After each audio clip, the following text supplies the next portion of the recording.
Silly churl, Billy churl, silly Billy, hilly churl.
Huh?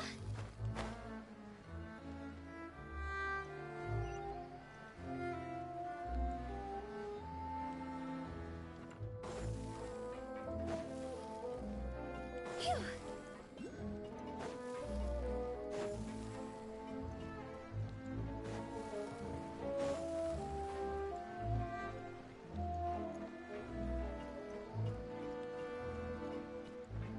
Go!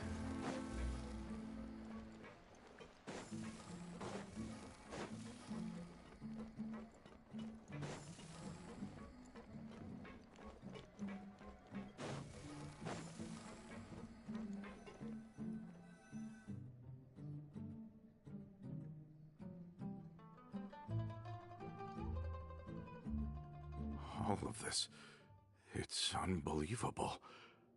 I can't believe that those stories were real. It all really happened. Has the world gone mad?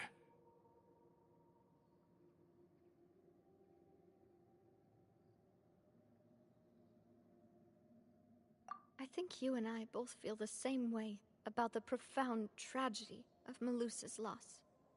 And the sheer depravity of Marcel's actions.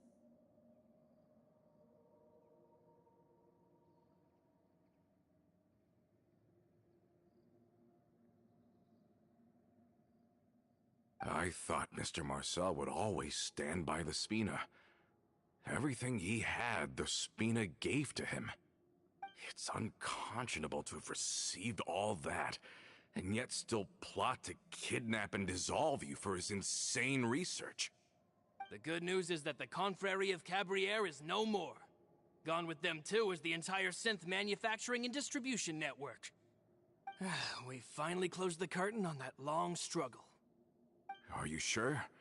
But if Marcel wanted to rebel against us, he probably sent word in secret to Romeu. Romeu? Huh. Not a name I've heard before either. Florent should remember him. You see, there was once a major internal dispute regarding funding the construction of the Aquabus lines. Romeu was the leader of the faction that thought such a vast sum of mora would be better spent improving the town of Poisson. But Mr. Callus believed that an opportunity to collaborate with the Court of Fontaine and the Fontaine Research Institute was hard to come by, and would allow us to build many valuable relationships. Not only would the Aquabus be a good business investment, it would also boost our reputation among the general populace, eventually paying us massive dividends down the line. But the two couldn't come to an agreement. Romeu ended up taking a lot of people with him when he left Spino di Rosula altogether, and the split was on extremely bad terms. Ugh. And with Papa's stubbornness, I can definitely imagine how it must have gone down. And of course, when he was suffering the slings and arrows of outrageous injustice, those relationships that he spent a fortune to build didn't help in the least. Yeah, you could say it was the price he paid for sticking to his beliefs.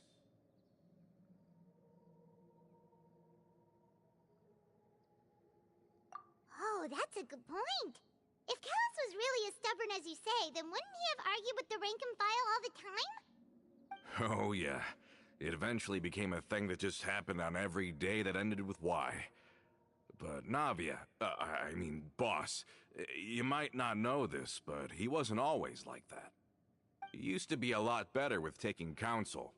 With him listening to our advice, and Ms. Clementine also frequently on our side, it was pretty smooth sailing for a good many years. But on the matter of the Aquabus, even Ms. Clementine completely stood by Mr. Callus's side. Huh. I never knew. But from my perspective, Romeu's position had a lot going for it. Couldn't they have sat down and talked it out? I think the Aquabus was just the straw that broke the camel's back. On that topic, they eventually came to a rather radical conclusion. They believed that Miss Clementine lost her ability to serve as an impartial mediator when she became pregnant with Callus's child. So, they thought she had betrayed them? But that doesn't make any sense. Before she was their mediator, my mother was also her own person, and a member of the Spina. She should have the right to take any side she wished. Yeah, but to them, even taking a side was betrayal enough. They felt like their voices could no longer be heard once their sole mediator had gone over to the other side. Of course, Ms. Clementine then passed away, and Mr. Callus began to regard the completion of the Aquabus project as her final wish. With that, the last hope of reconciliation was gone. So that's what happened. From that point on, Romeu and his people cut ties with the Spina, and never gave us any kind of professional or personal courtesy ever again. Perhaps they've regarded us as enemies ever since they left. But even so, there is still no proof that they ever acted in concert with Marcel. I've also heard that they aren't in a good financial position, so they've been lying low for a while. But as long as they exist, they'll continue to be a threat. Huh. I think Coulter's got a point. Both Marcel and Romeu had my father in their sights for a very long time. Even though Marcel's faction has been dissolved, we still don't know anything about Romeu's whereabouts. If they're still trying to get revenge on us, with how distracted and vulnerable we are, now would be the best time. Good thinking, boss. We should keep an eye on them at all times. I'll let my men know right away. Thank you for that, Florent. And Coulter, thank you for telling me about this as well. Don't worry, it's nothing. Do you have a moment right now? How about we go out for a walk?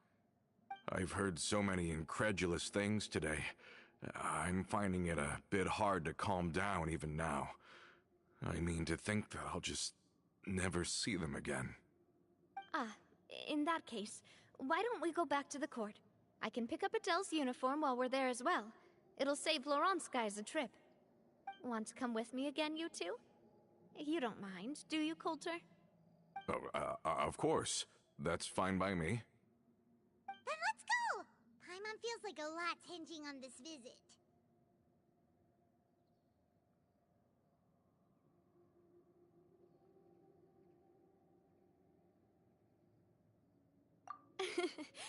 We really are the best of partners. Come on, let's go.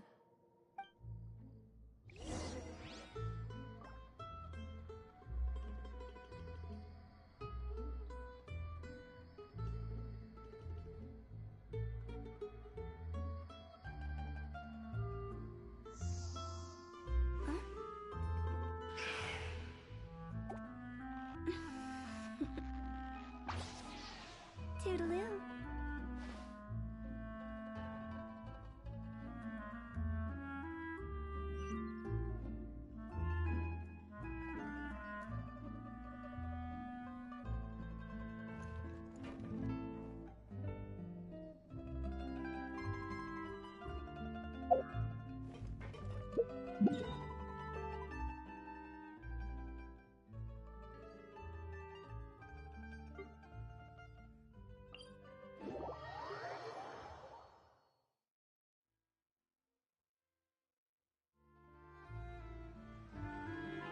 Silly churl, Billy churl, silly Billy, hilly churl.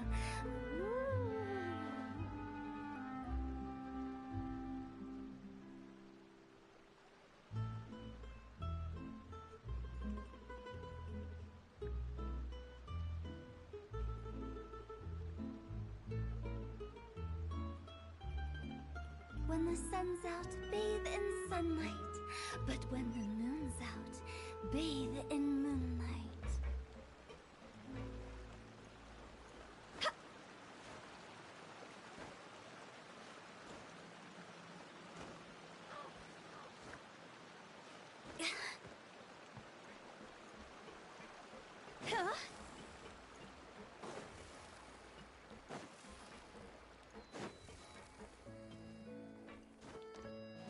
Are we not taking the boat this time? It's nice to walk from time to time, isn't it? Think of it as something like a hiking trip. Once we're there, we can stay a few days before we return. Sounds good. I haven't walked this road in a long time.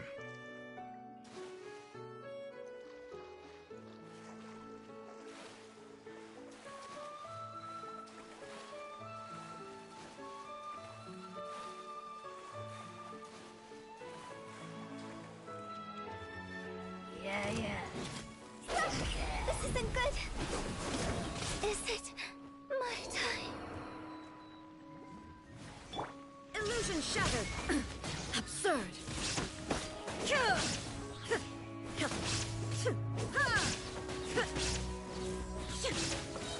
There is no escape! Torn to oblivion!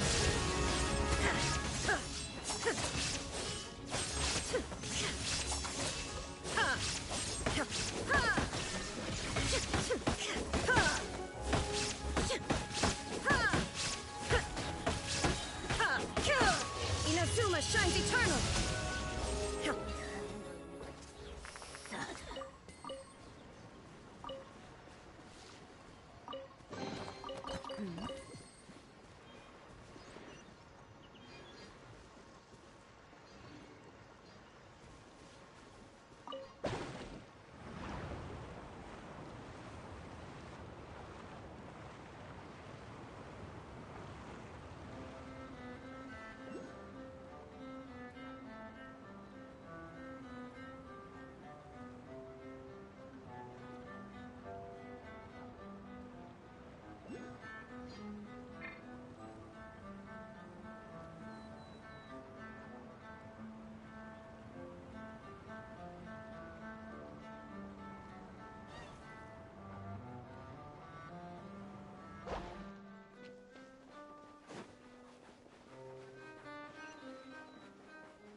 shall perish!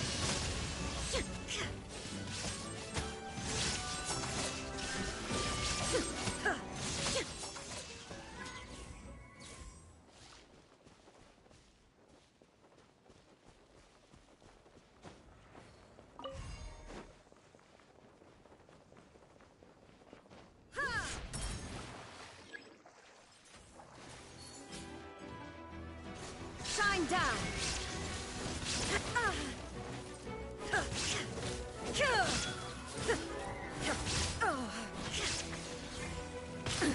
Absurd! La, la, la. Let's dance. Hi. Go, Barbara, go!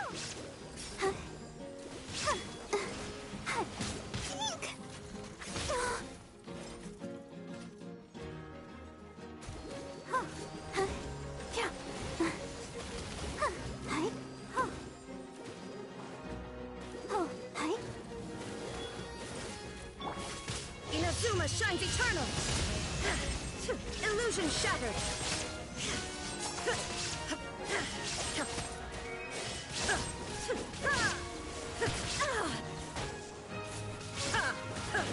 Shine down!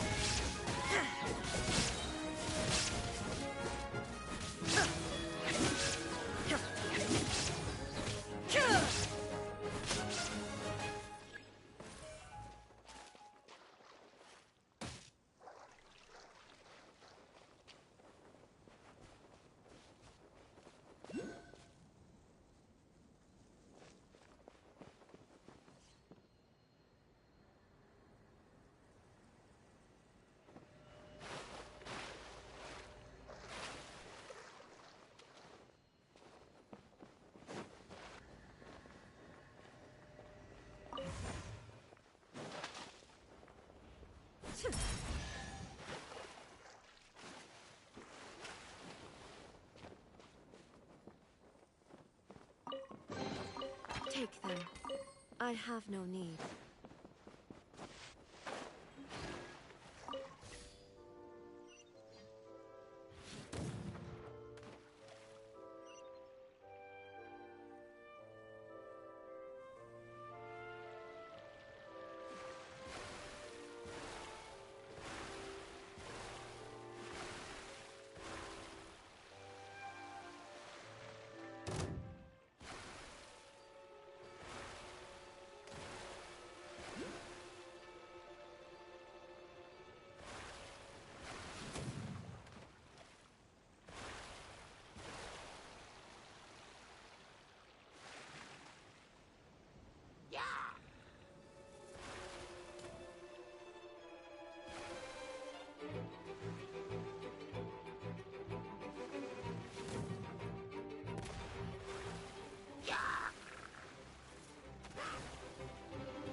I have no need.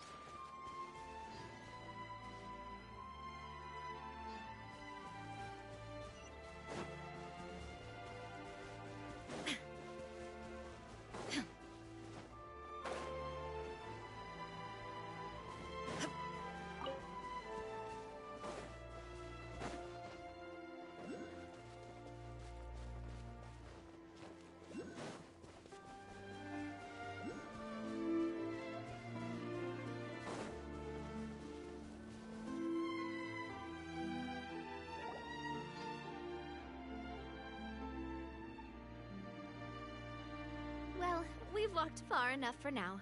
Let's take a break. Since we're out for a walk, we shouldn't stress too much about the destination. I've grown old, so I'm not as fit as before. It's a good thing that at least my work down in the fortress was quite the workout. Well, Paimon thinks you're doing great. We didn't have to slow down for you at all. Back in the days before the aquabus lines were built, we often had to hike north with our goods, then catch a boat to the court. Malus and I must have traveled this way hundreds of times. When we were tired, we would lay down for a while on the grass, and when we were hungry, we'd catch a fish or two. The Spina was still on the rise back then. Mr. Callus was generous, and everyone had the chance to strike it rich, so of course we all worked really hard. And now, in the blink of an eye, the aquabus lines have been built, and this road has fallen into disuse.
Oh, I know.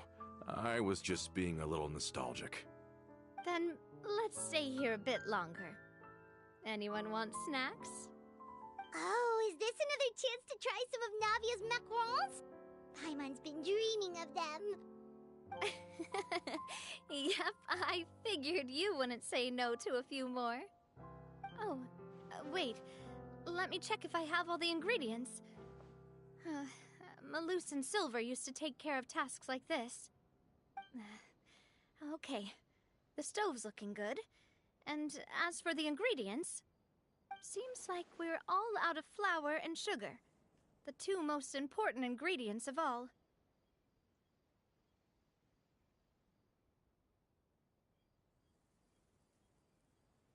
Oh, would you? Oh, but it would be too much to ask you to go on a trip just for those. We should contribute to making the macaron too. Don't worry, we cook out in the wild all the time, so she should have some stuff on hand. Oh, that's great. Then I'll leave the ingredient gathering to you. As long as we have some sweet flours and wheat, I can start the baking. Then I'll go look for some boxes nearby for a makeshift table and chairs. Great. Then I'll prep the stove. Let's get to work, everyone!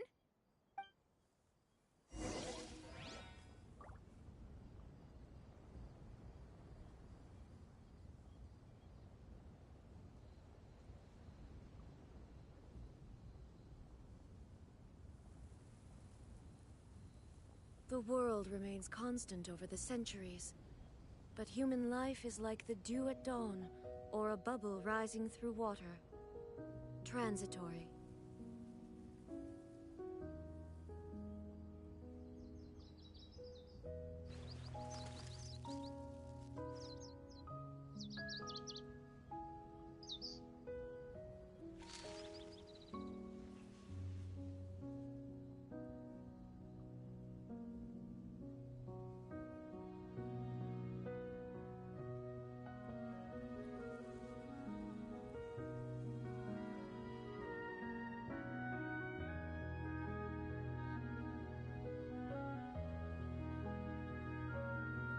All the world holds dear is but a backdrop of Ah, how did it go? Did you find the ingredients?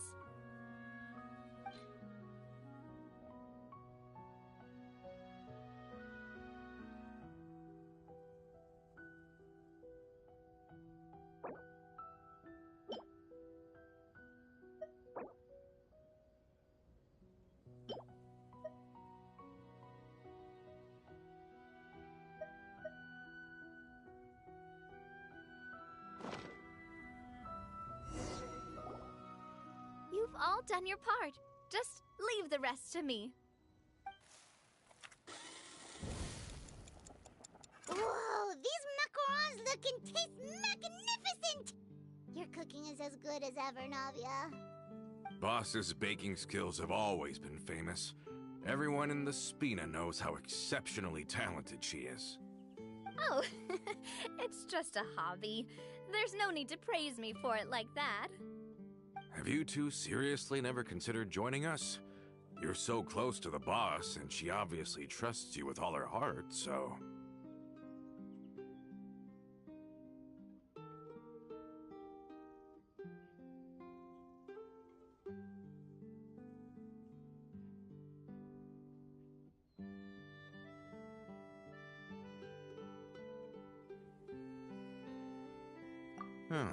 I see. Is that why you have to always stay on the road? You just happened to walk in on our little reunion. It's actually been quite a while since we last spent time together. Adventurers never stay in one place for long. The name of Spina di Rosula would just tie them down. Besides, after everything we've been through together, I'm sure our hearts would remain intertwined even if we found ourselves on opposite sides of the world.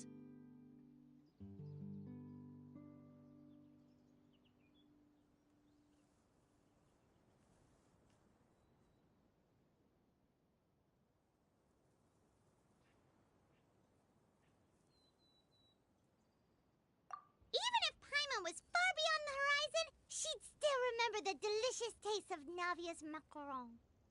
I understand now. Then I am very lucky indeed to have been graced with the chance to meet the two of you. I will endeavor to make the most of this short yet fortuitous encounter, and enjoy every moment we spend together. We've got no wine with us, but let's still toast with water, in celebration of this moment.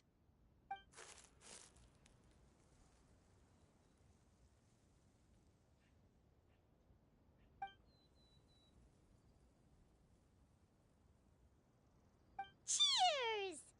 Hey, what are you doing? Quick, join in on the toast! May your travels go smoothly, may the Spina continue to grow, and may our friendship last until the end of time. All set? Let's move out then. I asked some old acquaintances in town to make Adele's uniform, so we should be able to pick it up right away.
Sabine. How's business lately? The Demoiselle of Spina de Rosula. I must say, your generous patronage is the one thing keeping me from going bankrupt. Nonsense. We all know what a talented businesswoman you are. Oh, and don't forget, she's the boss now. My mistake, my mistake. I just got so used to calling her Demoiselle. Are you here for the uniform? Yep. I forgot to drop by earlier when I was running errands around here. I didn't expect Demoiselle to come and pick it up in person. It's just a uniform after all. Any of your folks could have come instead. Navia's always liked to take even small things seriously. Hey, that's not the only reason I'm here. We mostly just needed a walk to clear our heads. There are few things more uplifting than taking the first step on a new journey. Boss has got a point. Going on a trip with friends is always better than staying cooped up at home. Very well. Please, wait here while I retrieve the uniform for you. Can someone remind Paimon again why Adele wants to join the Spina? She hasn't given me any concrete reasons. All she says is that she really looks up to me. After we cleared her father's name, she became a lot more cheerful and outgoing. It's probably because she now knows for sure that her father was never a bad person. She said she used to be terrified of Papa, so as a result, she found all the rest of the Spina super scary as well. But the Spina is very different now. She mustered up the courage to talk to me, and felt like I could really understand her.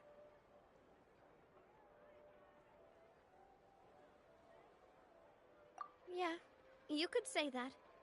By uncovering the truth about the case, I was able to give her closure at the same time. She said that she wanted to become someone like me. Someone who could lend a hand to others, instead of standing still and waiting for others to help her. From the sound of it, she'll be a wonderful addition to the Spina. I think so too. But for now, let's focus on giving her a great atmosphere to grow and thrive. She can commit to us once she's older, and can really make that decision for herself.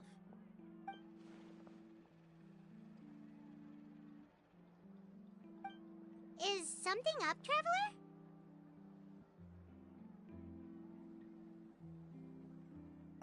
Huh? Tailing? Oh, Paimon's coming. I'll go check it out too. Coulter, please hold on to this for me. All right.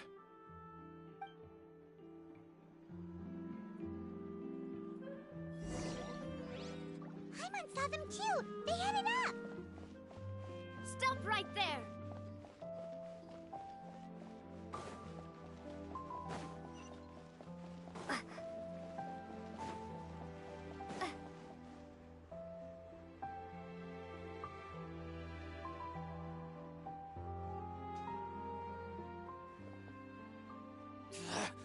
We knew you were going to be difficult! Seems like if we want them to talk, we're gonna need to teach them a lesson first. Brothers, there's no need to skulk in the dark anymore. Let's take them out!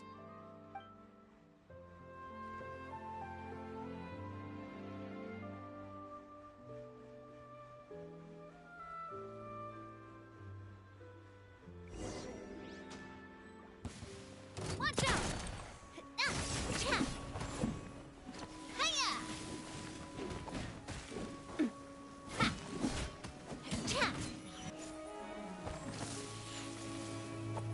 Feeling lucky? Watch out!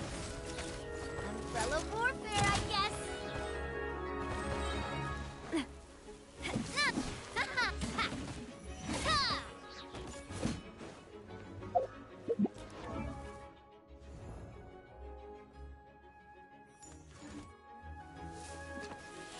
Fire! Well, with rocks.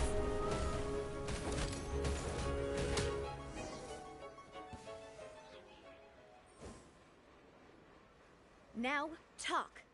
Who are you? And why were you tailing us?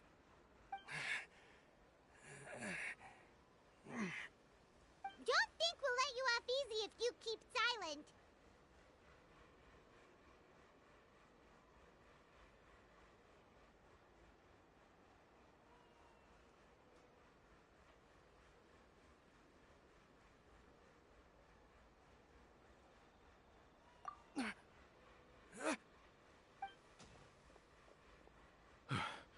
How did it go, boss?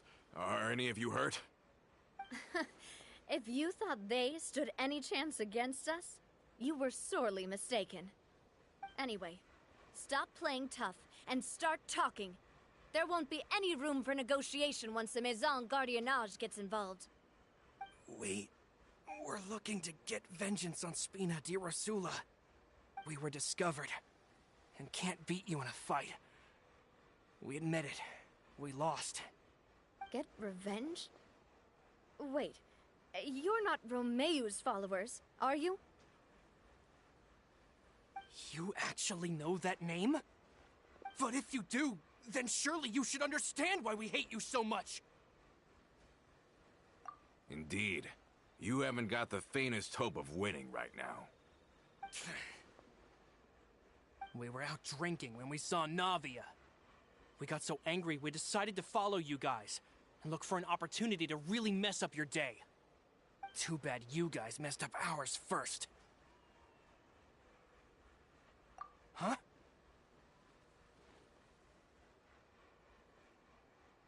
You're pretty sharp, but so what? We didn't do anything. And now it should be pretty obvious that we can't do anything to you anyway. Seeing you like that just really ticked us off. And we let the drink go to our heads. Listen, Callus is long dead. No matter what happened in the past, I want to be able to start things anew. I am the current president of Spina di Rosula. If your boss wants to talk with me, I'd be happy to meet with him. I won't press charges for your attack. That should also help demonstrate my sincerity. I understand. Thank you. I'll let our boss know. But if you so much as think about pulling something like this again, I won't be so lenient next time. Understood? All right. We get it. Come on, let's go. Are you sure it's okay to just let them go like that, Navia? I don't want to inherit my father's grudges, too. Moreover, when it comes to the Aquabus, I don't think what my father did was entirely correct either. If the other side is willing to talk, I'm happy to open the door for a reconciliation. Opportunities for new beginnings are all around us. I support Boss's decision as well. The concept of an eye for an eye is a primitive practice that has no place in today's Spina di Rosula. Yes. Plus, we already know that they're strapped for cash. If their financial situation is that dire, they don't have what it takes to challenge us. So this may be the best time to talk. I still think we should keep an eye out for Romeu's folks, though. If he decides to ignore the warning I gave his men, then we could still have a fight on our hands. Yeah, those guys definitely didn't look like big fans of yours. I'd rather things not go that far, since, though we haven't talked to each other for years, once upon a time we were all a part of the Spina di Rosula family. Yep, that's how I feel as well. Anyway, now that we've sent them packing, we don't have to worry about those guys anymore. It's getting late already, so why don't we stay the night in the Fleuve Cendre? We can head back to Poisson tomorrow. I'll also ask someone to write Florent a letter and inform him of everything that happened here today, so he can increase security around Poisson and be on guard against any suspicious individuals. Do we have to stay in the Fleuve Cendre again? Even the pillows there smell like seaweed. Sorry, that's just what happens when you live near water and don't get much sunlight. Poisson's pretty much the same though, so I've long since gotten used to it. We can still go out in the evening for some grilled fish and drinks though. Bet you there'll be people singing sea shanties too. How does that sound? Huh. That does sound pretty cool. Okay, Paimon's on board now. Let's go! Paimon wants to sing too!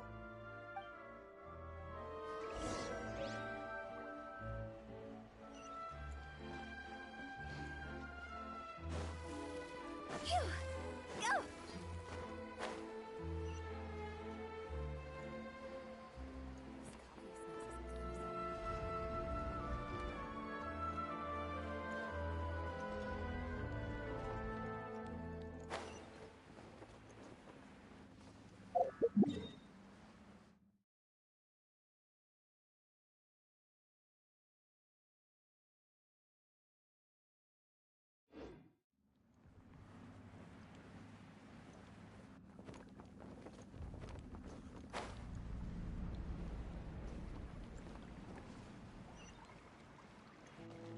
Phew!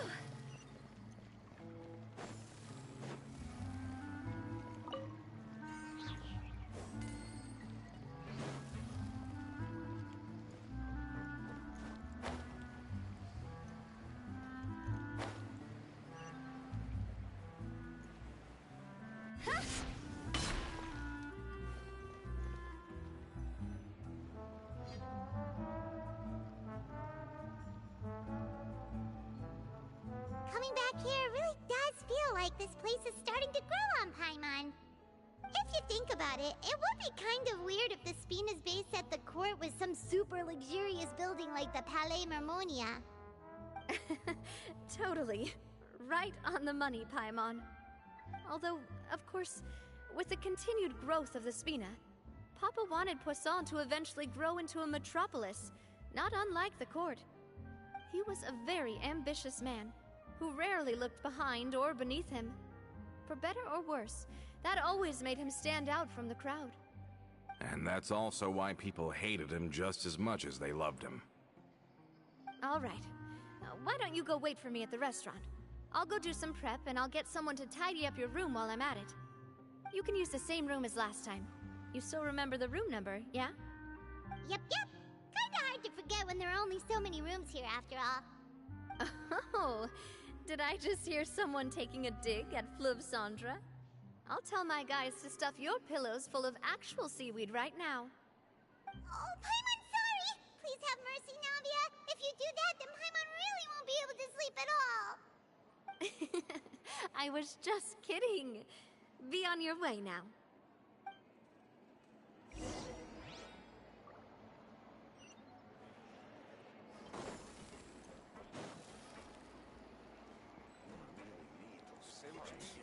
Finally on the right path.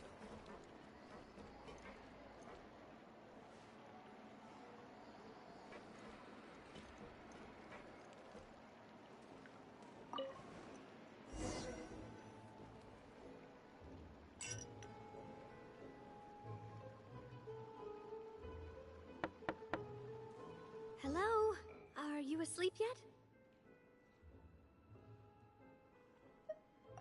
Oh, no, not at all. I just figured that since we don't get to enjoy nights like these very often, we should try to enjoy it to the fullest. Wanna go fishing? I've got some rods and lures ready. Oh, so that's the prep you were talking about. Sure, we'll come.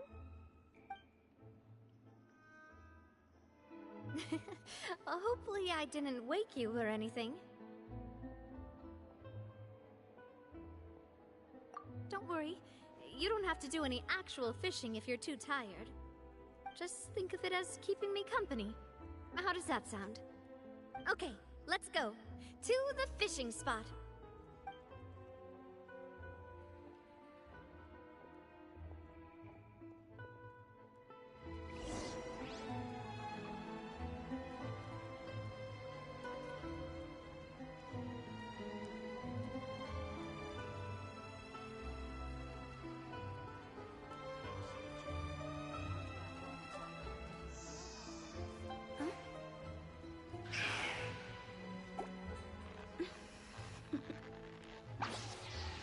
Toodaloo.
Phew.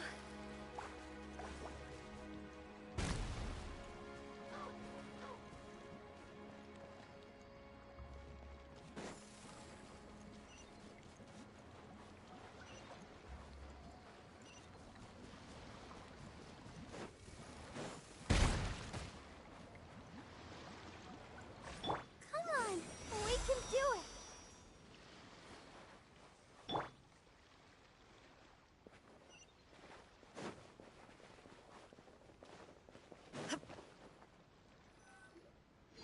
How can you call this fishing when you're using a fully automatic rod? What's the problem? Lots of people in Poisson use rods like these. But shouldn't fishing be all about, attentively watching the float and then excitedly reeling in the catch when you finally hook something? Well, that's one way to enjoy fishing. What do you think, Traveler?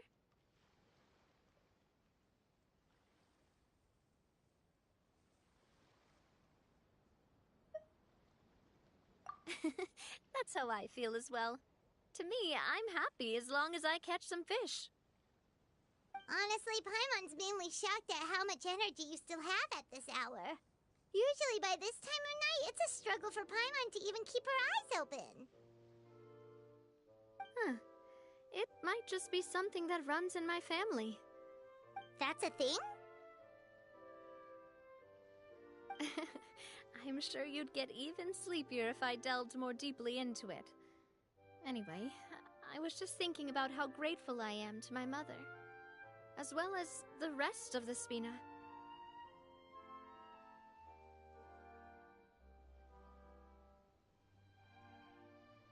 My father always had a lot of unrealistic expectations for me.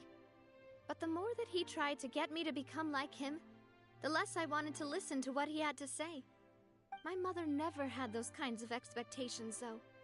I've heard that she had only one wish for me, which was that I would have a happy and secure childhood. All the members of the Spina greatly respected her wish, so no matter what I did as a child, they were happy to humor me. Can you imagine? Whenever my father wanted to scold me for something I'd done, everyone would form up into 2 rows and just stand silently and listen to him rant. Malus and Silver were always there too. No matter what Papa yelled, nobody else would say a word. Eventually, Papa must have recognized scolding me over trivial matters was pointless, because he eventually stopped getting on my case so often. Paimon would have never guessed. Yeah. Looking back on it now as an adult, I can hardly believe how patient and kind everyone was. When I was young, I often thought that I could do whatever I wanted, because there'd always be someone there to clean up after me. But once, I saw Malus come back wounded. He wouldn't tell me how he'd been injured, but I could tell it had something to do with me. I learned then that there's always a cost to making a mistake. The more you care about those around you, the more you should care about doing the right thing to the best of your abilities. Because if you do falter, there'll inevitably come a time when you'll have to face the consequences. Sorry. I shouldn't have brought that up. I wasn't planning to talk about sad things tonight. Basically, I was just saying that the nurturing atmosphere of the Spina must have been my mother's legacy, rather than my father's. And if that's the only way that I can continue to feel her love, then I'd like to pass that warmth on. Is that why you let those guys go today? Although, maybe there's a part of not wanting to repeat the mistakes of the past. I want to be reasonable, at least. Hey, look! I think you've got something on the line! But why isn't the rod automatically reeling it in? Oh, there must be something wrong with how I installed the mechanism. It was my first time putting one of those rods together. We can't let it get away. Come on, you two. Let's catch it. You want Paimon to help too?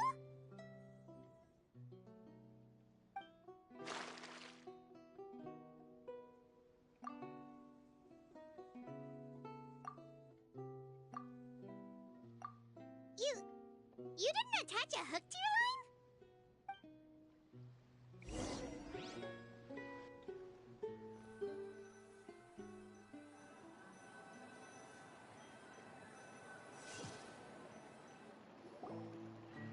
Stop wasting time!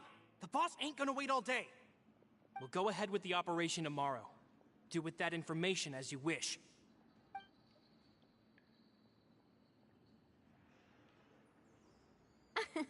Well, your rod was missing a part too, so I guess that makes it fair. Well, if we're just talking about the number of missing parts, sure. Oh, never mind. Paimon really can't keep her eyes open anymore. All right, go to bed. I had a great time today.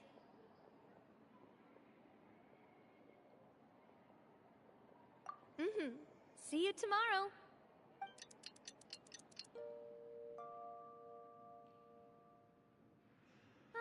So how was last night? Did you get a good night's sleep? Paimon dreamt that she danced with the sea stars, so you could say it was stellar. Get it? Huh.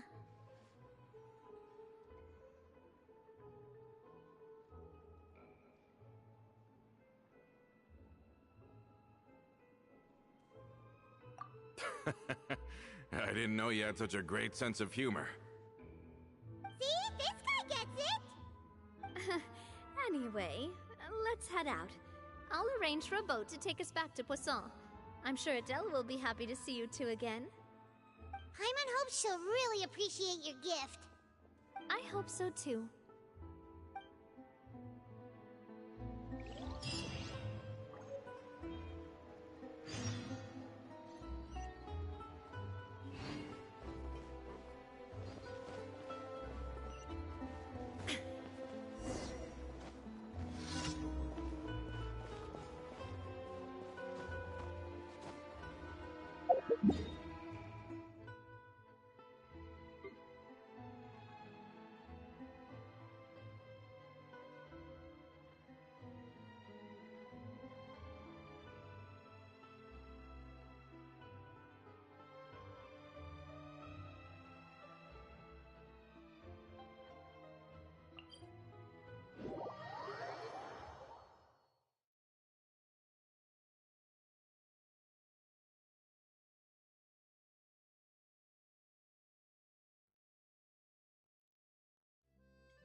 Adele, we're back!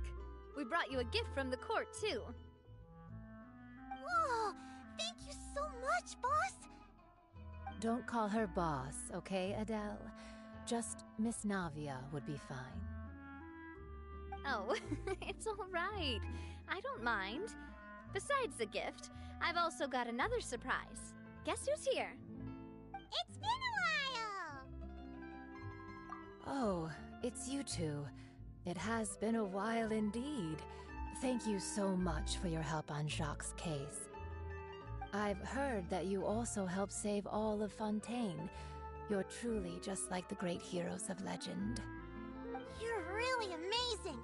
And if Miss Navia's your friend, then she must be super amazing too! What's in this thing? Can I look? Of course. Go ahead.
de Rosula uniform! Is it for me? But isn't it a bit big? Well, it's a gift for future you.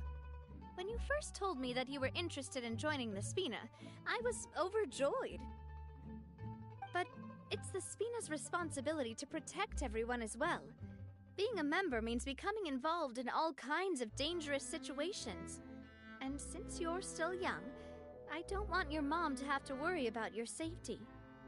So, I turned you down then by telling you that you'll have to wait until you're older.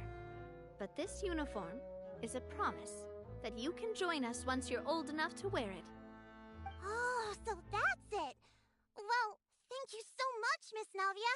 I'll work hard and grow up as fast as I can. But you can't really grow up faster by working hard. You've got to be patient. Everyone, I'm really grateful that you remembered my daughter's wish and took it seriously. Thanks to the protection of the Spina, even though her father's no longer with us, we've still felt plenty of warmth and security. Oh, it's the least we could do. As long as you live in Poisson, even if you're not an official member, you're still part of the family. Boss! Huh? Is something up, Florent? I've got something urgent to report. Romeu and his folks have gathered outside Poisson and even shipped in a huge pile of explosives. What? Explosives? What do they want? It seems like they've been planning this for some time. We started investigating as soon as we received your letter yesterday.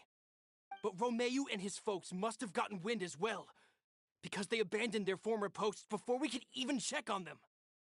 We investigated their tracks and found out that they're after Poisson. Could they have smartened up since we caught them red-handed at the court? Seems like they've got no interest in sitting down and talking at all. We should have gone straight to the Maison Gardiennage.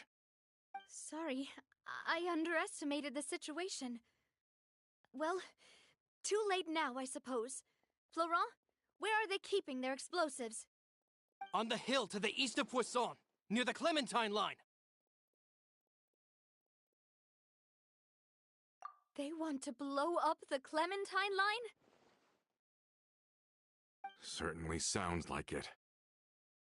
Romeu and his followers hate the Spina, and everything to do with Callus. And the Aquabus was the source of their contention. If they manage to blow up the Aquabus line, all that rubble will come crashing down the hill and straight into Poisson. Are they insane? There's tons of innocent people in Poisson! Yeah. If they've been planning this for ages, they're definitely not going to let this opportunity slip by. We have to issue an evacuation order to the townspeople, and get them as far away from the entrance as possible. That should save them from the worst of it. Let's get everyone onto our ship. That should be the safest place. My dear partner, can I leave the Clementine line to you? If the explosives do go off, not only would the people of Poisson be in danger, any aquabuses using the line would plummet to the ground. Let's stop their insanity first, then settle the score with them. Leave it to us, Navia. Please stay safe, too.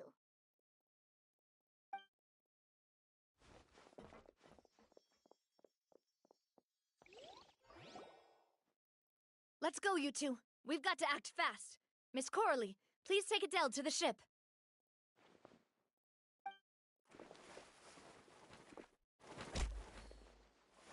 Watch out, boss!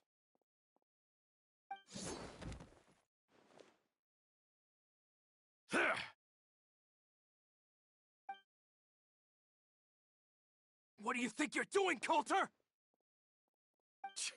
I thought all the annoying little hindrances had left, but I still couldn't get rid of you. You mean this was all a trick? So that you'd be left alone with me? Coulter, are you with Romeu too?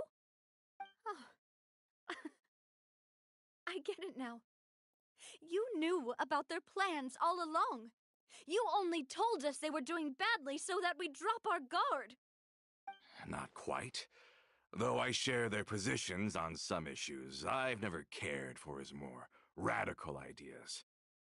And that's because, out of the entire Spina di Rosula, I only hate you. Only you, Navia. You better stick close to me. Romeu promised me that he would leave Poisson alone if I could just take you out. But it was like you were glued at the hip to that pesky traveler. You never gave me a chance to make my move. Romeu has lost his patience. I didn't have to be here today, you know. But I swore that I'd kill you, even if it meant being buried with you in the rubble. Why? Only someone as clueless about the past as you would ask such a foolish question. You never saw the heyday of Spina di Rosula, nor did you ever live through the golden age of Poisson. But I saw it all with my own eyes, and then I had to watch it all die, little by little. And it was all because of you, Navia. Clementine died because of you. Callus died because of you. Malus and Silver died because of you. And so many more dead. Everyone dead, all because of you. So the shock and grief you showed us before, that was in Act 2? Now you're catching on. I heard Malus was dead the moment I got out. Did you know? Down there in that blasted fortress, I spent a long time thinking about what happened, and resolving to apologize to Malus as soon as I got out. Back then, because of that aqua bus, we had a huge fallout. I was convinced that all he cared about was loyalty, and that he had completely lost his capacity for critical thinking. The years passed by in a blur after that. I thought I had finally begun to understand him, and that he could help me relive the good old days again. But then he died, and it was because of you again, Navia. It's always because of you. I once loved the Spina and Poisson more than anyone else. But what is left now of either besides death and ruin? You've single-handedly destroyed everything that was beautiful. Everything I've ever loved.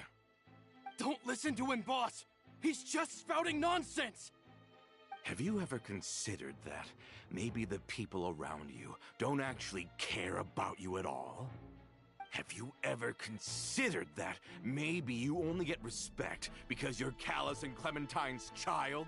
That you've never done anything worthy? That you're just a big nothing?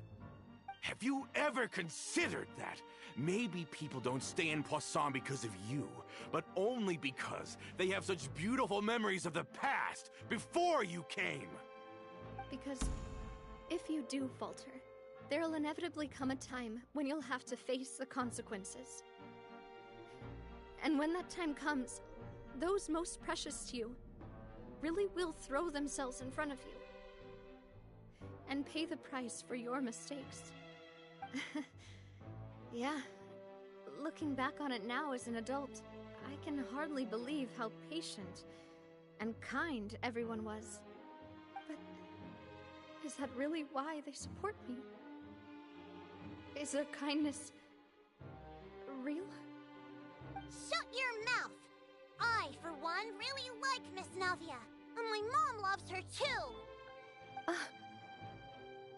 I don't know how to explain it, but I like her. And that's that! I'm sure Mr. Malus would be extremely disappointed in you right now. You've somehow managed to pin the blame for every mistake and tragedy in our history on the boss herself. Get out of the way, Florent. I don't want to hurt you. You're gonna have to. Boss, there's no time for this. Stop hesitating and get out of here before you get buried. Maybe you think you're being the realist by painting the history of the Spina and Poisson like this. But the love that I felt from everyone was just as real. I felt it. They've helped me get to where I am. And even now, I will continue to believe in that love. So let me show you just how much I love the Spina di Rosula!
Laurent, I'll leave the town to you. Summon the other members and help with the evacuation of the townspeople. If you find any of Coulter's accomplices, subdue them quickly, and don't give them the chance to harm any ordinary civilians. I can't allow my partner to face the danger on the Clementine line alone. Got it, boss. I'm on it! Are you okay, Navia?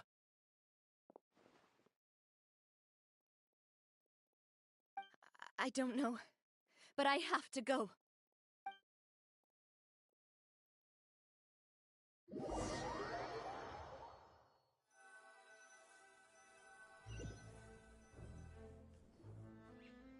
Let's hurry up there!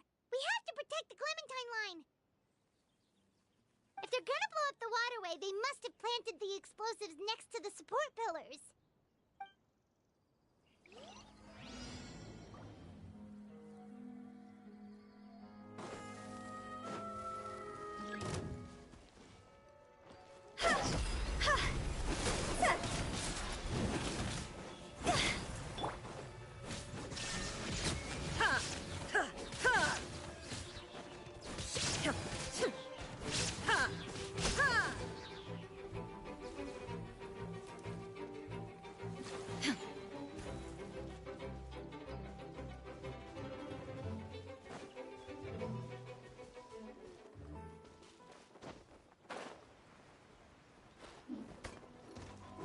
There is no escape!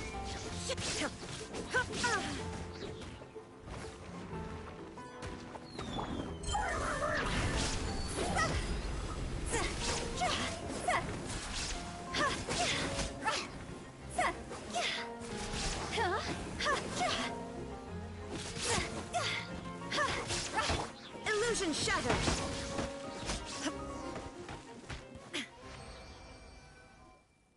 These must be the explosives, right? And this is the control mechanism. How can we disable it? Oh, Paimon's too scared to touch any of this stuff.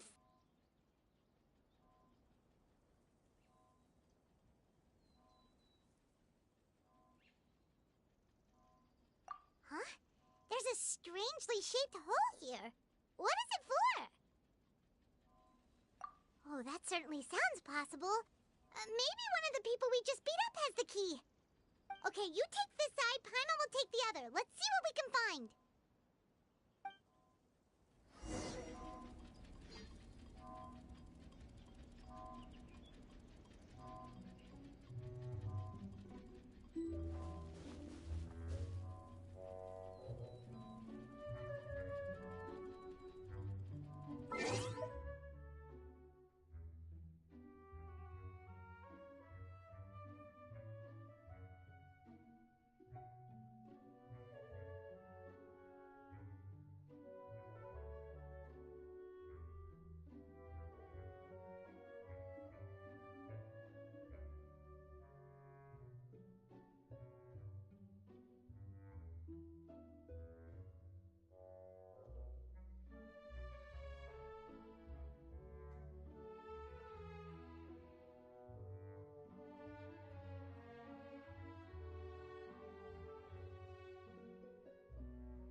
world remains.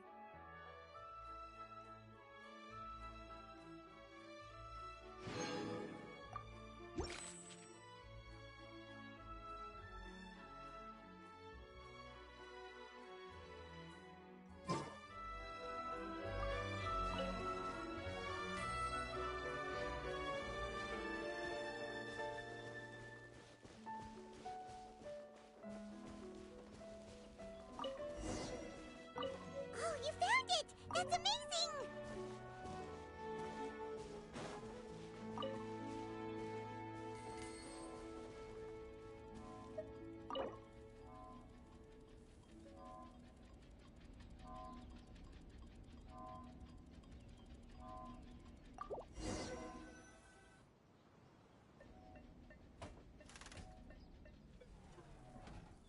That should do it, right? Navi and Florent should be able to relax now. Oh, you're right. They could have set explosives elsewhere, too. Let's go.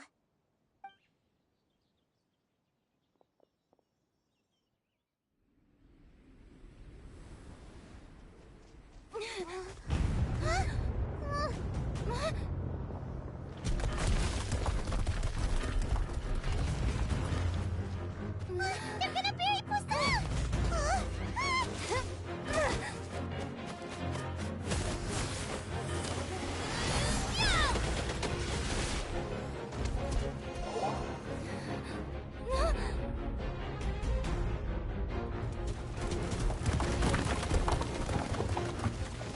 Great work, partner. Just leave the rest to me. Watch out, Navia! You can't block them all! Block. I'm doing this the Spina way.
I heard from Thierry that even they're your enemies now. They were once a part of Spina di Rosula. Do you plan to settle this privately with them? I have nothing more to say to them. Regardless of whether their hatred and anger towards me or the Spina was justified, anyone who's willing to endanger innocent civilians is no longer sane enough to even be worth trying to talk to. Please prosecute them in accordance to the law. Spina di Rosula will not raise any objections. Sounds good. We're very appreciative of your help. Without it, the consequences would have been far worse. All right, this operation is a wrap. Take him away.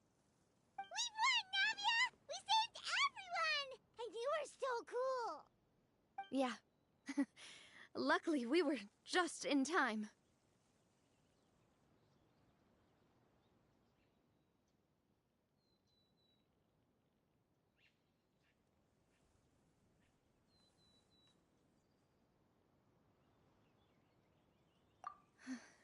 It's probably because I expended too much elemental energy at once.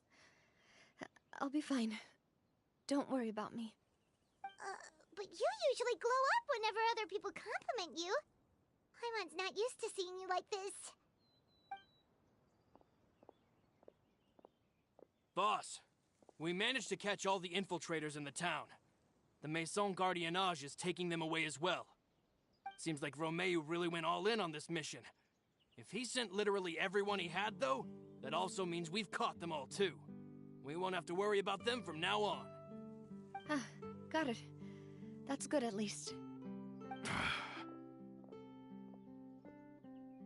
Coulter, I can understand how you feel. The things that we lost, they're forever beyond our grasp now. And that makes them appear even more precious. I am not callous, and I will also never become him. The Spina and the Poisson that you loved are both gone. But I will not change how I feel about our future. I still believe that this is a great opportunity to start anew. I will spend more of what the Spina earns on the betterment of Poisson. What's more, I'd also like to propose some changes to the Aquabus routes, so that one day, the people of Poisson will enjoy the boons it brings as well. I know what you're trying to say. Mr. Callus would never have said anything like that. There are too many things in life that are just beyond our control. In that, we are the same. Henceforth, you are no longer a member of Spina di Rosula.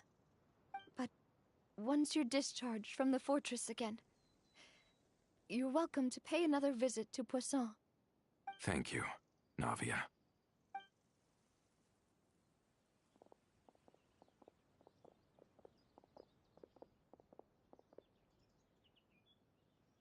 As I thought. Boss really is a kind and gentle person.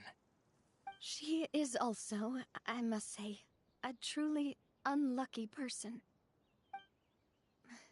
Thank you for protecting the Clementine line. I was actually really scared, you know. I mean, even the Callus line won't be getting rebuilt anytime soon. If I'd lost the Clementine line too, I wouldn't know how to live with myself. A name is a way to etch a memory onto the world. Losing the line that bears her name, that I can see every day, would be like losing my mother all over again. Seeing it still standing there, tall and proud, it makes me really happy.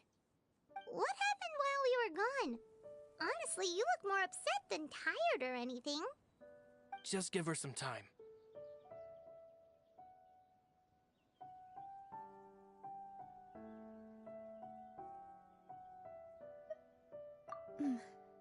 Thank you so much.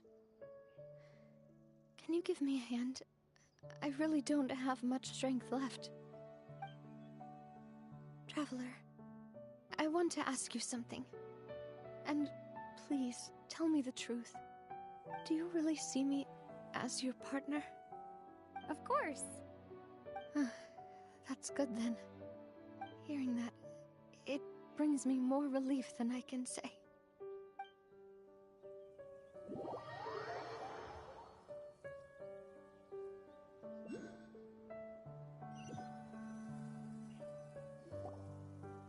How do you feel, Navia? Any better after taking a break? I feel quite a bit better. But I should probably still rest for a few more days. Sorry, partner. I said some weird things earlier. Feel free to just ignore me.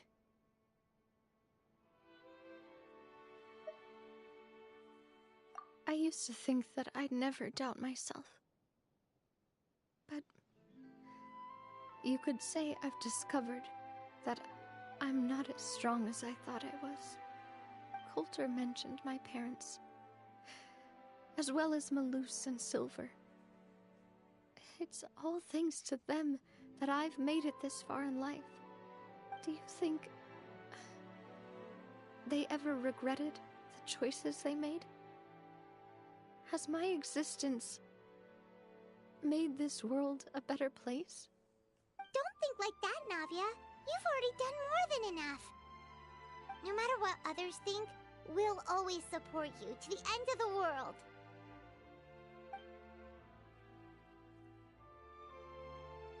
Well, since it's ended up like this, I suppose it's time for me to make a confession as well.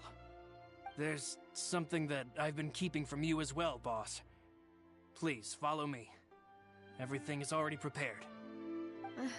Florent, I hope you can understand that I can't deal with any more shocking revelations right now. don't worry. This surprise will be a pleasant one.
Why is everyone gathered here?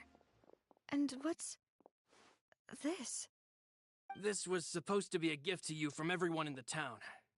We were originally planning to show it to you once it was finished, but special times call for special measures.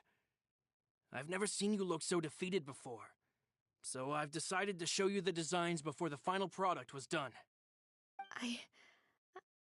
Do I really look that bad? Well, if you're ready, I'll unveil the present.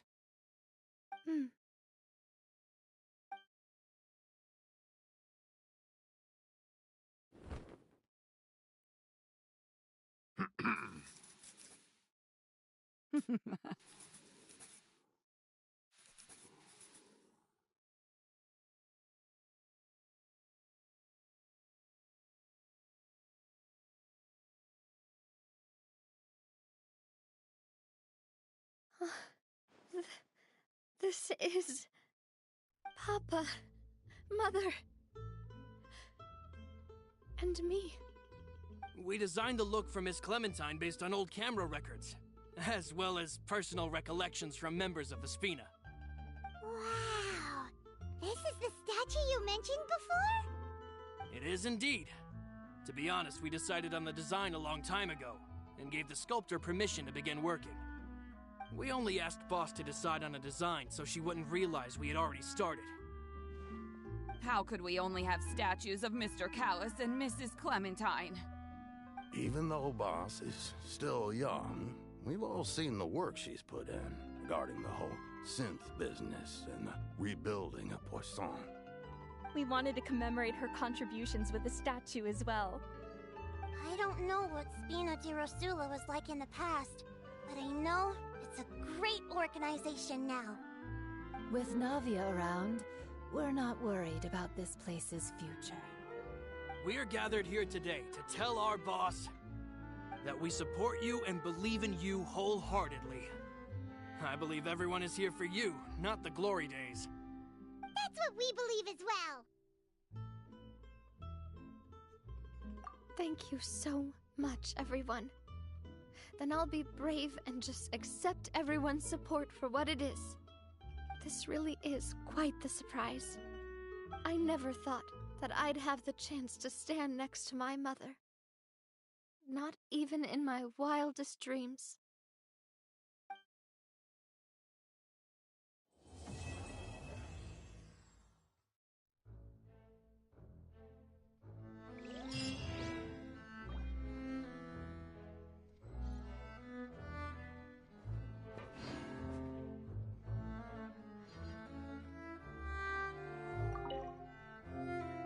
Seems like I started to question myself a bit too much. I'll pick myself up again and become a more reliable president for all of you. Looking back on it, I'm honestly embarrassed by how I acted earlier.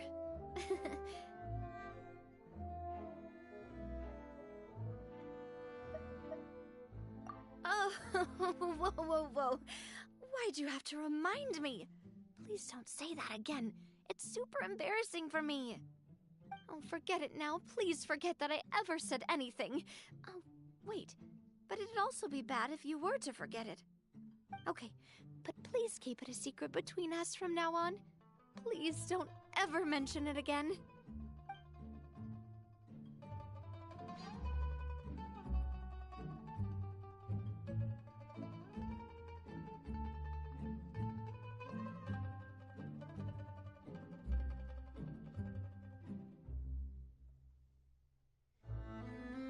Inactivity serves no purpose whatsoever.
The world remains constant over the centuries, but human life is like the dew at dawn, or a bubble rising through water.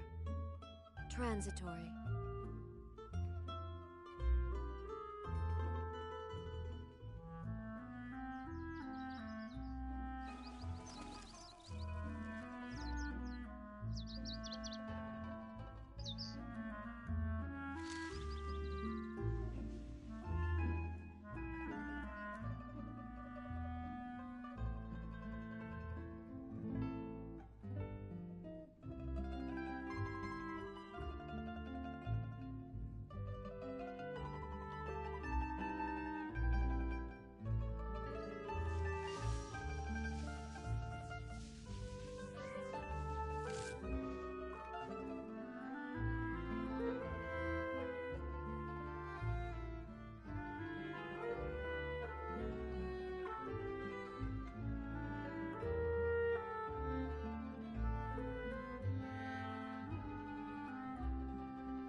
Inactivity serves no purpose whatsoever.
All the world holds dear is but a backdrop of constant motion.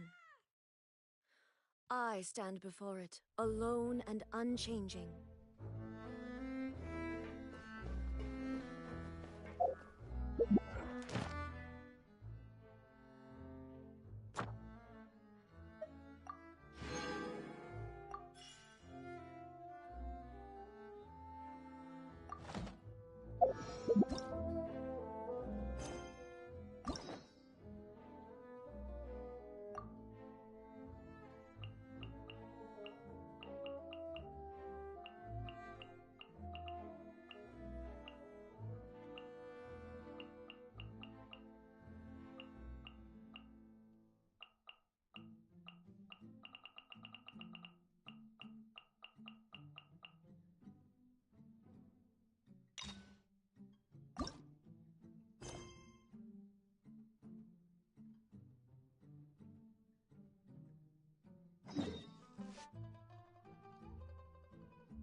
Oh? I didn't think I would see you here. Are these two your friends? Yes. We had the fortune of meeting not too long ago. They are quite a knowledgeable and talented pair, and a pleasure to be around. Traveler, we were just discussing the history of Rex Lapis. Would you like to listen? This, good sir, seems not to appreciate the almighty power of the Lord of Geo. As a professional archaeologist, I'm inclined to correct some of his erroneous views.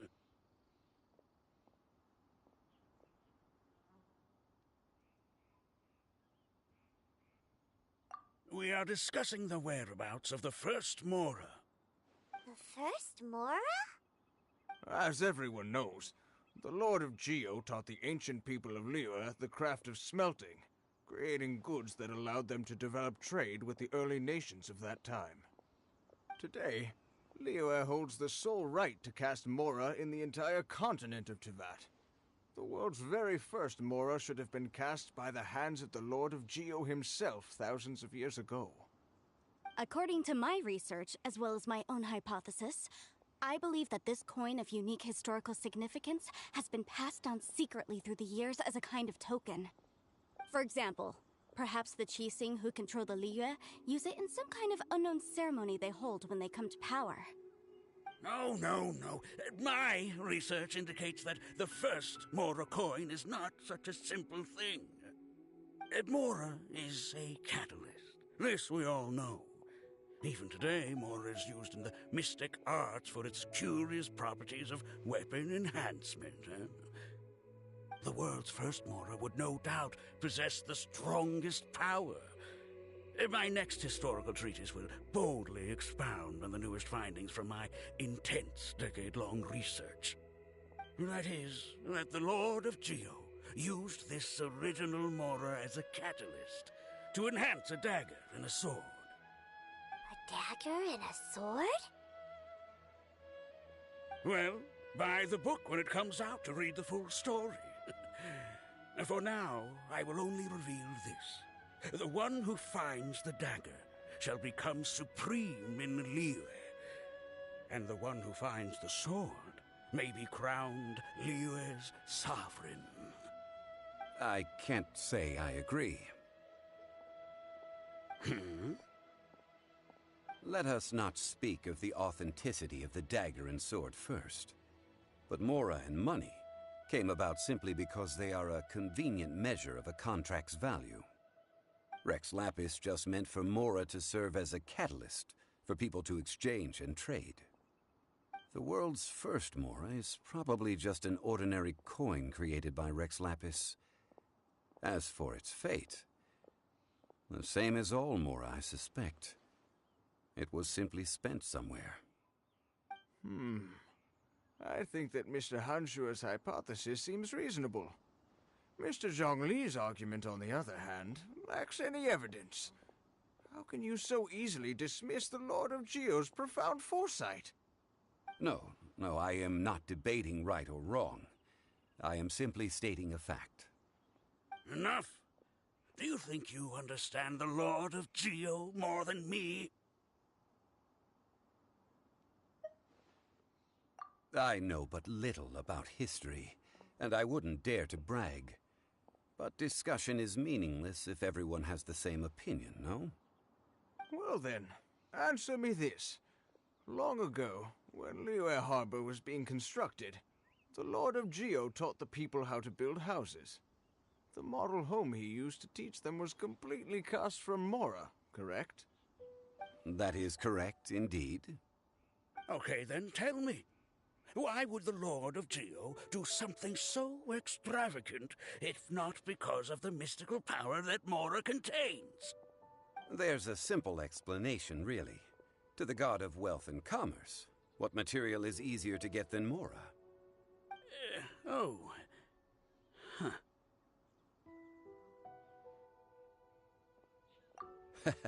I mean, I am talking about Rex Lapis. Excuse me, sir. I have some questions about archaeology. Can we find somewhere quiet to chat? I mean, if it's okay with you. Oh, It's no problem at all. But may my friend accompany us? Perhaps they could be of some help. Of course. They can come if that's what pleases you, sir. Let's go.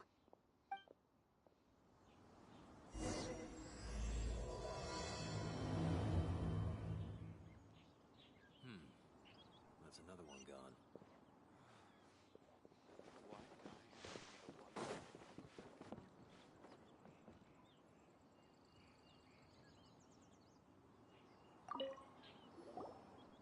What I'm about to say is a bit disrespectful of the Lord of Geo and would draw a lot of angry looks. So it's best to discuss this somewhere quiet. Your argument just now exhibited acuteness of speech and thought. Most importantly, you don't fall for the boasting and acting of the others. You remain objective. So I have a question for you. Perhaps you will answer differently from other scholars. Do you think that all the gods that the Geo Archon killed were evil? Let's not analyze it in terms of good versus evil. Rex Lapis placed great importance on the integrity of contracts. So any gods he killed certainly must have broken some kind of contract. Right! The Lord of Geo wouldn't kill the innocent. But when I was doing some research, I learned about the legend of the god of salt. The god of salt, Havria, was a very kind god, but she encountered Morax one day in battle. Morax used a rather underhanded trick to assassinate her. What? No way! This bit of history is a long story. But you may not like the truth when you hear it. Don't worry, please tell me what you know. This event, I've already searched for answers for a long time. No, it's just... Where should I begin? Over here, Mr. Zhongli. I've been looking for you. So you're over here all this time. Put down your weapon and stay back. Otherwise, Paimon's reporting you to the Millilith. First of all, I'm not holding a weapon. There's no need to overreact now. I'm simply an archaeological researcher from Snezhnaya. I'm not here for trouble. The Fatui say that every time. But this time, I registered with the Liyue Ministry of Civil Affairs. I could show you the official documentation if you want to see it. I will be conducting an archaeological survey here, the results of which will all be shared with the ministry. I heard that Wangsheng Funeral Parlor had a consultant named Zhang Li, with immense knowledge of ancient history and archaeology. So I paid Wangsheng Funeral Parlor a handsome amount to hire Zhang Li as my own consultant while I'm in town. So you mean to say that this is work for the Wangsheng Funeral Parlor, yes? Well, since it's work, I don't have a choice. A consultant of the Wangsheng Funeral Parlor must respect their duty. Of course you would be such a reasonable man. Well then, let's head out now, shall we? Wait, if you are studying archaeology, can I go too? I am also a scholar in this field, so I can help. That will give us a chance to continue the topic we were just discussing. Oh, and you should tag along too.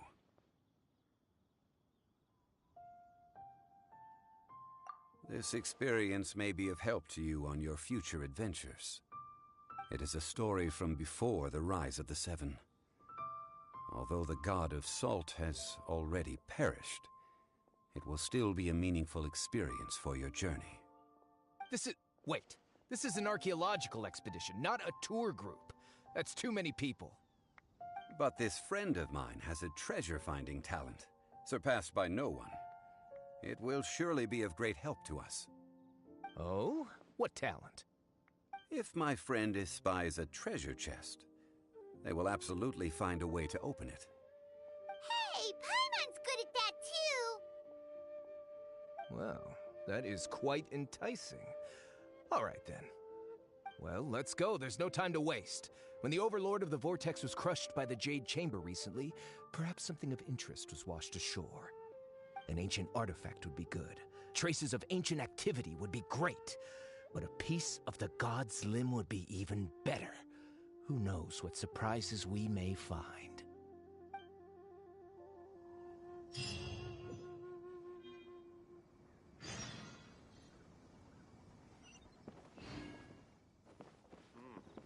This is fine.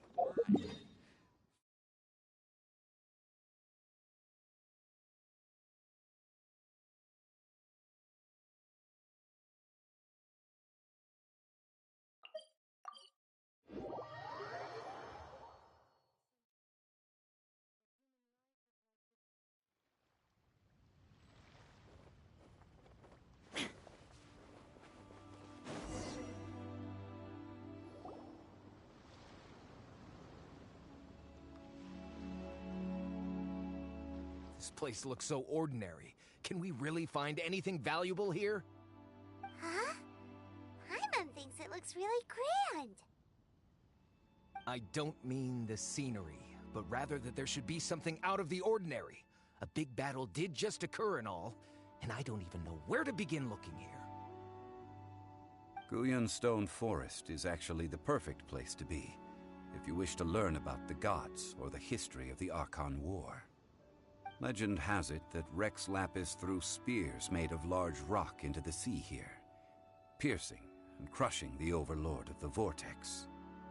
After many years of wind erosion, those stone spears have turned into the unique rock formations we see now. These mountains were the Lord of Geo's weapons? What we see now is just the part of them that remains. The stone spears hurled by Rex Lapis all those years ago were much greater, both in number and in size. But due to the different angles they landed at, their large centers of mass, erosion by seawater, and years of gravity, many of them have been completely swallowed by the sea. So besides wind erosion, the initial collapsing of the stone spears also played a big part in the formation of Guyun Stone Forest. Well, a god able to fight one so powerful as Rex Lapis was certainly very strong in its own right. Indeed. This is where the value lies in research at Guyun Stone Forest. Most of the objects from that time were lost to the sea. But the gigantic waves created by the overlord of the vortex have given those sunken objects a chance to see the light of day again. So you're saying that if we look carefully, we'll be able to get very, very rich. I mean, rich with archaeological knowledge and historical value, yes? That's all I seek in life. Well, since we brought so many people, I think it would be best to split up and look. Okay then. I will go with my friend here. Although I have a smattering of knowledge in various disciplines, when it comes to archaeology, I can't compete with the expert here. Huh? Me? What's the matter? This is your profession. Why are you so surprised? I get it. I'll escort him then. Okay. If we find anything valuable or rare, let's meet on the shore opposite from here.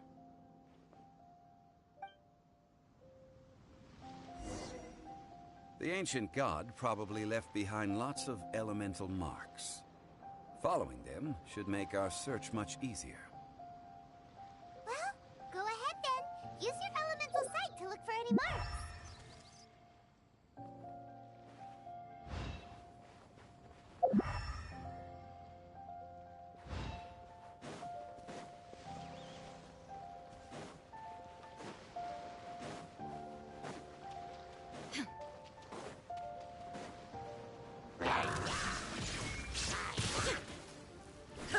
Torn to oblivion!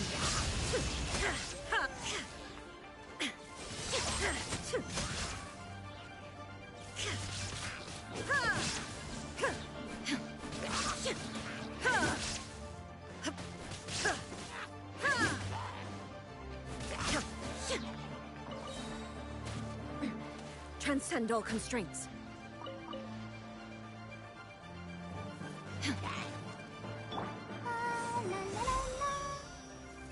Let the show begin.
Illusion shattered!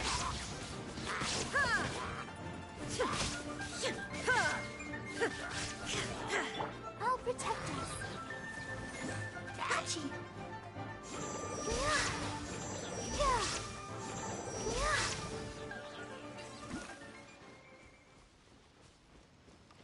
Why are there enemies here?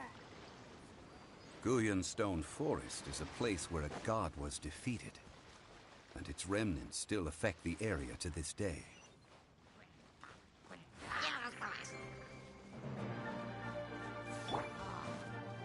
Now you shall perish!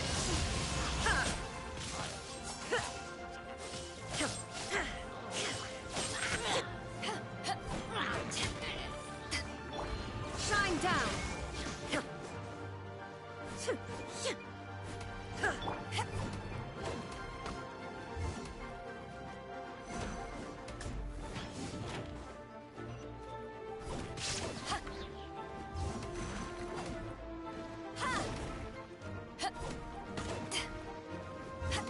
Eyes on me!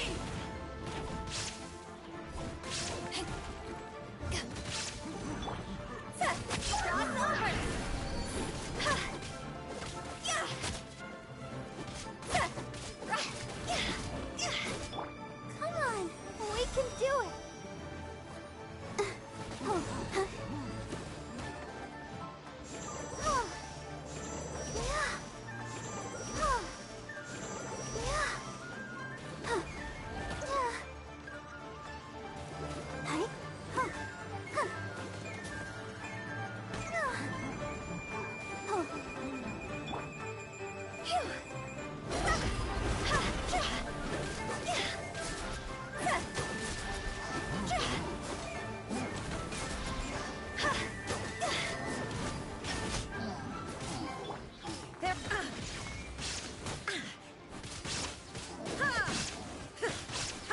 Torn to oblivion!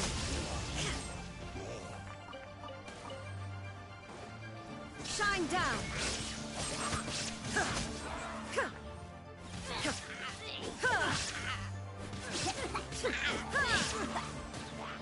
Time to go.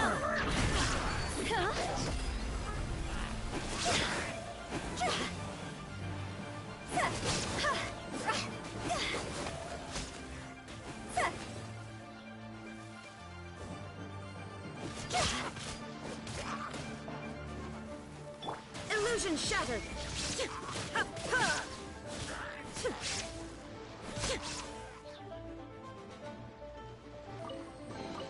Take them. I have no need.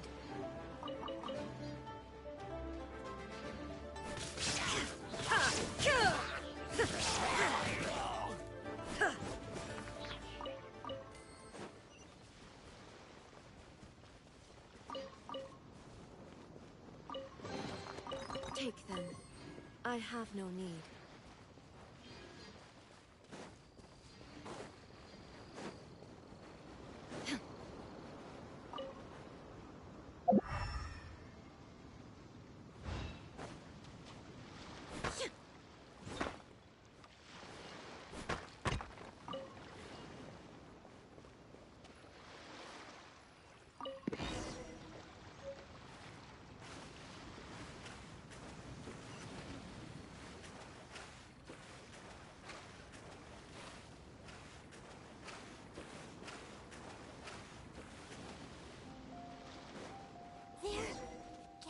Together here. But why? See that object in the center? Perhaps it emits the remnant strength of the god. That would certainly attract them. The hydrominic monsters. I have a contract, and must put my personal feelings aside. Go ahead. Defeat them, and recover the relic. I'll remember that.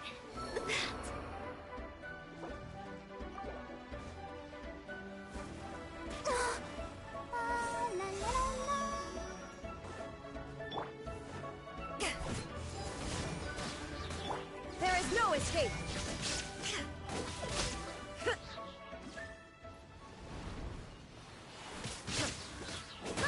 Now you shall perish! Ha! Illusion shattered!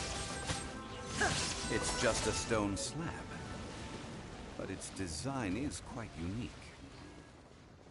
This should be enough to garner some information. Let's head back.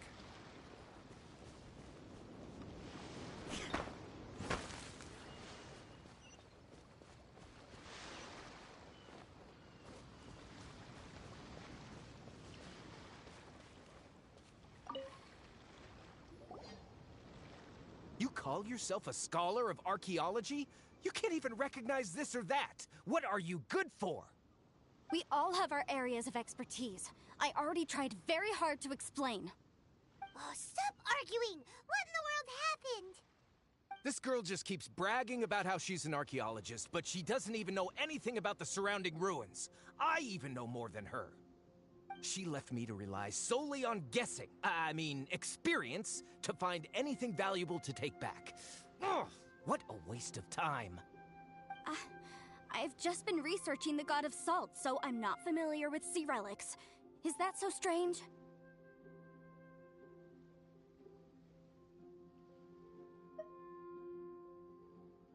And you kept asking about how much Mora everything is worth. Can the value of relics only be measured in Mora? Isn't measuring their value in Mora the easiest way? This also matches the traditions of Liyue, does it not? Now, calm down. No need to make a fuss. We were able to bring back some intriguing objects. Let's have a look. Oh, what a shame. These objects were indeed washed ashore by the Overlord of the Vortex, but they have nothing to do with the god besides being in the vicinity at the time. The stone slab we found, however, has a mysterious pattern and faint aura of divine power. Perhaps it will be useful for research purposes. Quick, give it to me! At least we didn't come for nothing. The power of the gods, yes! This is good. Oh, but these other objects are certainly worth a little something, right? It should be enough to cover the cost of hiring you. It's all mine. So, it's only valuable for research if there are remnants of divine power on it? Not at all. My quest to uncover the history of the God of Salt is because history can tell us about culture and beliefs. But you're just trying to use archaeology to get rich. Nonsense! I'm a professional archaeology researcher from Snezhnaya. I swear, if I'm lying, may the Lord of Geo strike me down.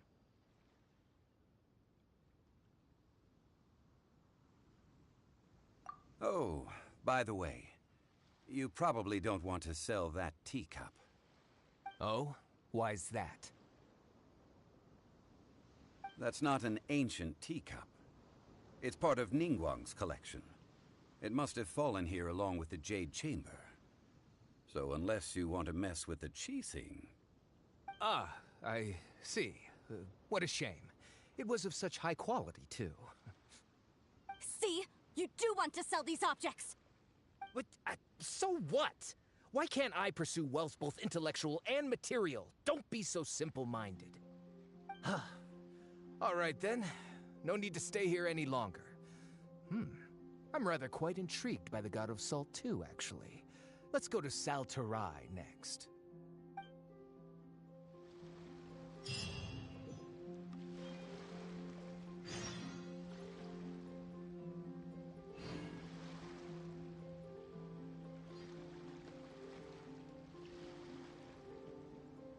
Inactivity serves no purpose whatsoever.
The world remains constant over the centuries, but human life is like the dew at dawn, or a bubble rising through water.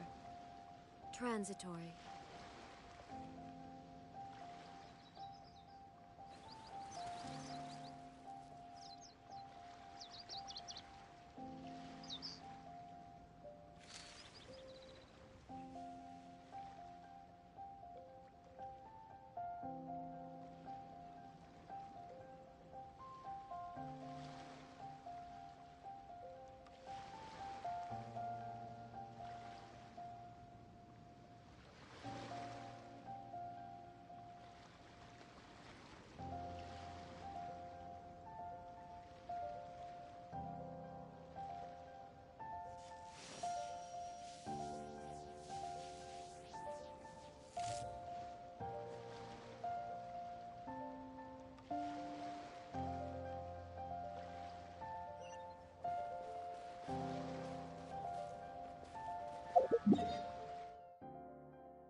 Take them.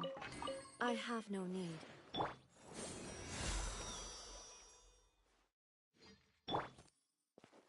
There is no escape!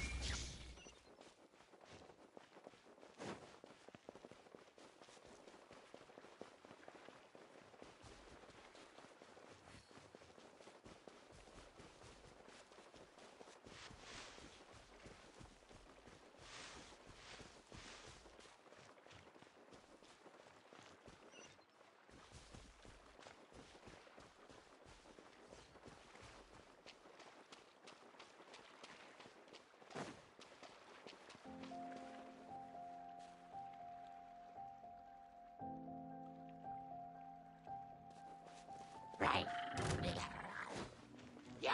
Shine down!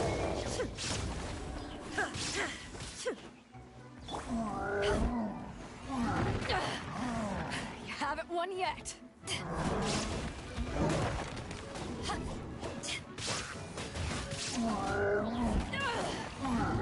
Power ascended Python!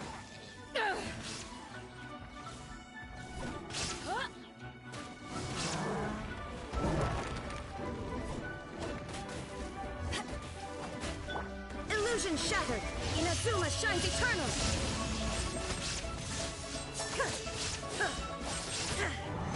Higher, higher, hands on fire! See?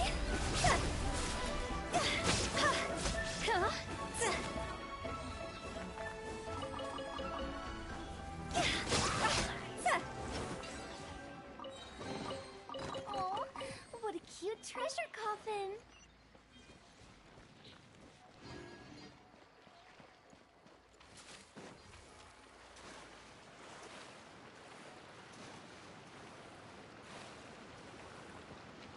Ready, steady, go!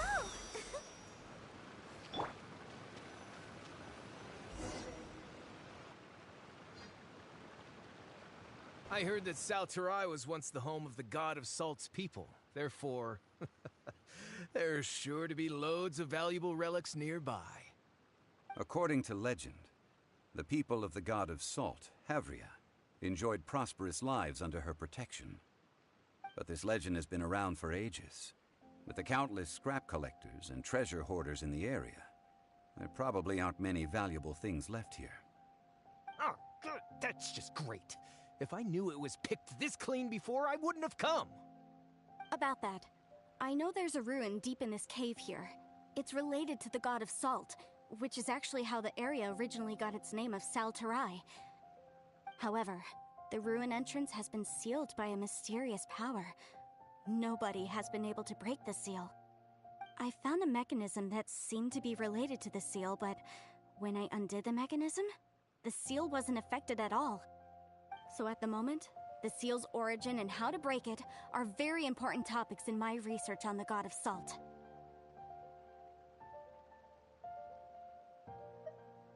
I don't know. There's no concrete evidence. But I'm pretty sure the seal is meant to hide some kind of long-forgotten truth. The god of salt was a benevolent god, adored by the people, not to mention powerful. She wouldn't have any kind of shameful secrets to hide. So, the one who wants to hide some truth is very possibly her killer, Morax. This doesn't sound like something the Lord of Geo would do, though. Who cares about all that? It sounds like countless treasures of the god of salt lie within this ruin, just waiting for someone to find them, right? You weren't listening at all, were you? Ugh. Even if there's a mountain of treasures inside, nobody can get in if the seal isn't broken. Ah, but we have the illustrious Mr. Zhongli with us. He looks like he knows just about everything. A little seal shouldn't be any trouble for him. This seal seems to be quite ancient. Even Mr. Zhongli may not know all of its secrets. I may know something about it. What? Over the years, I've heard various rumors with bits of knowledge about seals. Although their references seem rather disorderly, they do in fact contain the secret to breaking seals. Let's go take a look at the mechanism Miss Wanyan just mentioned. Okay, since Mr. Zhongli says so, follow me then.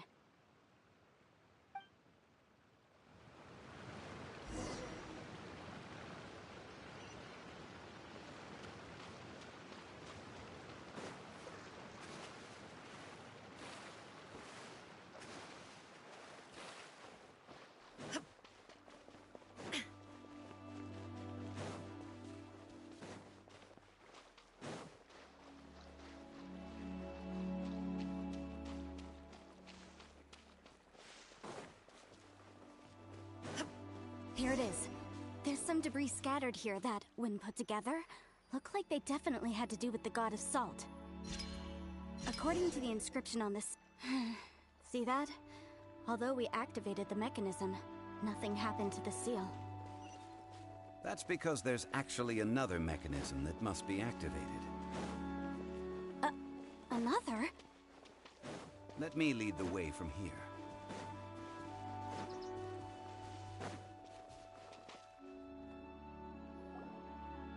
This place seems familiar. Huh, I remember. I think there's some elemental monuments here. So you're saying they're related to all this? When I investigated the seal last time, I had someone with a vision accompany me.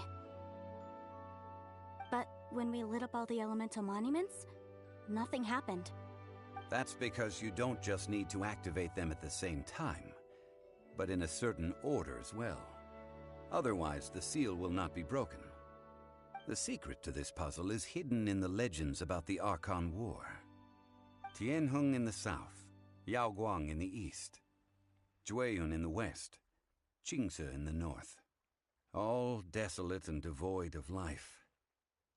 Liyue is vast, yet even one haven is hard to find. To the north, to the east. Do the people of Liyue always talk in riddles? I think I've heard this saying before. Certainly you have. And the contents of this saying are also related to the god of salt.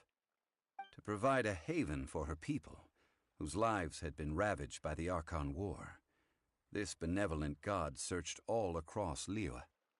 At that time, with the chaotic fires of war engulfing the land, even one sliver of peace was a luxury.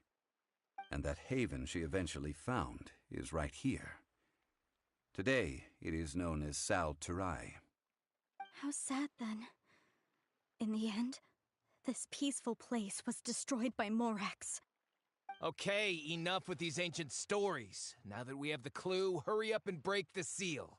whatever happened doesn't matter as long as we can get inside that ruin.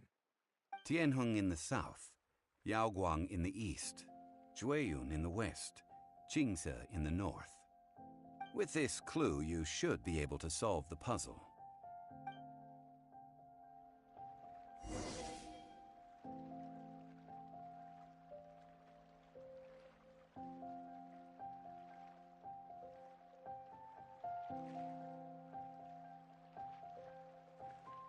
Inactivity serves no purpose whatsoever.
All the world holds dear is but a backdrop of constant motion. I stand before it, alone and unchanging.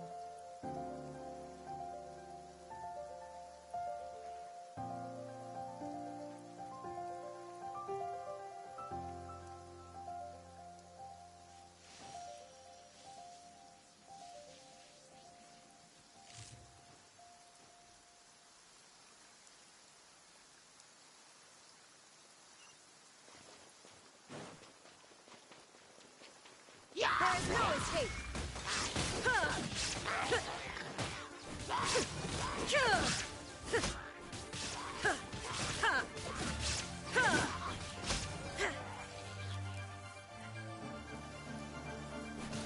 Illusion shattered!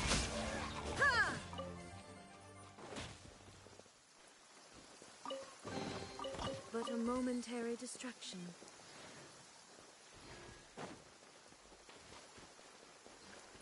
There is no escape!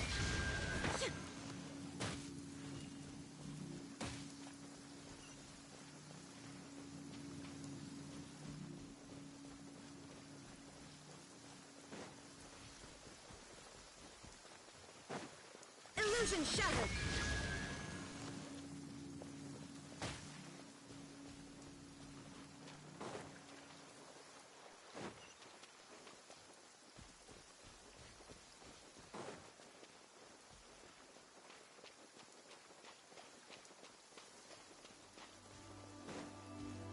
There is no escape!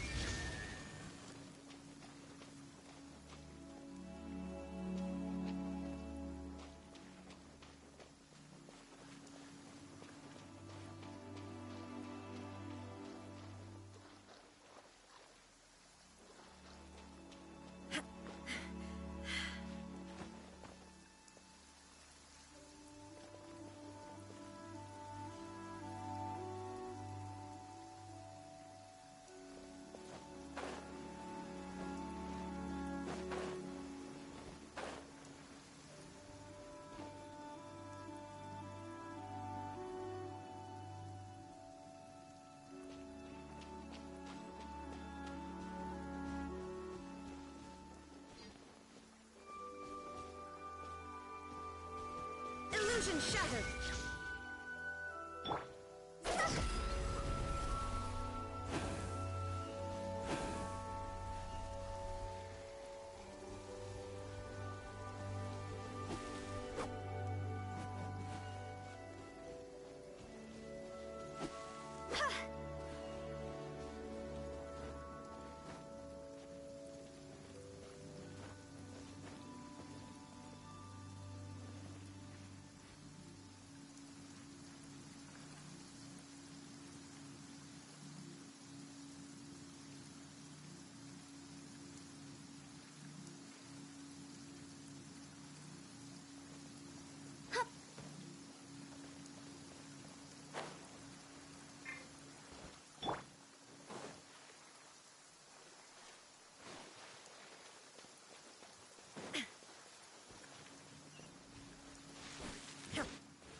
down! Tianheng in the south, Yaoguang in the east, Jueyun in the west, Qingse in the north. The directions are the clue. Give it another try.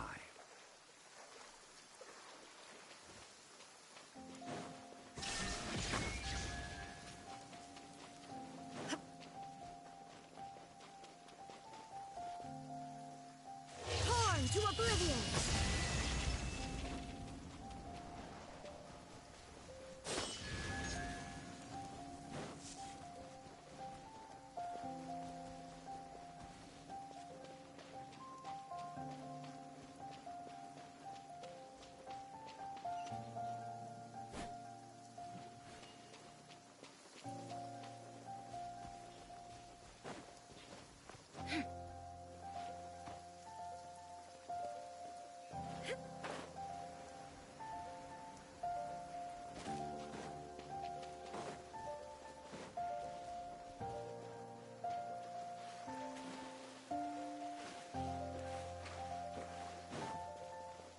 Illusion shattered! Tianheng in the south, Yaoguang in the east, Jueyun in the west, Qingse in the north.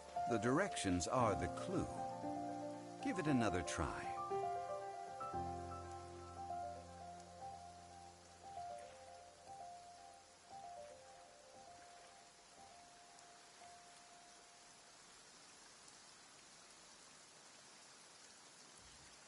The world remains constant over the centuries, but human life is like the dew at dawn, or a bubble rising through water. Transitory.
Clear skies can do nothing to hide the brilliance of lightning.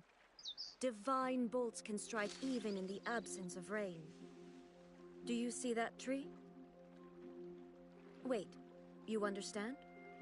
So, demonstration is not required. Good.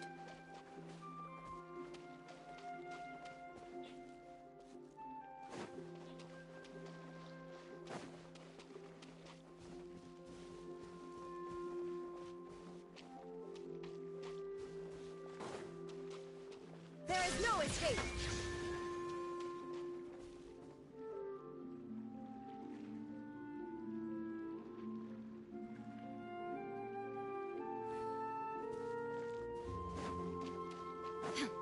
Illusion shattered!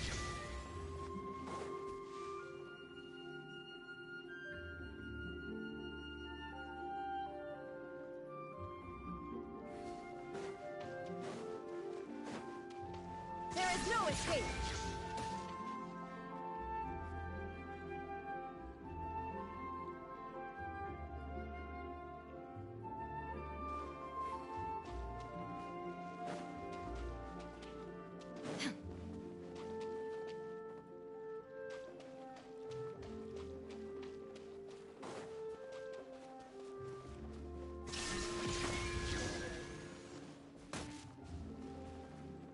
Look! The seal really was broken! Mr. Zhongli is indeed quite remarkable. It was nothing, really. Now, it's time that people learn the hidden truth, lost to time.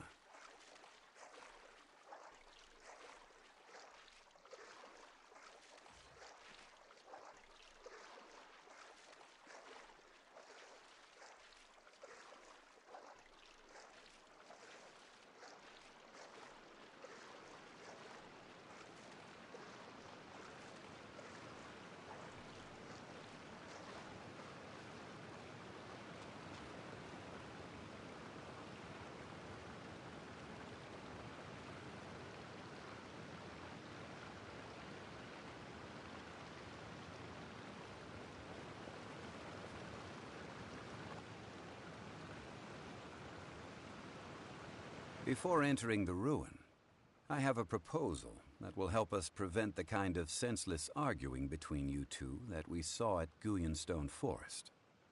Okay. What is it? I propose you two agree upon a contract, stipulating that we alternate who gets claim to each treasure we encounter, with only one object permitted per claim. To show my sincerity, I won't be taking any treasure. This will just be between you all. Hey! Don't pass an opportunity like this up so easily! I don't agree.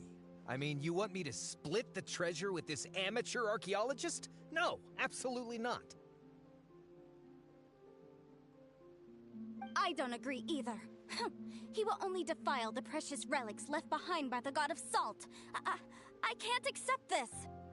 Well then, if the contract is not agreed upon, I will no longer serve as your consultant on this expedition. You will have to rely on your own experience to find whatever treasures are hidden in this ruin, as well as traps. You have the audacity to demand this! Okay then. Even half of the treasure in the long-sealed ruin of the God of Salt should be enough to make a fortune. If you want me to agree upon this contract, so be it. I just have one request, Mr. Zhongli. If we discover the truth behind the God of Salt, you must judge it fairly, even if the truth harms Morax's image. I can accept this arrangement. Well then, let's go.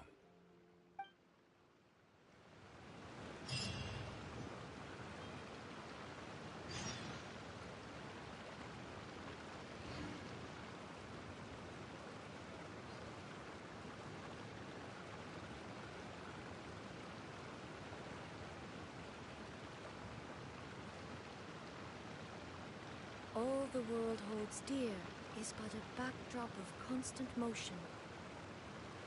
I stand before it, alone and unchanging.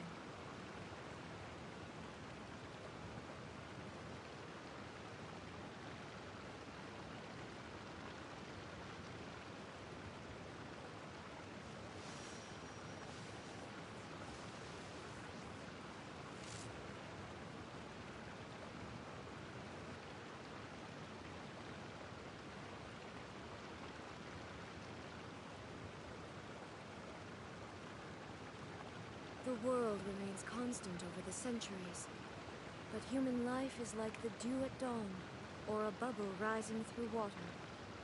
Transitory.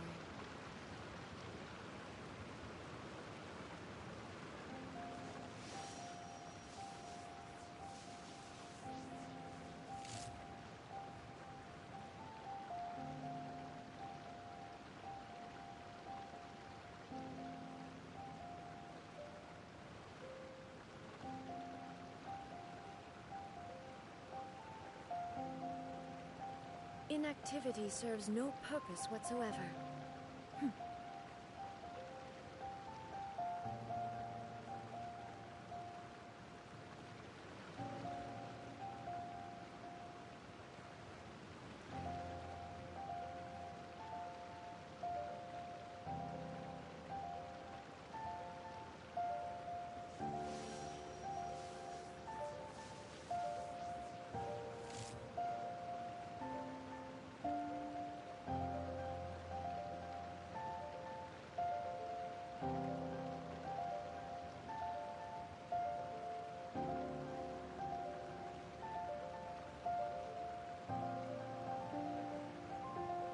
All the world holds dear is but a backdrop of constant motion.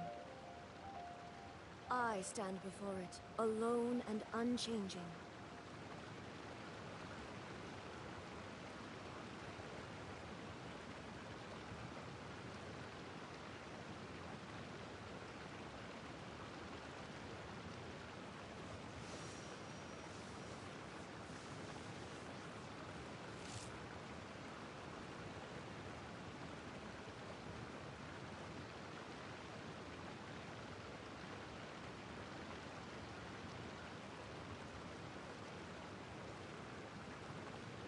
Inactivity serves no purpose whatsoever.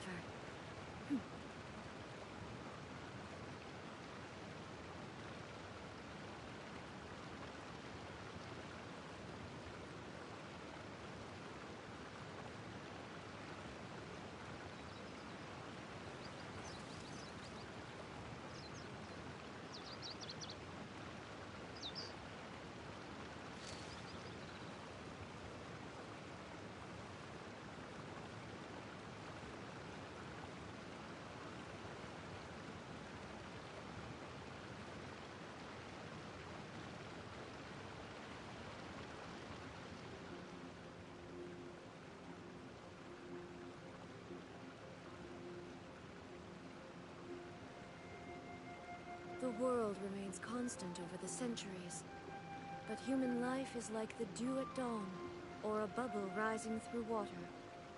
Transitory.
All the world holds dear is but a backdrop of constant motion. I stand before it, alone and unchanging.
Inactivity serves no purpose whatsoever.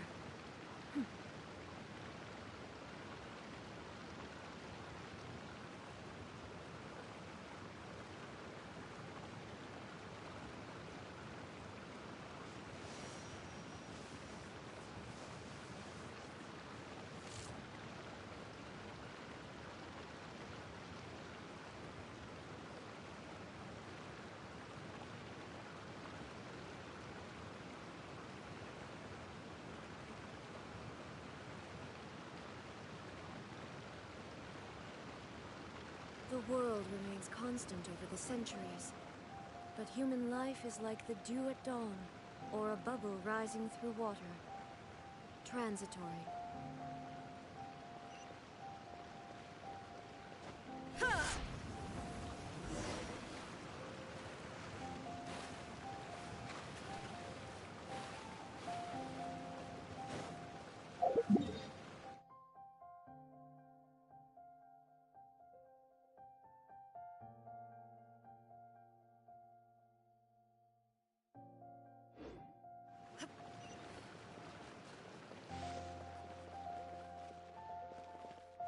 Come on, we can do it!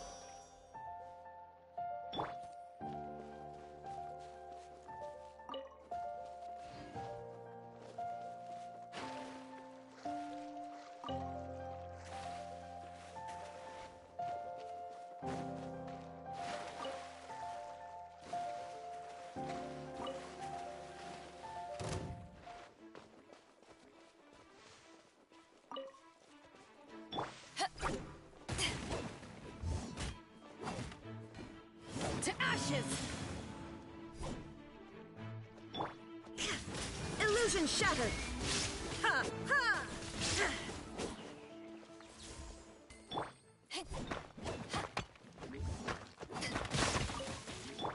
Shine down!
Osmanthus wine tastes the same as I remember. But where are those who share the memory?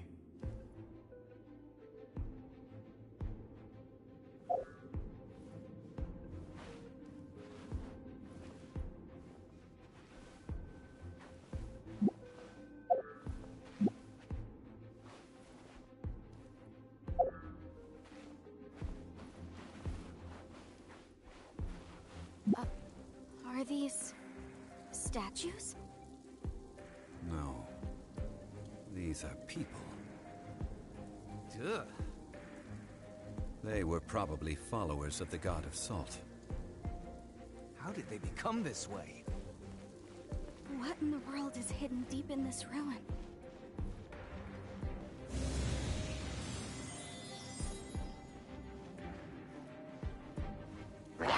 Solidify!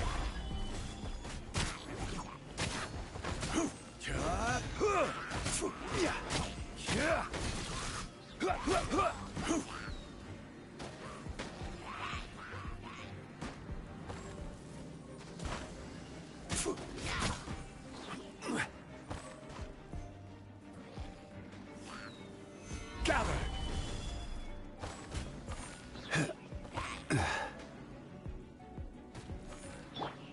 Illusion shattered!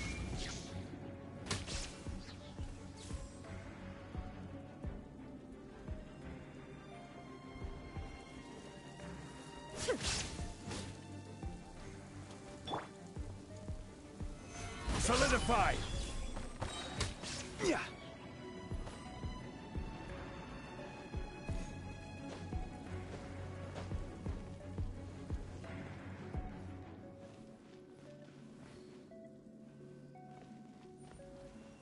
Crumble!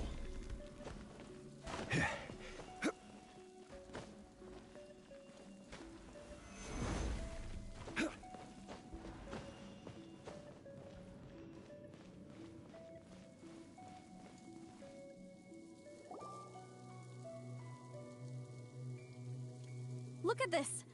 It's filled halfway with salt. Just looks like a fancy salt holder. Seems like the god of salt was a god lacking in treasures. According to my knowledge, it's no ordinary vessel.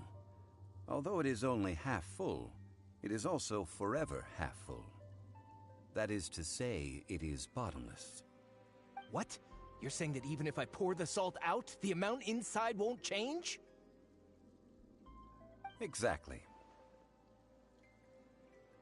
Able to produce endless salt. The god of salt is powerful indeed. Finally, after all that effort, I've found precious treasure. I claim this as mine. I just need to pour the endless salt into 1,000 or 10,000 bags. I can sell it and make a fortune. Hey, how can you use a relic of the god of salt for such a shallow pursuit? If Mr. Clement wants this salt chalice, then the next object we find will belong to Miss Wanyan, according to the contract agreed upon. Of course, as we agreed. But how can anything be worth more than this rare find? Since we have a contract, it's no use for me to fight with him. Then let's move on, shall we?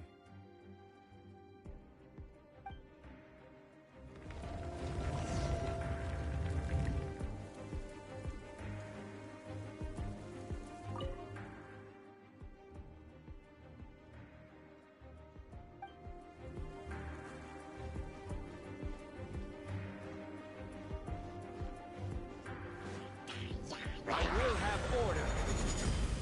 Rise! Shine down! Inazuma shines eternal!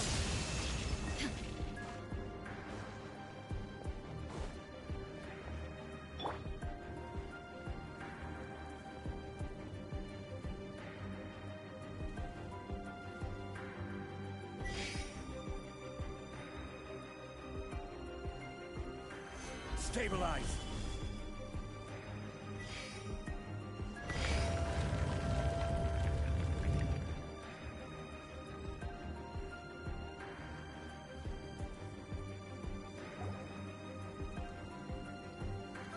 Just a simple ruler. It doesn't look to be worth anything.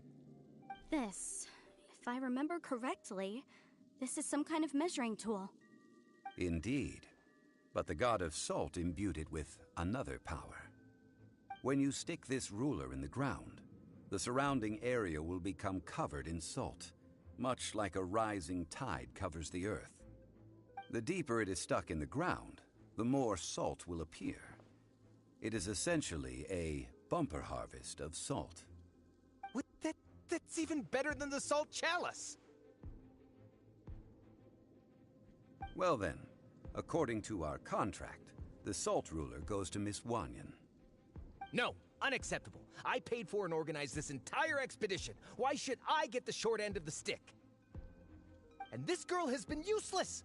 Why would she get anything? Oh boy, here we go again.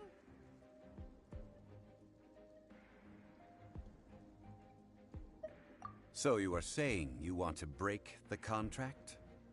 So what if I break it? Now that I've seen how the mechanisms in this ruin work, I no longer need you.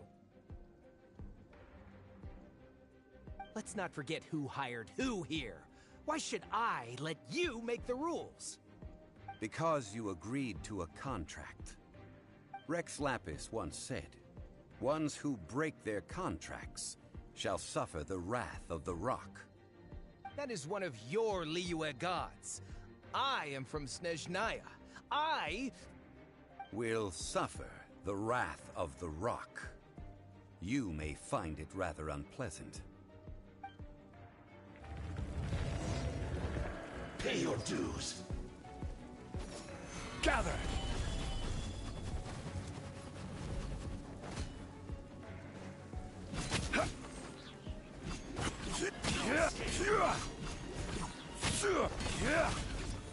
Quake! Prepare yourself. Leaving so soon. Order guide you.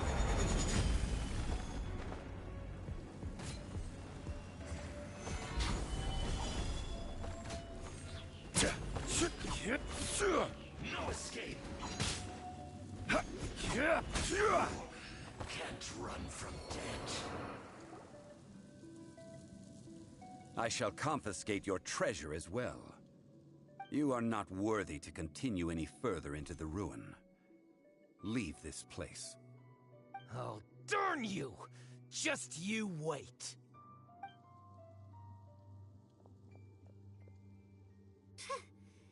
Some archaeological survey. He could only pretend for so long. Hey, Paimon likes Mora, but Paimon doesn't do bad things. Clement's wrongdoing stemmed from greed, yes. But besides greed, there are many other things that may tempt us to break contracts. When people see the object of their dreams, how many are really able to control their desire and follow the contract? I think we should be honest with each other now. Huh? Be honest about what? That in truth, not a single member of this archaeological expedition came here for archaeology. Why do you say that? Miss, you lack even the most basic archaeological knowledge, and can recognize naught but a few simple relics. However, you are an expert when it comes to anything regarding the god of salt. You aren't interested in archaeology or relics. What you're really interested in is the god of salt. I believe those legends about the god of salt that you mentioned on the Pearl Galley are passed down between generations at Yinyuan Hall. Okay, that's enough. Sir, you are indeed a man of great knowledge and talents. I seem to have been right to seek you out once I plucked up my courage. You're right. I'm not a scholar of archaeology. I come from one of the 8 trades under the jurisdiction of the Qixing, Yinyuan Hall of the salt industry. Our ancestors were those protected by the god of salt all those years ago, when the Archon War engulfed the land in chaos.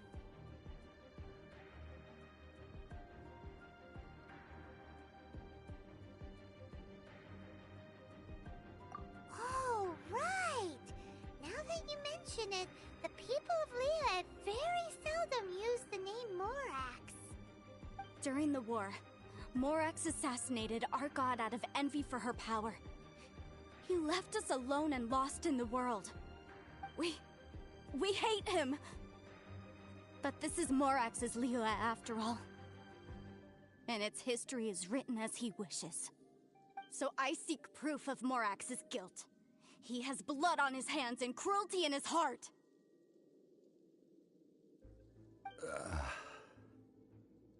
We agreed to a contract that we will face the truth head on, didn't we, Mr. Zhongli? You must judge this history fairly. Naturally, of course. But I must add, Liyue is no longer Morax's Liyue. Come with me. All the answers you seek lie ahead.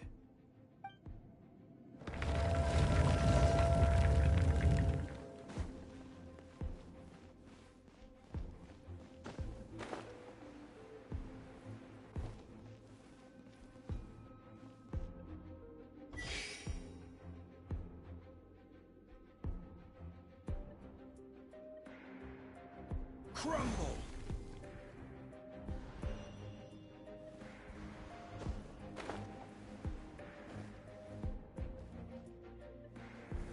Stabilize!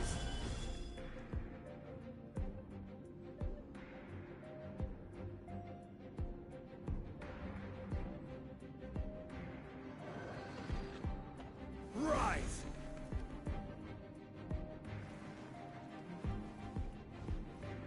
Crumble!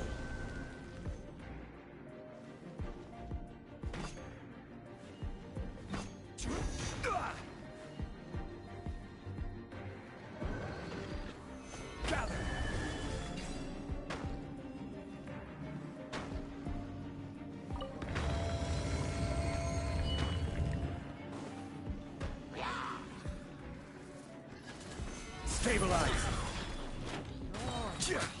I will have order!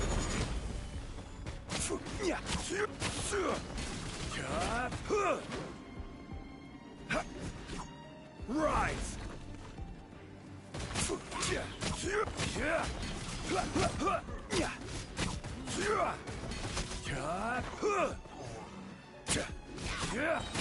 Crumble! Order guide you! Rise!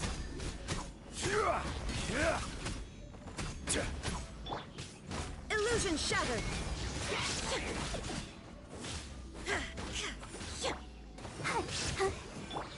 Quake!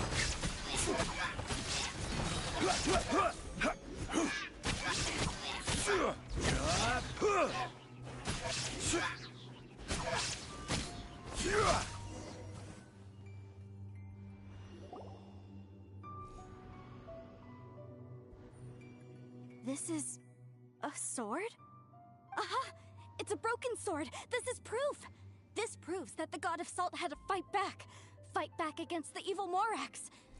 But sadly, she was defeated. The power of this sword surely is much greater than that of the Salt Chalice and Salt Ruler. If we can repair the sword, then we can show the world the mighty power of the God of Salt. It does look like something left behind after being defeated in battle. 2 pieces of a broken sword. From an archaeological perspective, these are 2 separate relics. According to the contract, you can only claim one. Why? We were alternating claims to treasure, true. But Clement is no longer here. Yes, but the only one object per claim clause still holds true. You cannot take 2 relics at the same time. This logic! Zhongli, she seems like a good person, and no one is fighting over the treasure. How about you let this one slide, huh? When there's a contract, nothing can be allowed to slide. If the contract is not followed, then it is broken. No! If I only take 1/2, then it can't be repaired, and the power of the God of Salt cannot be restored. No matter what, I must be faithful to her. Even if it breaks the contract, I don't care. So you are already decided? Then there is a price to pay for breaking the contract. Zhongli! That is to say, you consign yourself to suffer the wrath of the rock. That's okay. The God of Salt gave up her life to protect her people. My sacrifice is nothing compared to that. Punish me however you want. Just let me take this proof of my faith. No, you can't hit her! Perhaps that punishment would be easier for her. But as punishment, I will tell you the truth. Huh? The truth? You mean the truth is my punishment? Yes. The truth that I am about to tell you shall be your price to pay for breaking the contract. I'm afraid to say that the God of Salt, Havria, was not the powerful god you imagine her to be. Rather, she was a small and weak god who yielded to all other gods. When it came to war, she lost, never able to win a seat among the 7. What? During the Archon War, the gods of this world used all their strength and cunning to vie for control of Tevat. But Havria instead chose to flee. She thought that by giving up before a fight could start, she could save herself and her people from the war. However, during such a long war, there is no end to the advances of aggressors. After making countless concessions, Havria lost all of her lands, until only one small haven remained. No! It can't be so. In her last days, she had not even a single blade to defend her people with. Not even a single blade? Then... this sword... This sword is not a relic belonging to the god of salt, but is instead the murder weapon used to kill her. Murder weapon? No! That's not true! That can't be true! You're trying to test my faith in the god of salt! As I said before, I only state the facts. Preposterous! You are a follower of Morax! Don't try to trick me! Hey! Hey! Come back!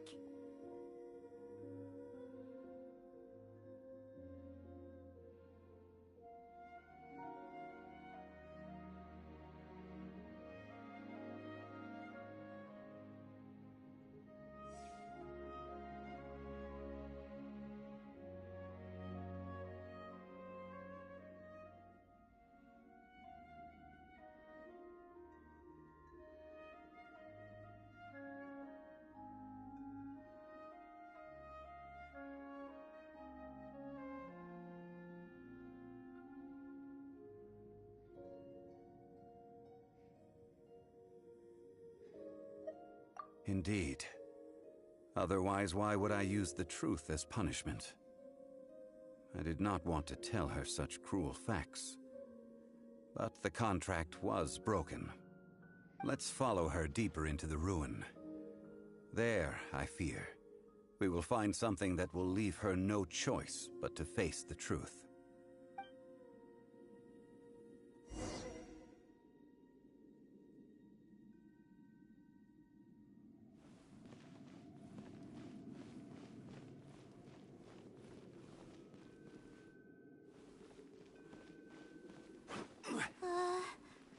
Are these statue thingies running?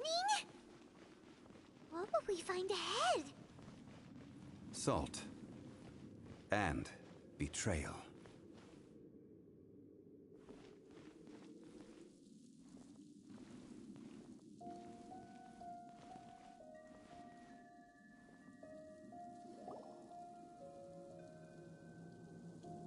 What are all these? What did they see? What did they do? What happened? Since you do not trust me, let us continue onward.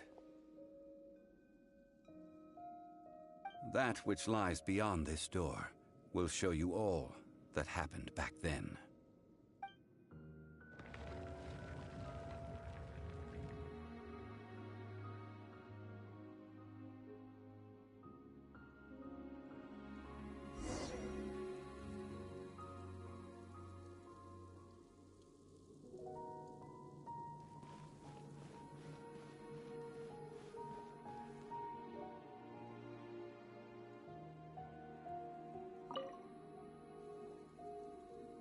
This is the scene of the crime. Havria's body dissipated, leaving nothing but these traces of salt. Her dying moments have since been frozen in time to this very day. The story continues that some among her people realized at last that this gentle, kind, but weak god could never protect anyone in wartime. The Archon War was cruel in the extreme. Instead of consigning her to the agony of defeat, they thought perhaps it would be better to give her a quick release. But what about these statue thingies? No matter how weak the god, the power that flows forth when they are slain is beyond the strength of mortal coils to bear. Those who could not flee were thus transformed. Those of her people who were untouched by this disaster left for Liyue, where they sought refuge with Rex Lapis. Their descendants feared Havria's remnants and lived in terror that she had laid upon them an eternal curse. So they risked their lives to come here, to break the sword, and offer up obeisances in hopes that her anger might be appeased. But they need not have done so. For how could a god who had never once resisted, even till the end, nurse hatred for her people in her heart? Even if this is so, I can't! This must be a lie. A false history, all of it! Don't you dare try to shake my faith!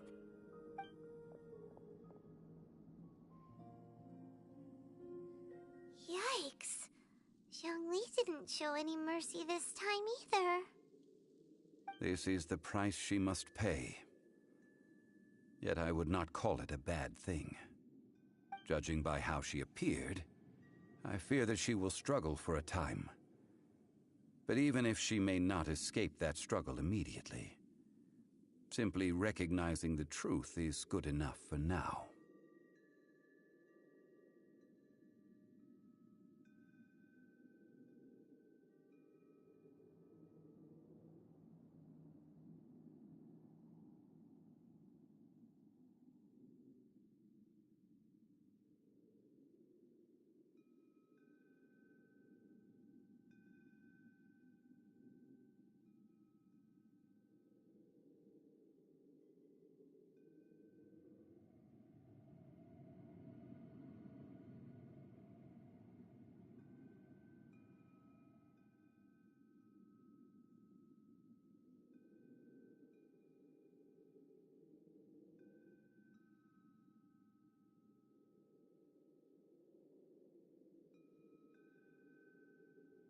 Indeed. In ages past, Havria's story served as a warning to me as well. Faith in a god who has already passed will do you no good. So it is for Havria. And so it is for Morax also.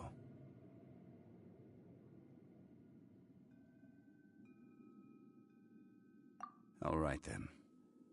Now, would you like to accompany me in taking a trip to Guyonstone Forest? Huh? What do you want to do, Zhongli? Treading old ground, telling old stories. One cannot help but be reminded of old acquaintances.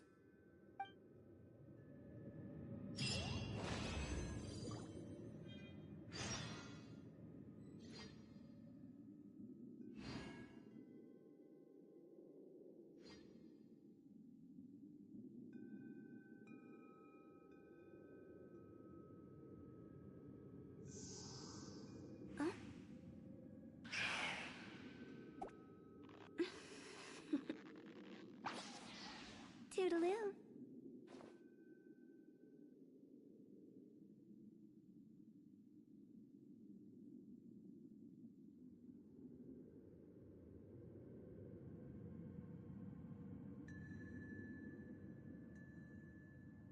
Silly churl, Billy churl, silly Billy, hilly churl. Ooh.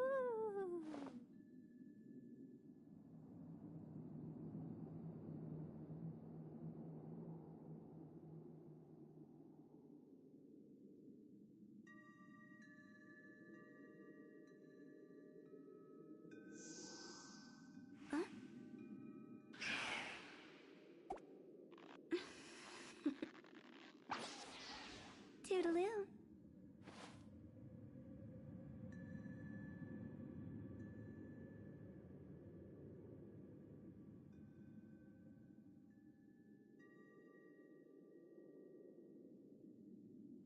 Silly churl, Billy churl, silly Billy, hilly churl.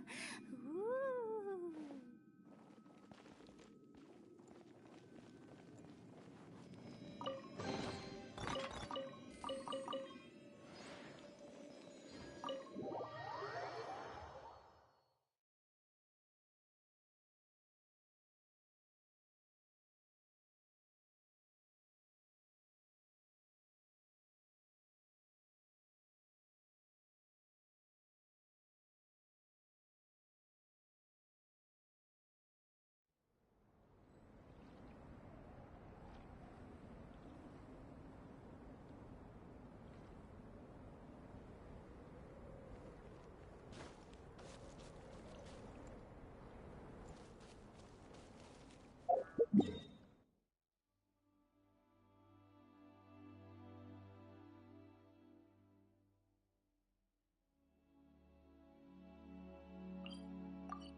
Wanna come over for tea?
Yeah.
Toodaloo.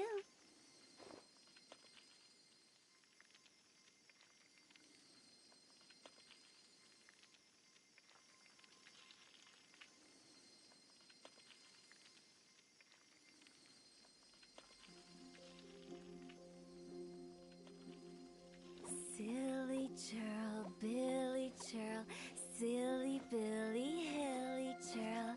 Ooh.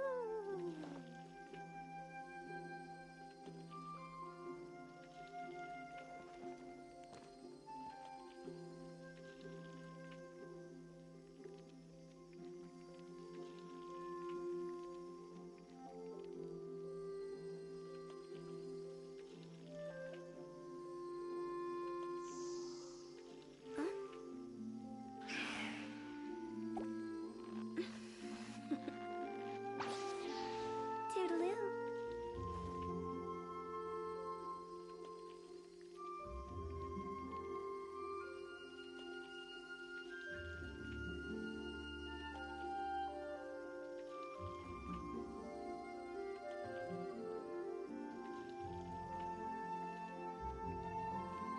One client, two clients, three clients.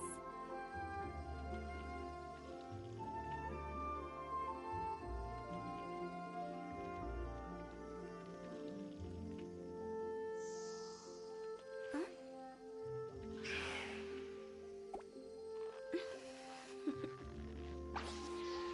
Toodaloo.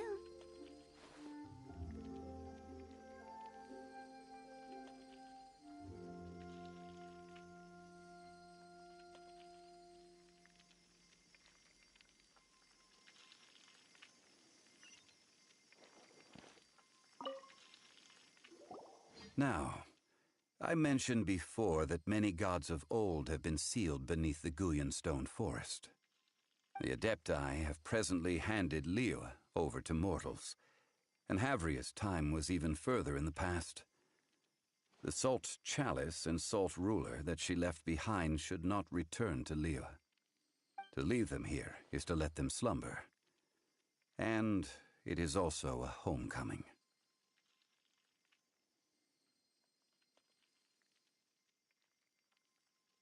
I ended an era with my own two hands. I've always wondered how I should remember that which I ended. History records, but history may be changed. This incident proved that. Time is a mighty force, and history's twist in its flow. I need to find a better way of recording history in order to engrave its truth. Stone carvings were one such ancient method, but unchanging stone, immovable earth, even one such as myself. Someday we may all disappear. Zhongli. Therefore, I thought of you, traveler. You are one who crosses the celestial atlas, and who passes through countless worlds.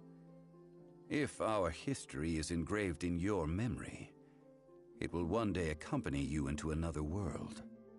As long as a traveler like you is able to record what happened, then a backup of sorts will exist for times and tides of Teyvat. Sounds like tough work. Now then, it is time that we consigned both the Salt Chalice and Salt Ruler to the sea. Huh? Why do we need to throw them into the sea? As I said before, this is the place to which the remnants of many bygone gods are consigned. This includes Osial, Overlord of the Vortex, who the Jade Chamber most recently returned to this ocean prison.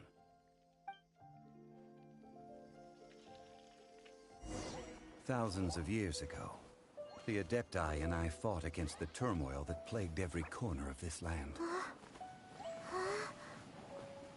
Guyan Stone Forest, where I sealed many gods with my spears. After so long, naught but folktales remain. Osial, you and I were foes, but our ancient grudge is but a bygone memory now.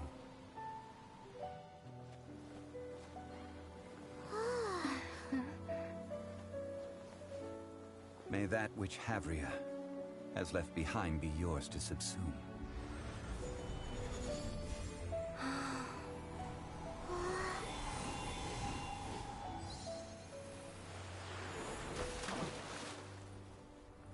And thus another spark of divinity departs from Liyue.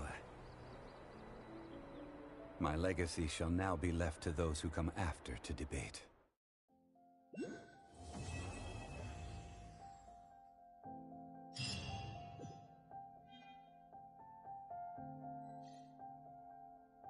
I will remain here for a while.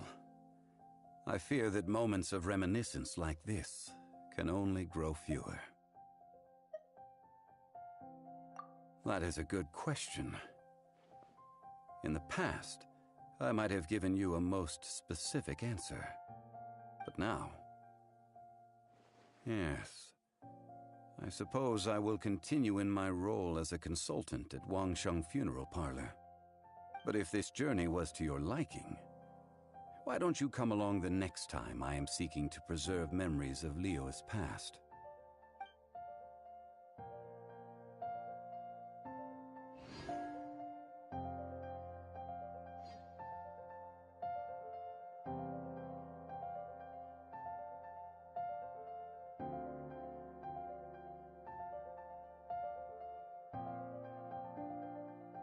When the sun's out, bathe in sunlight. But when the moon's out, bathe in moonlight.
Hi, Catherine. It's us. Any new commissions? As a matter of fact, there's one that looks perfect for you two. Uncle Dai is one of the foremen at Huishan Hall over in Liyue Harbor. He's hoping the Adventurers Guild can spare some manpower. What is it we have to do exactly? I believe you'll be looking for workers. Ooh, looking for people? Awesome! We're good at that! I have no reason to doubt your abilities. I'm sure the details can be worked out face to face. If you're willing to accept this commission, head over to the dock and talk to Uncle Dai.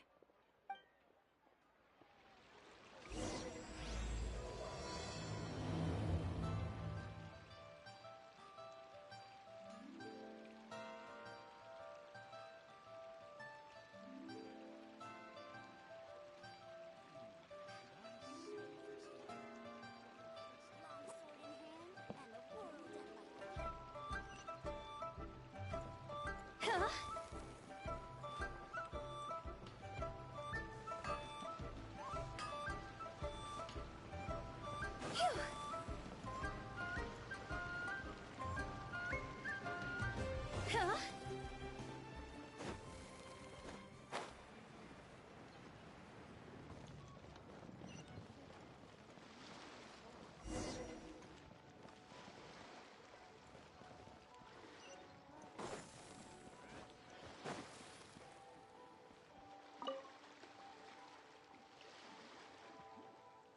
Hey, are you Uncle Dai? I am indeed. Ah, now then. You must be the adventurers assigned by the guild. Huh? How could you tell? By the clothes on your back and the look on your face. Experienced adventurers at that, I'll wager. Right again! You're pretty perceptive! In this trade, you need a sharp eye for people, not just rocks. Uncle Dai can see what you're made of from a long way off. Alright, my assistant should be arriving soon, so let's just wait here a moment. Woo woo! That's why we're here! Now there's someone else taking a cut? Well, to tell you the truth, this is a very difficult matter. Too much for adventurers alone to handle life here. So there is someone else!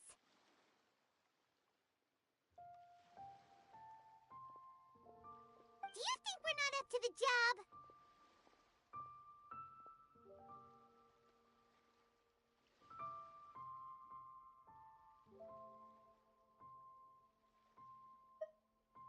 It just occurred to me that you don't have all the facts. The incident in question happened in a mine, and it's a little out of the ordinary, to say the least.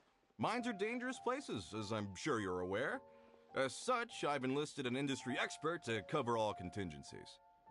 Last time I checked, adventurers weren't experts in ore appraisal or geological analysis. With a professional by your side, everything should run smoothly. Besides, this guy's the best in his field. No matter the rock, he'll tell you its value to the nearest mora at a glance. I'd go as far to say that there's not a soul on Tevat that knows rocks better than him. I'd be a fool to not enlist an expert of his caliber. You're a fool if you think you found Tevat's #1 rock expert. Oh? And why might that be? Because Tevat's #1 rock expert happens to be a friend of ours.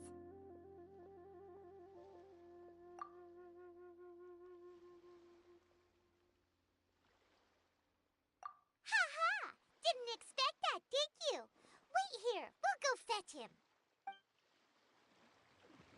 Paimon bets Zhang Li is listening to the storyteller. Let's head over.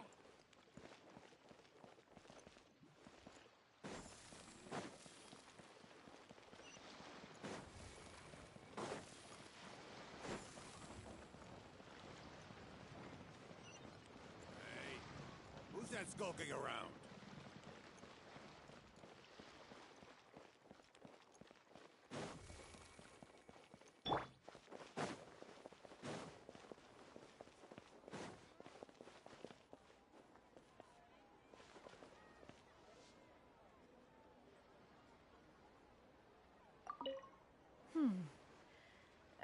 One may have won the kite flying competition, Yu Heng, but this prize should truly be reserved for another.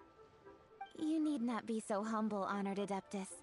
Among all the kites, yours was quite literally a cut above the rest.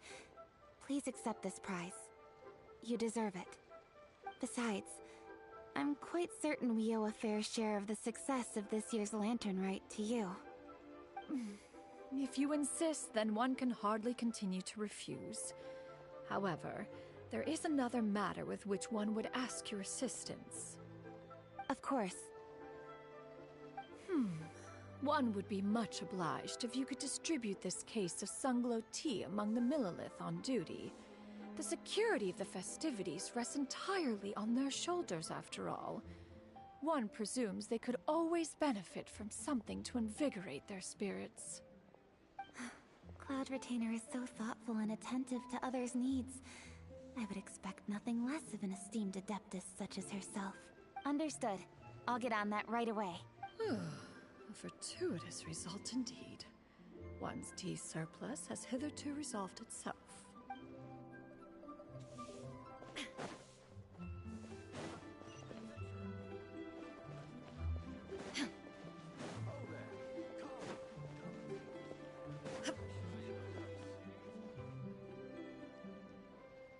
In our last tale, Rex Lapis. Zhongli, there you are! Oh. Here for a few tales? I didn't know you two were connoisseurs.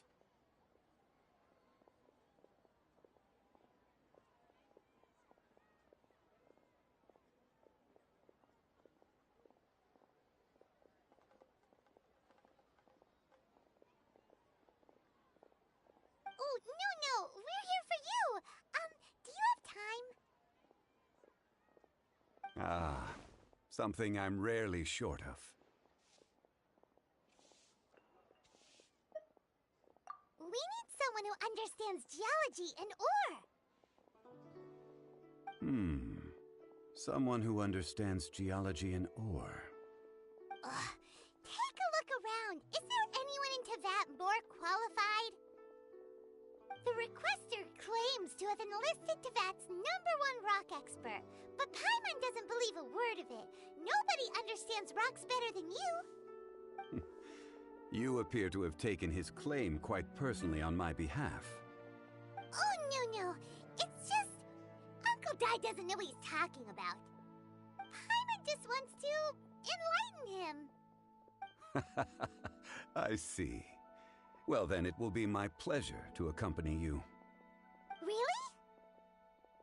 But I should inform you that despite my expertise, I cannot necessarily claim to be a leading authority.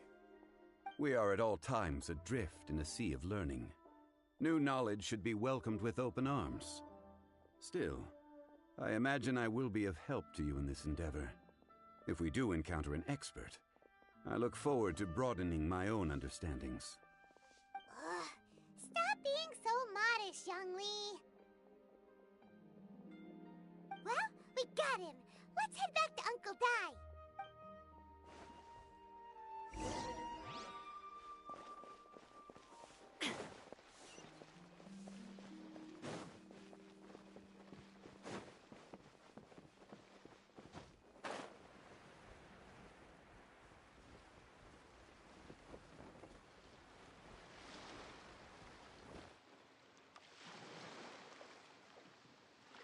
Uncle Dai, we're back! Oh, and this must be the friend you spoke of? Yep. Paimon doesn't know who your rock expert is, but he's got nothing on our guy. Let's not get ahead of ourselves. Still, I do have a claim to some experience in this field. Uh-huh, so you say. Wait till my guy gets here, then we'll see. It's no use me singing his praises. You'll have to see for yourselves. Is this the place? Aha! Speak of the devil. Allow me to introduce my assistant, Kun Jun. Young Kun, these are 2 adventurers assigned to us. And as for this gentleman...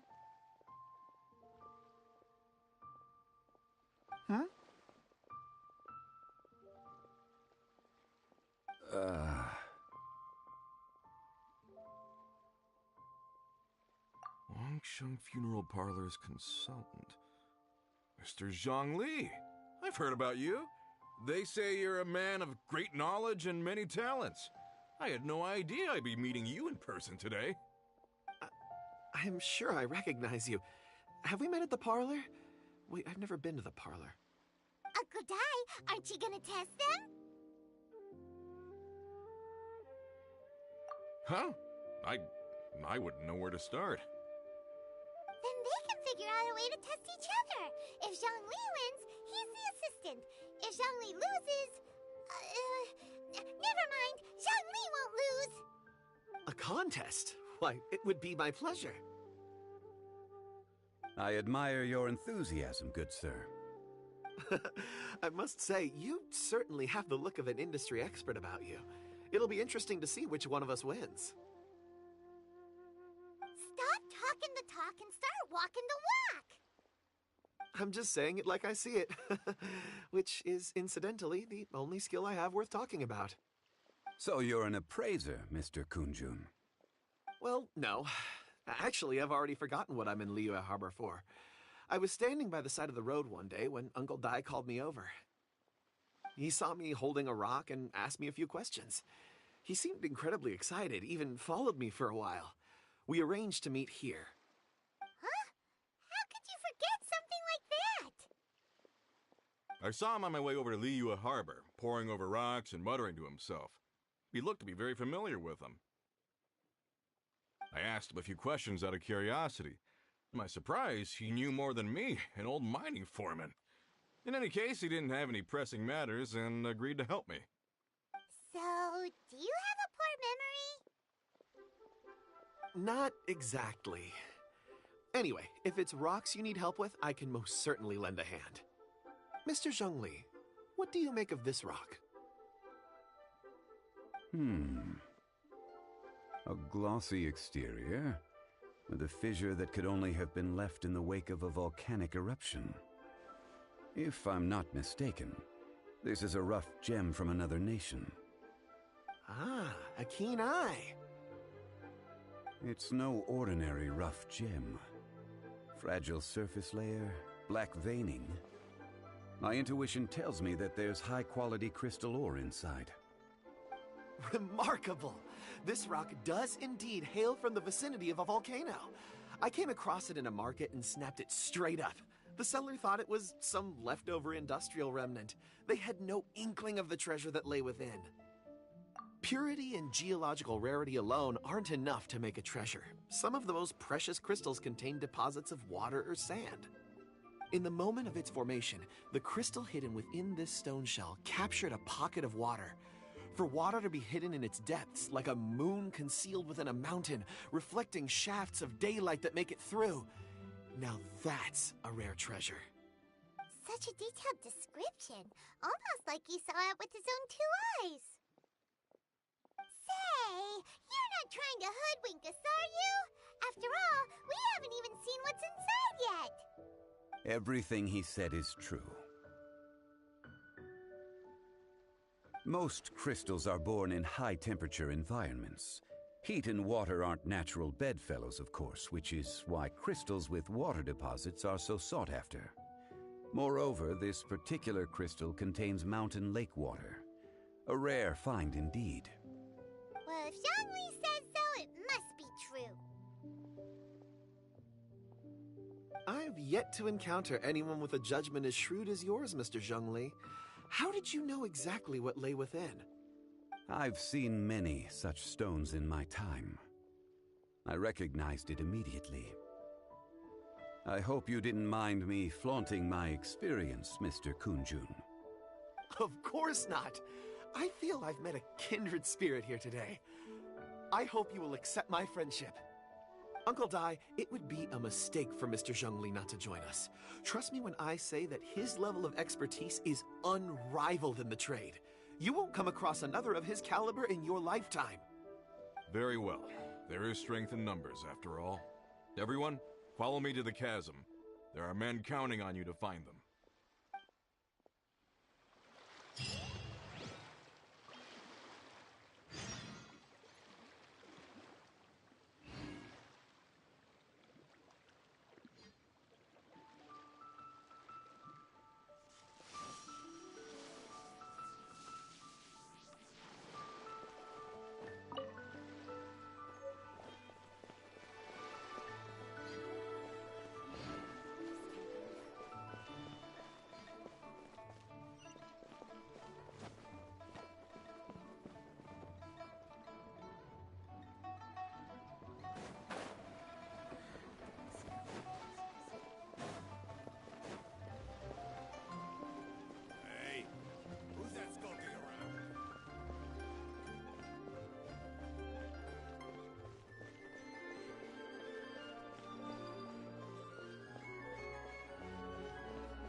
You shall perish!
There's no end to this. Another test. Time to go.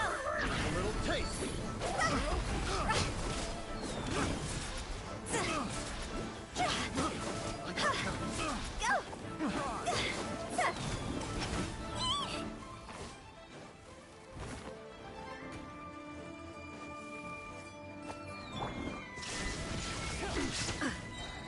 Torn to oblivion!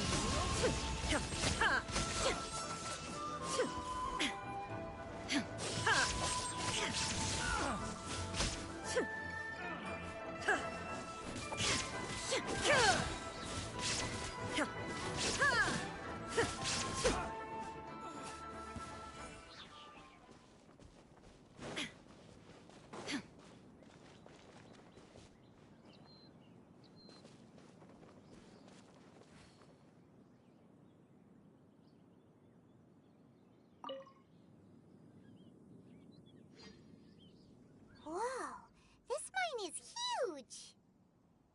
This is where the incident occurred. 6 days ago, a group of us left the site to attend to other matters. When we returned, the 4 men we'd left behind had vanished.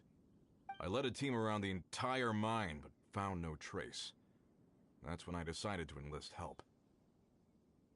So 4 miners have disappeared. Yes, there were 10 of us. We lost Long, Bold Sen, Brave Sen, and Mao. I worked with all of them. Workers in this trade are usually young men in the prime of their lives. Could it be that the 4 of them left for another mine? Unlikely. There's no other lodging for miles around, and we didn't pass any other mines on the way over. Huh. Such a huge mine. Did you really manage to explore every corner?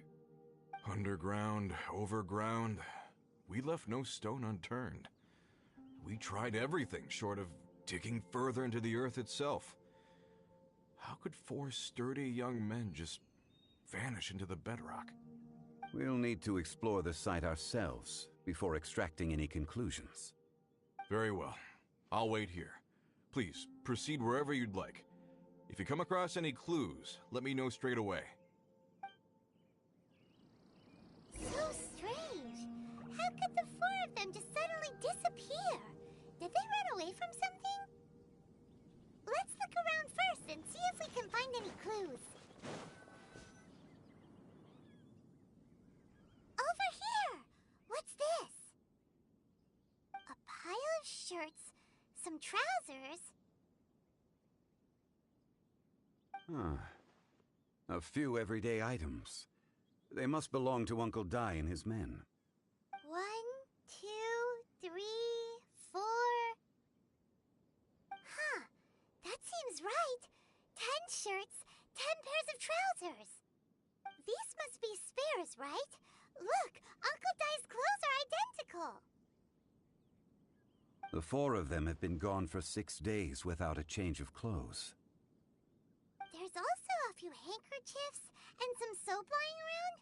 Oh, and some tool belts. Items for washing one's face before the dawn shift. Mining equipment. So, they didn't take any supplies. Correct.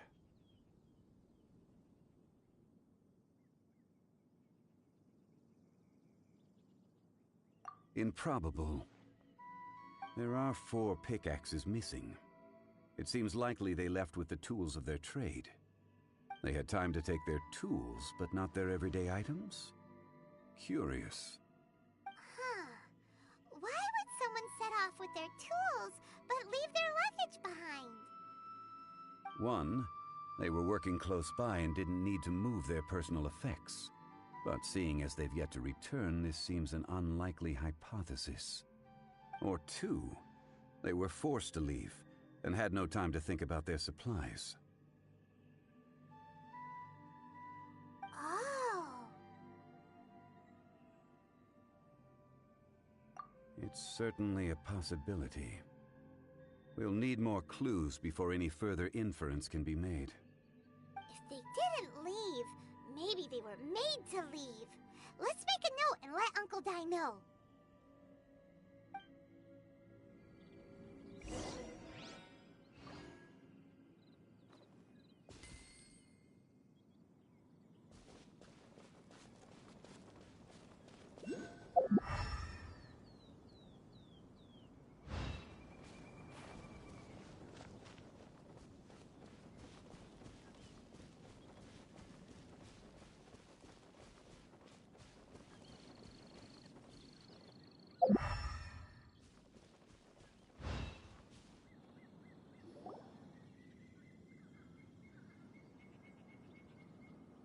Kunjun, what do you have there?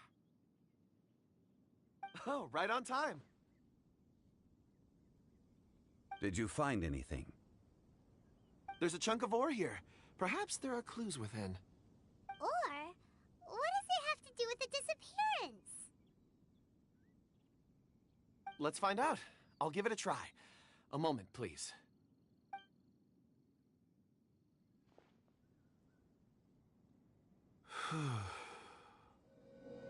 Okay.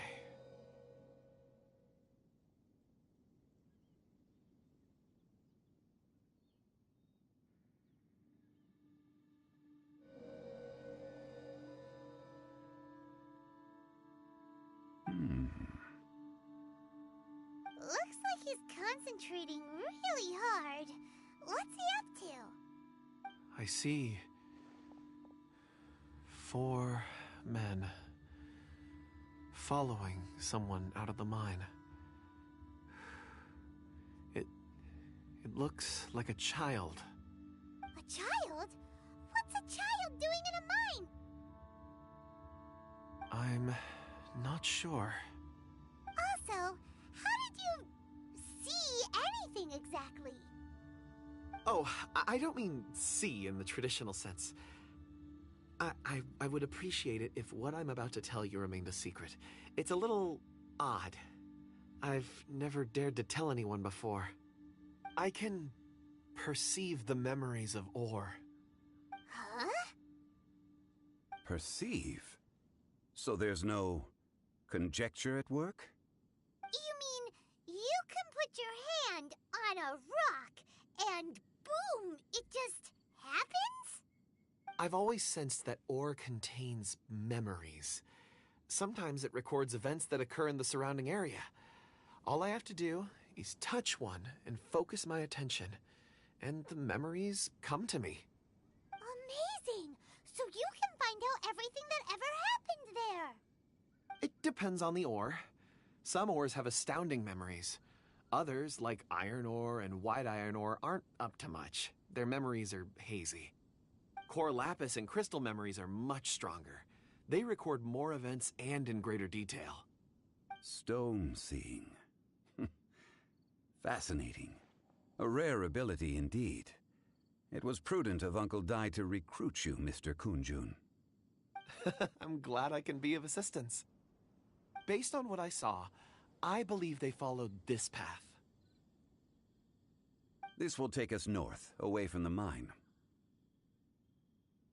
North. Another clue for Uncle Dai. Let's make a note of it.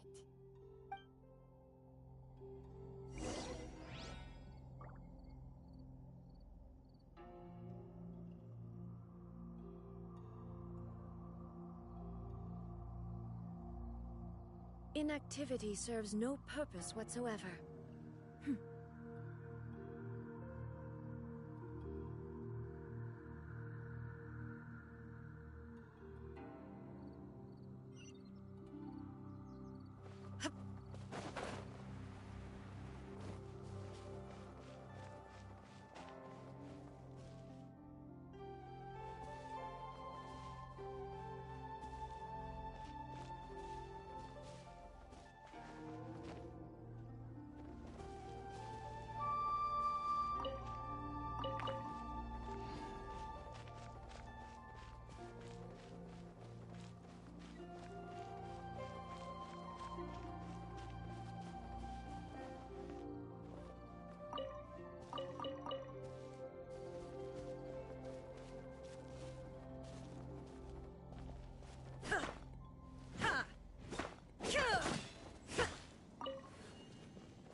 Excuse me, sir.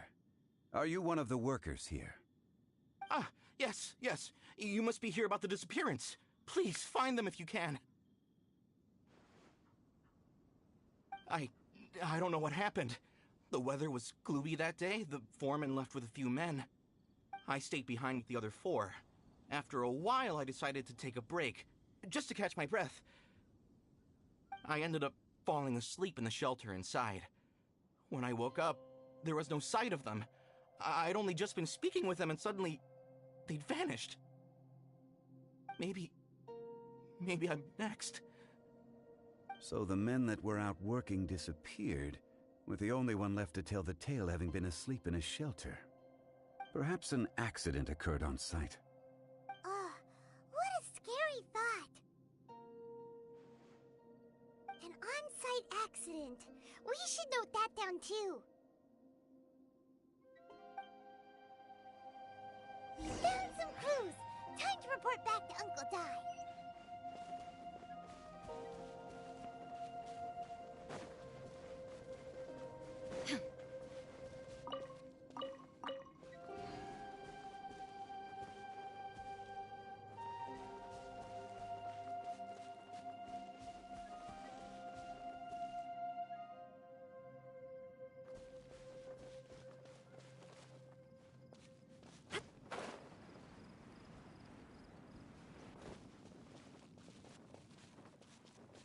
Shine down!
you ever want to trade tactics, I'm always ready.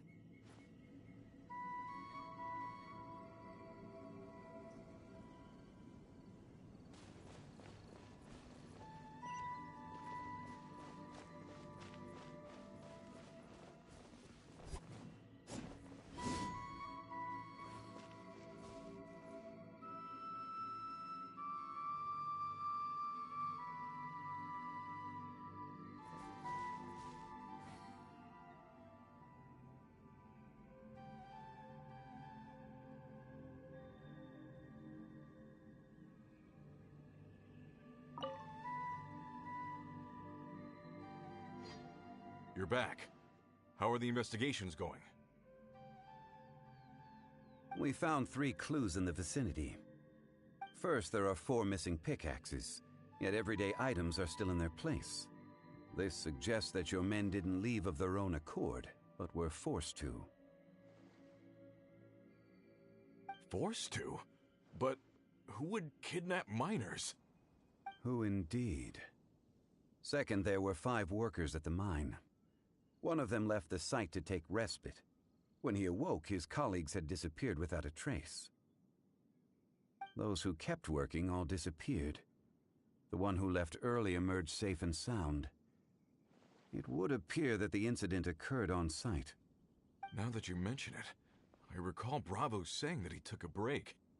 Could someone have entered the site and simply walked away with them? This leads me to my third point. Mr. Kun-jun here made good use of his, expert techniques to arrive at a conclusion. It was a child that took your men away. A child? But there are no settlements here for miles around. There's no way a child would have made it over to the mine. Unlikely as it sounds, that's our conclusion. Your men were following a child. Where did they go? We believe that they followed the road north, away from the mine and toward the ruins. North? Right. I'll rally my men and head in pursuit.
you've been invaluable to the investigation, but leave the legwork to us. If we set off now and make haste, we might be able to catch him. Not so fast. The incident occurred 6 days ago. Even if they set out on foot, they will have covered a lot of ground by now. You're right. New plan. I'll lead my search party over to the settlements further out and make some inquiries. There are only a few settlements around here with lodging for the night. We'll go investigate and see if we can come up with anything. In the meantime, you could keep looking for clues. If we don't see each other, let's reconvene at Wangshu Inn tomorrow evening. Agreed. All right. Me and my men will get going.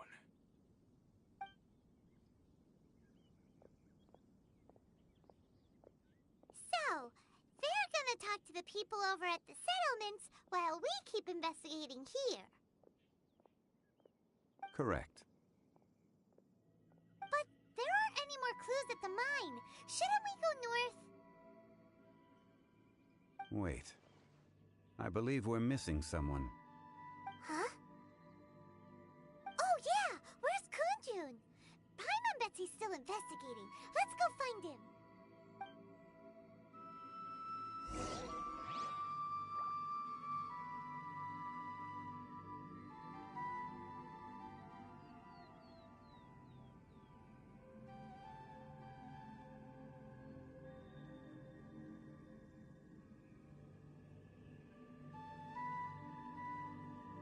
It's hard to remain on dry land for so long.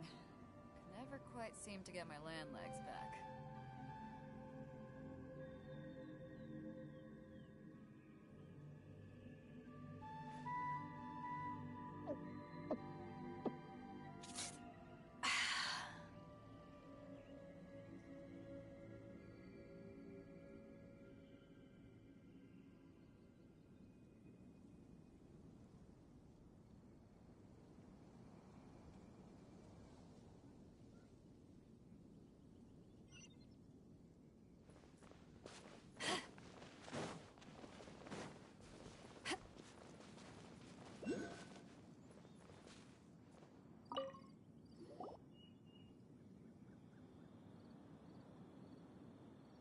Kunjun, what are you searching for? We're all out of clues. Let's get going.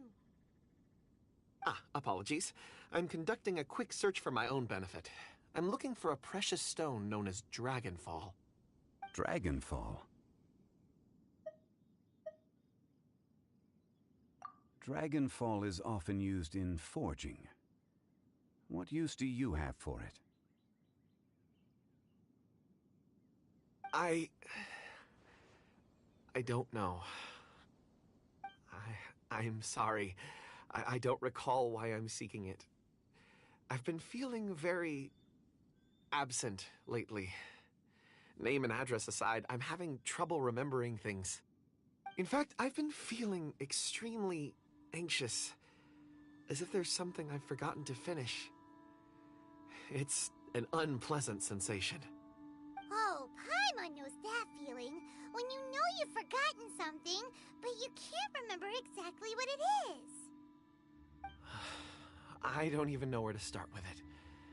I've been aimlessly wandering. That day at the market, I overheard a conversation while I was buying something. They mentioned Dragonfall. It sounded so familiar to me, as if whatever it was I had to do was linked to that stone. So, I decided to look for some. Perhaps if I can retrieve some, I'll remember what it is I have to do.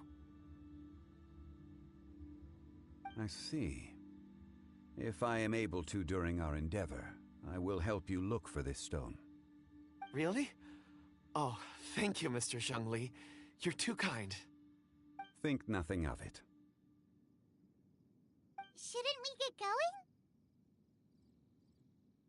Heading north from the chasm, we'll reach Lingju Pass. If this is indeed the path they chose, there will be traces. Great! Let's have a look.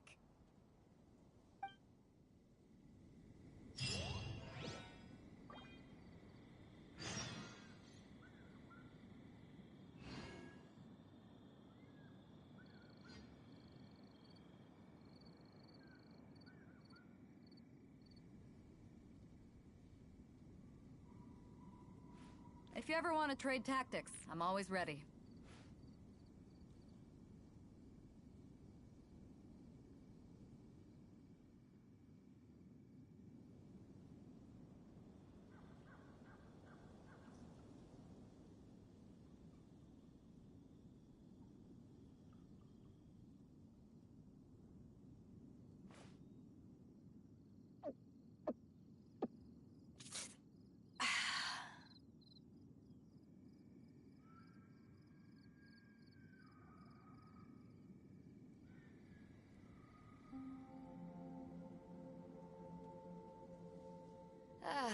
Cold beer after a hard day's work.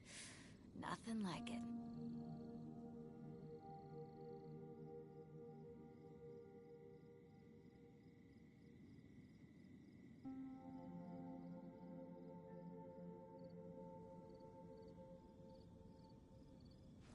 If you ever want to trade tactics, I'm always ready.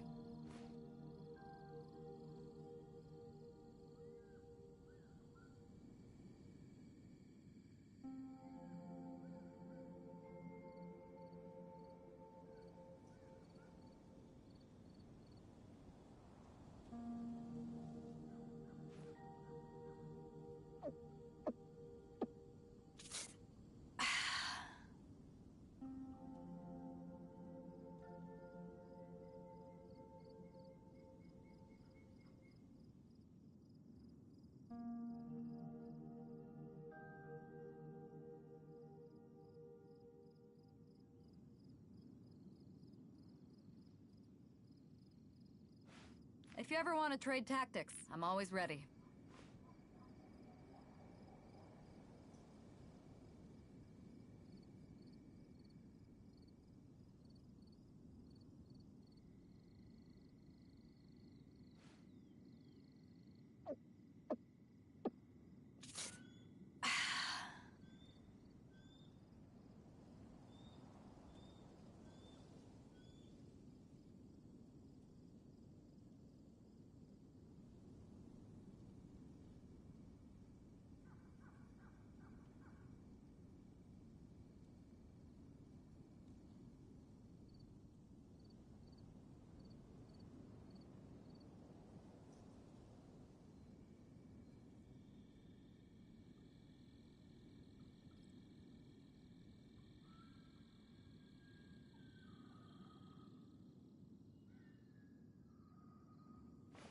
If you ever want to trade tactics, I'm always ready.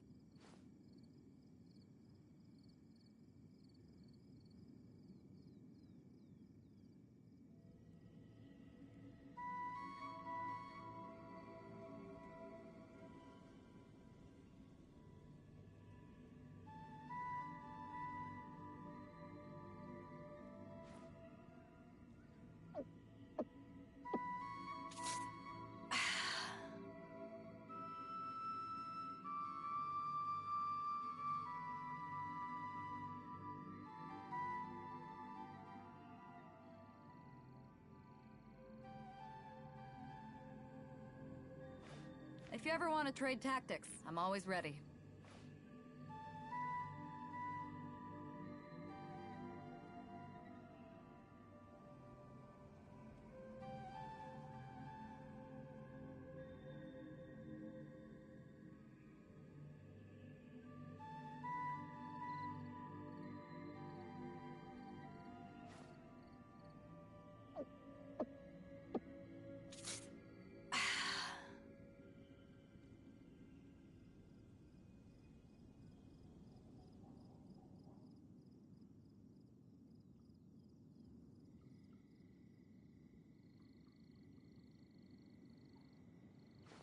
If you ever want to trade tactics, I'm always ready.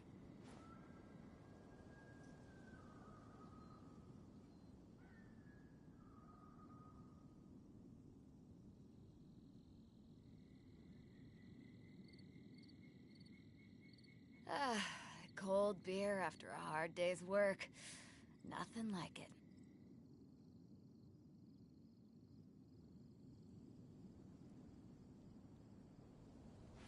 If you ever want to trade tactics, I'm always ready.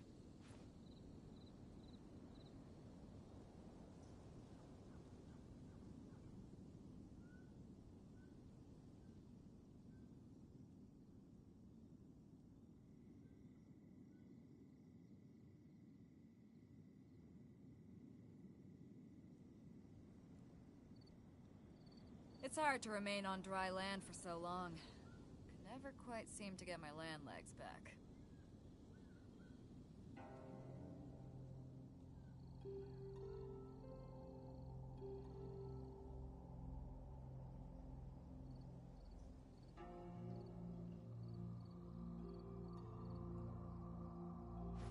If you ever want to trade tactics, I'm always ready.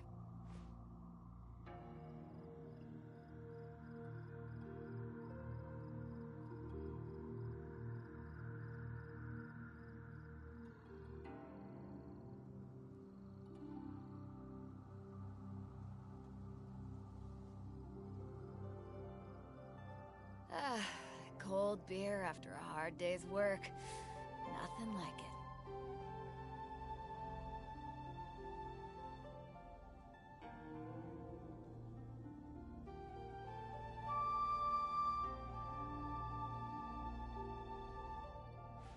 If you ever want to trade tactics, I'm always ready.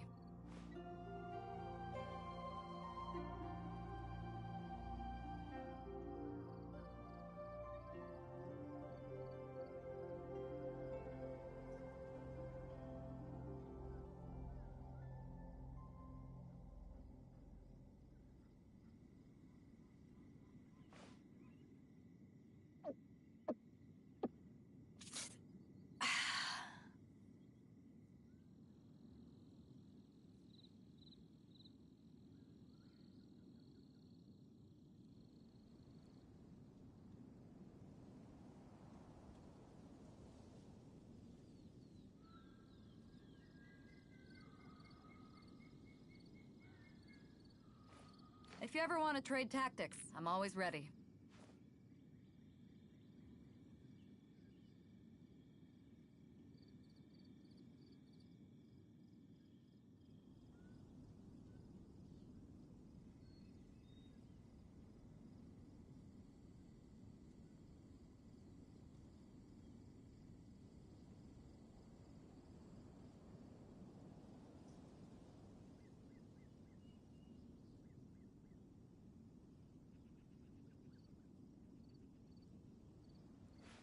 If you ever want to trade tactics, I'm always ready.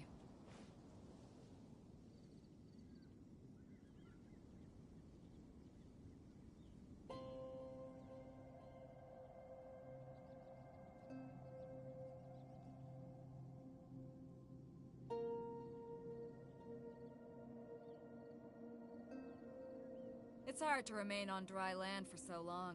Can never quite seem to get my land legs back.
If you ever want to trade tactics, I'm always ready.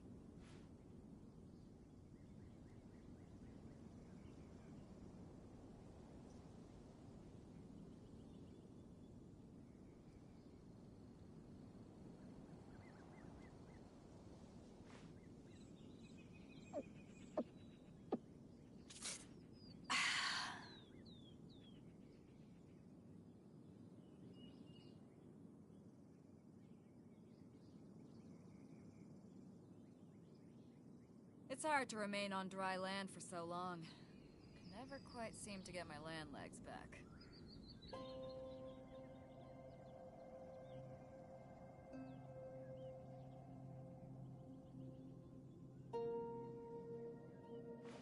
If you ever want to trade tactics, I'm always ready.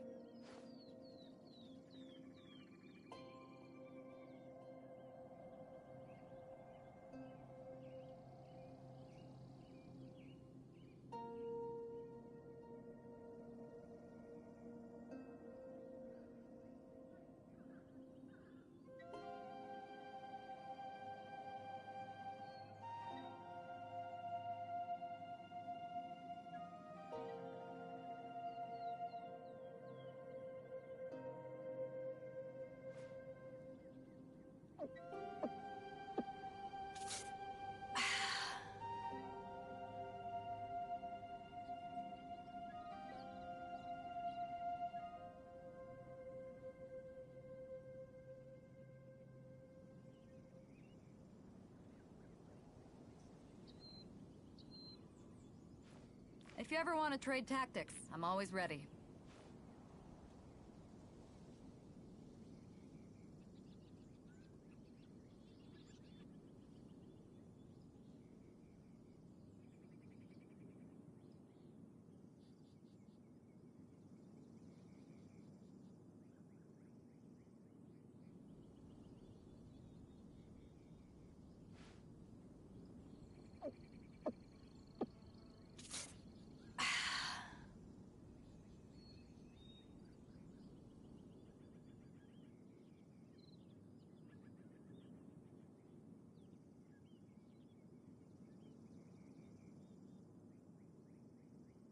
It's hard to remain on dry land for so long. Could never quite seem to get my land legs back.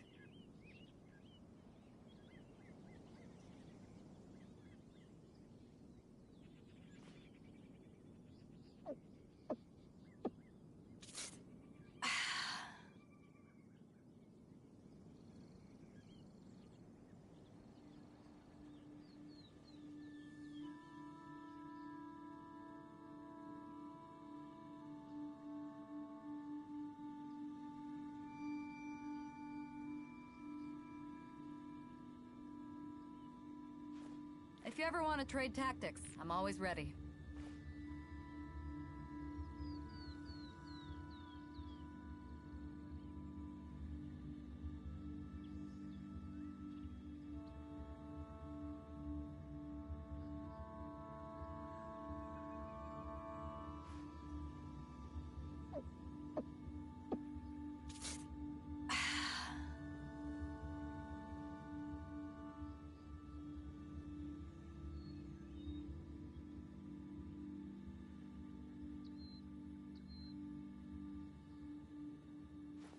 If you ever want to trade tactics, I'm always ready.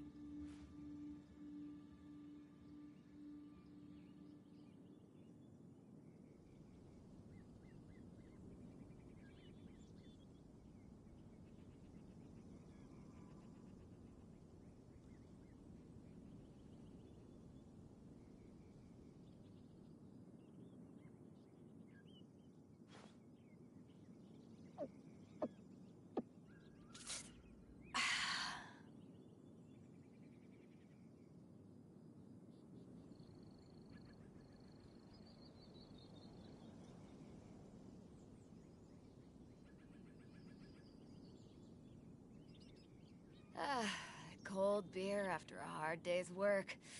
Nothing like it.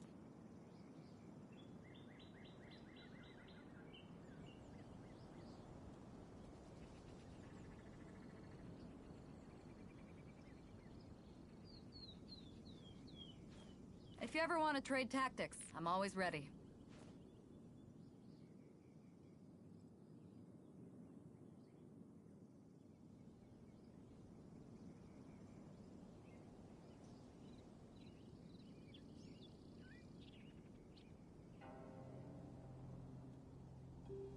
It's hard to remain on dry land for so long. Could never quite seem to get my land legs back.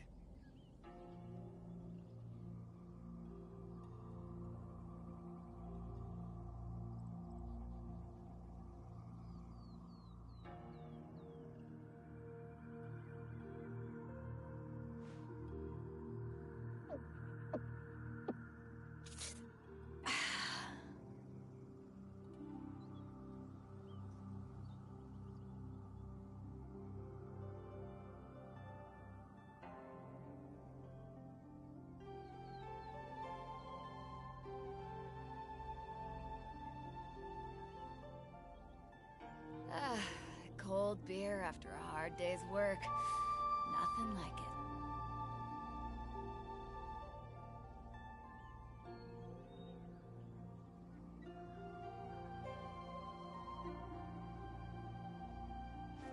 If you ever want to trade tactics, I'm always ready.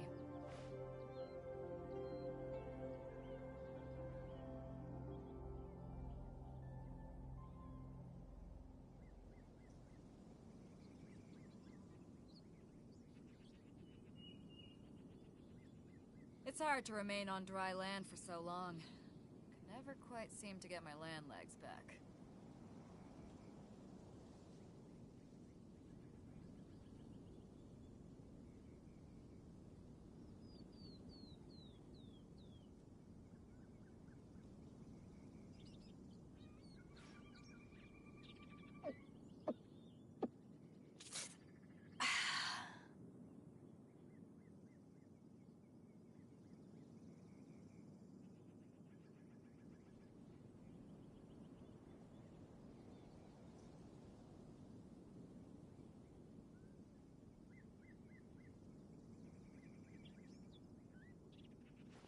If you ever want to trade tactics, I'm always ready.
Cold beer after a hard day's work.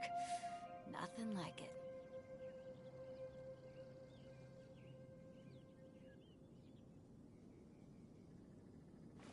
If you ever want to trade tactics, I'm always ready.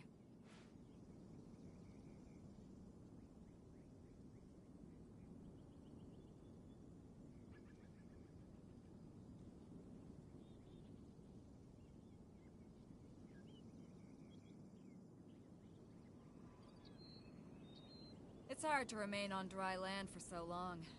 Could never quite seem to get my land legs back.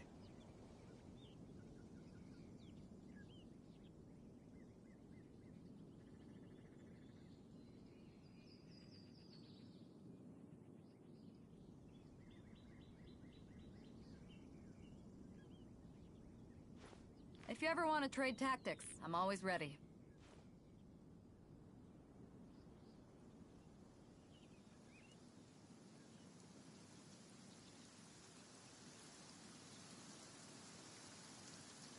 When stuck on a deserted island, rain is a precious source of drinking water. There's no need for it now, though.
is no escape!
Wait! There are tracks here! These must have been left by the miners! Let us make our way to the end of Lingju Pass. If there are no footprints there, it would suggest that the miners are still within the pass itself. However, if we find new tracks, we can follow them wherever they may lead.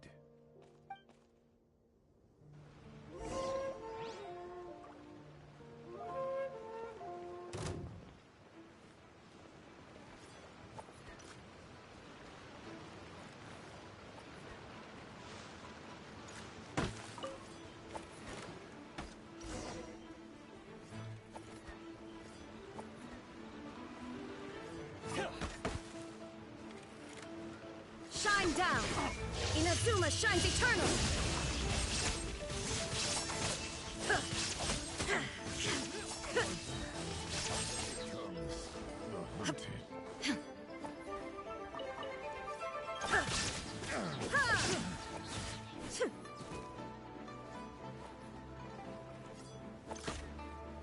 There is no escape!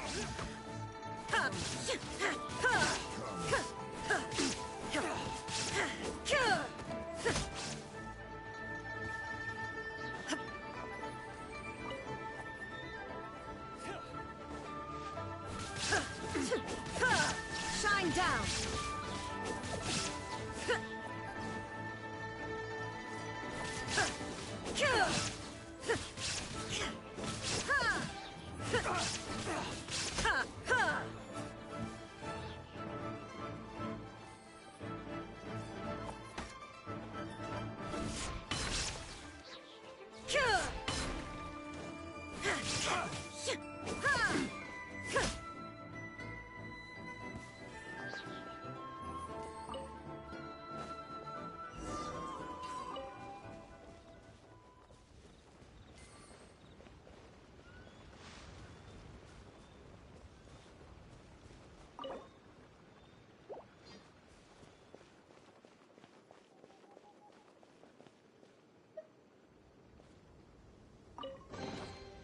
Take them. I have no need.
It would appear that they made their way through Lingju Pass and kept moving.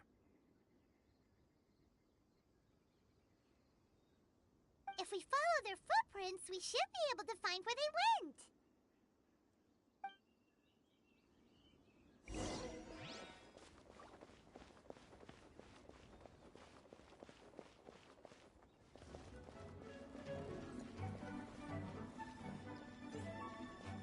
Oh no, the footprints end here. We should inquire with anyone nearby. If the miners came through here, they may well have seen them.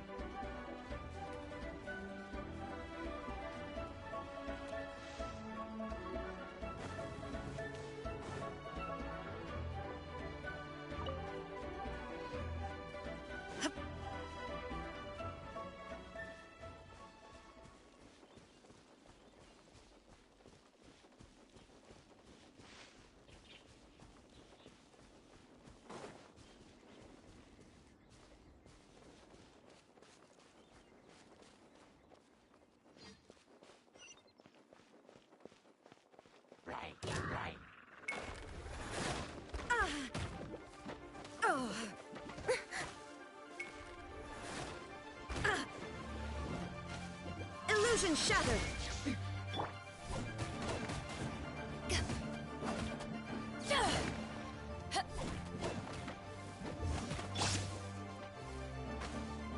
There is is no escape!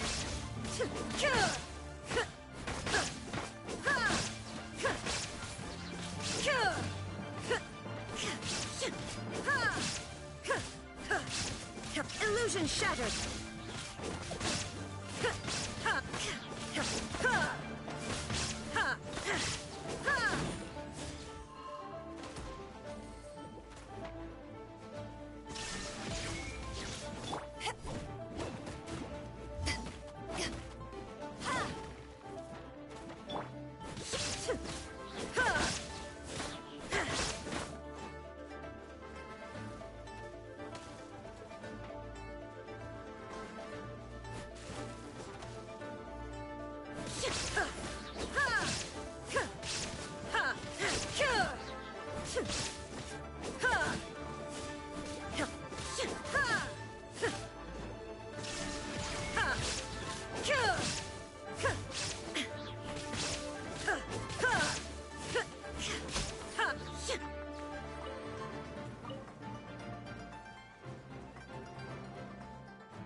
There is no escape!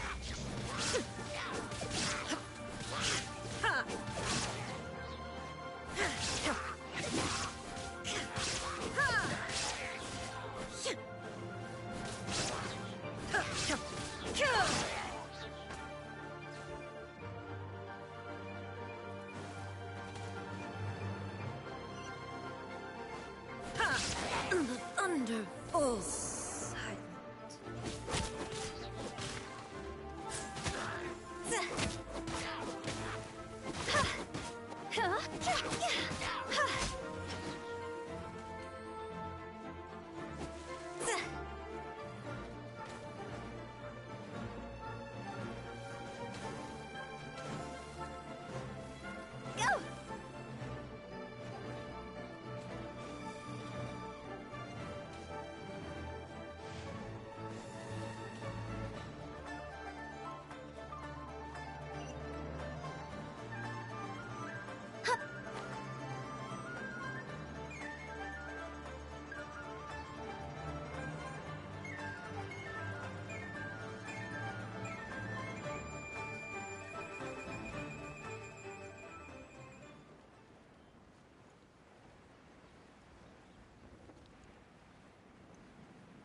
It must have been about... Yeah!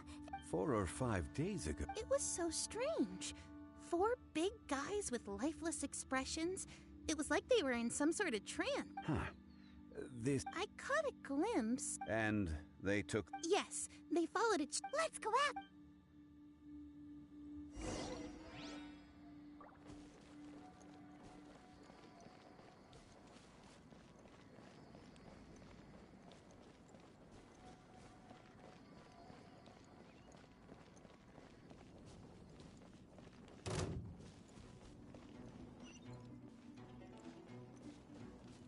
Let's not waste time. Phew!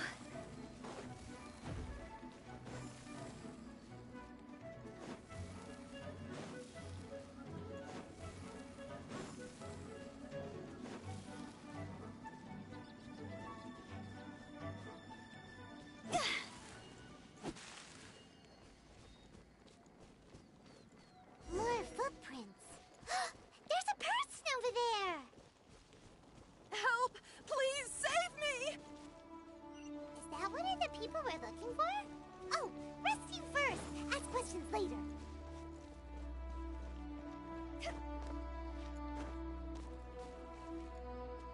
Go!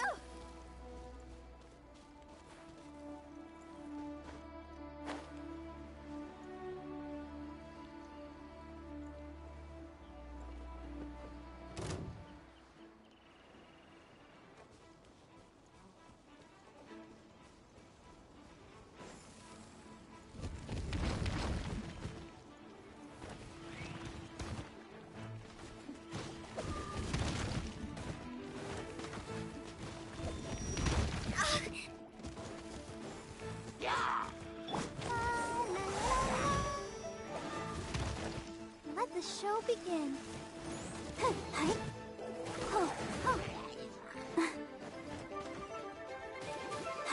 Go, Barbara, go!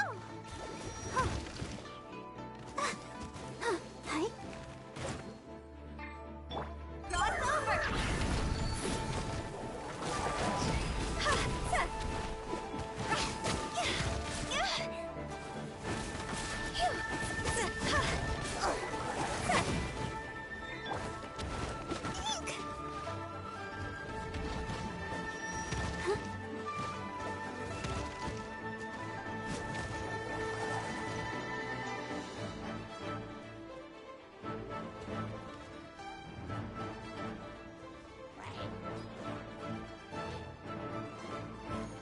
Go, Barbara, go! Let's dance.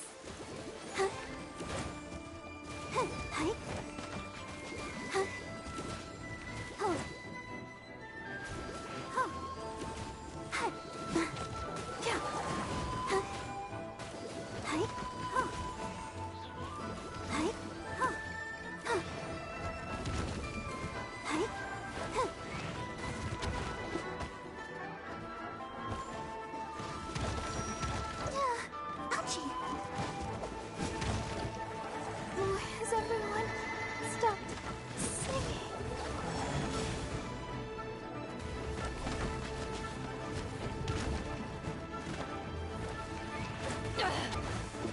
Haven't won yet. Crew, set sail for home.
If you ever want to trade tactics, I'm always ready.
Shine down!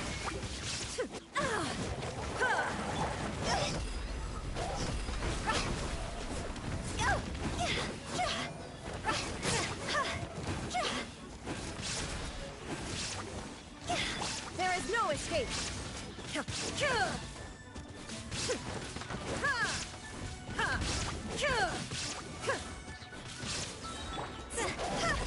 Win it!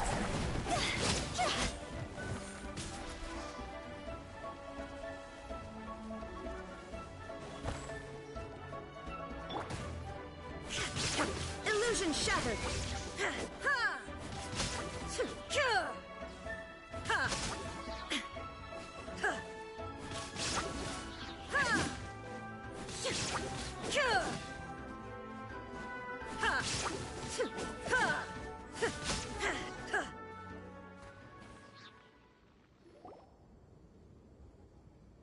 Those monsters were so aggressive.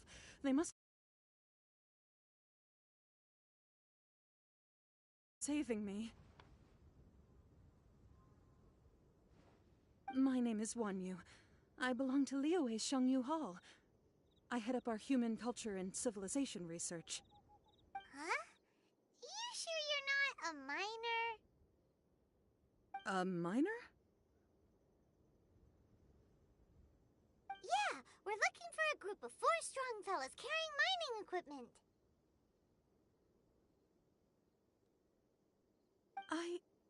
I think I saw those people. Really? Yes. I set off from Nantianmen the day before yesterday, heading for Lingju Pass. About halfway there, I came across some people. A few men and a child.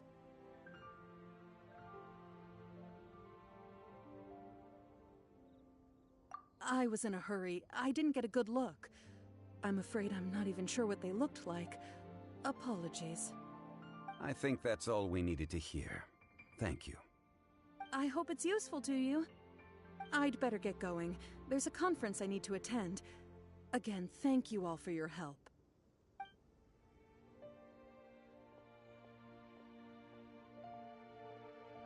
According to the scholar, the miners were heading for Nantianmen.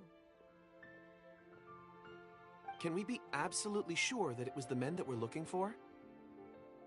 A child with a group of adults. Sounds pretty close to Paimon. But...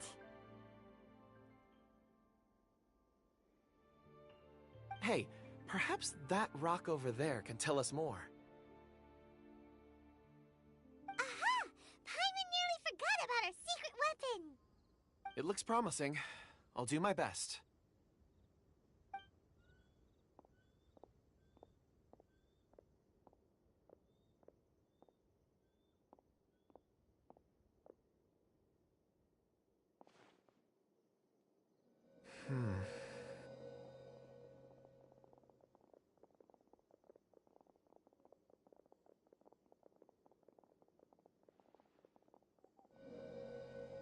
Huh. It's the same group, all right. They followed this road.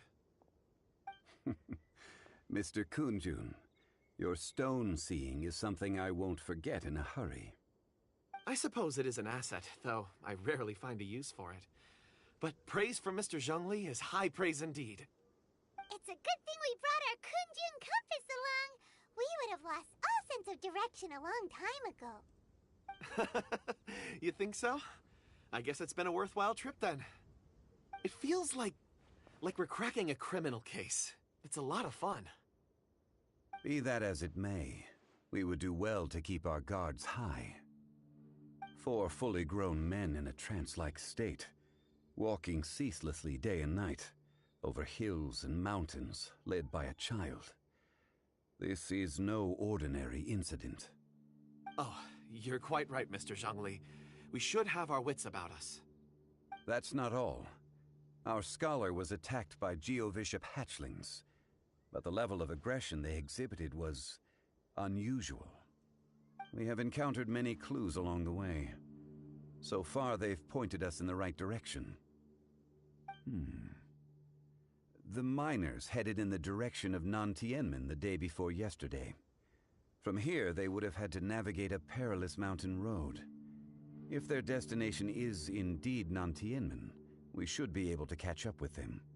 Great! No time to lose! I left a mark in the vicinity just now. If Uncle Dai does pass through here, it should guide him to us. Clever thinking! A classic Zhongli move!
The world remains constant over the centuries, but human life is like the dew at dawn, or a bubble rising through water.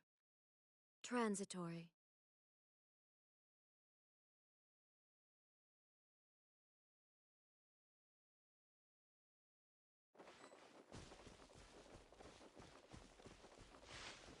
Hey!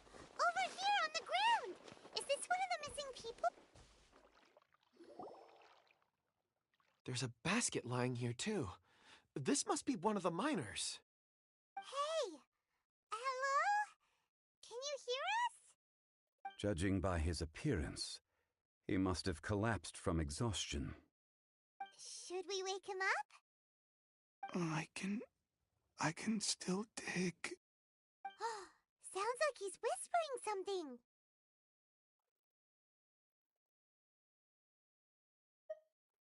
It seems that he thinks he still has work to do. Something's not right. There's a camp nearby. We should take him there and monitor his condition before deciding our next move.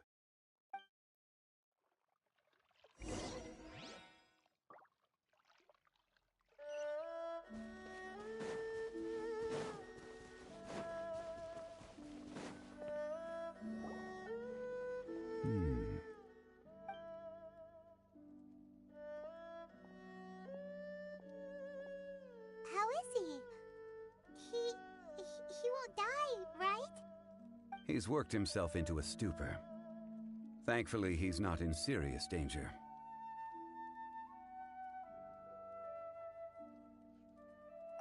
Paimon heard him talking about digging for something. Did he dig himself into this state? It's certainly a possibility.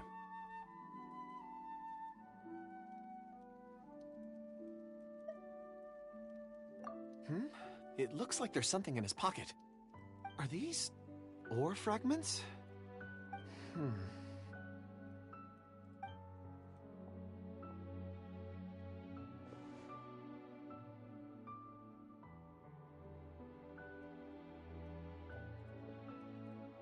I just witnessed the memories within these ore fragments. This person brought these fragments out of the mine. He's one of the 4 that we're searching for. How he came to be here is what we need to understand. So he was kidnapped, and then abandoned here. But if they didn't need him, why bring him all the way out here? Unless something happened. Something that led him to fall behind. Ugh. Paimon's had enough. This is too mysterious. Oh, wait a moment. Seeing these fragments has jogged my memory. I have something for you. What is it? Ooh, is it a present? Something for us? As I mentioned, before I met Uncle Dai, I was in a daze. After setting out with you on this case, it feels like a fog is lifting. I was so happy when Uncle Dai enlisted you to help. I would never have managed to track down these clues by myself. These are some crystals that I bought from the market. Not any old crystals, mind you. This purity is extraordinarily rare. One for each of you. A memory, if you will. It's beautiful. Oh, and the colors change as you turn it. It's like a different crystal from each angle.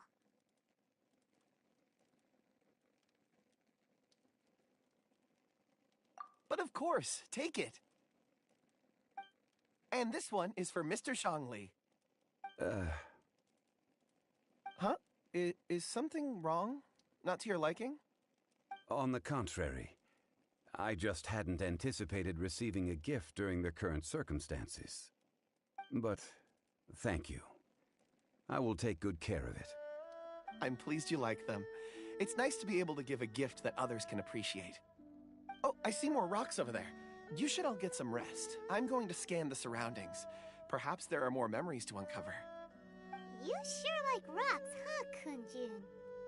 Ores are the crystals of the earth, the sediment of time itself. I feel at peace among them. Get some rest and call me when you're ready to set off. I won't be far.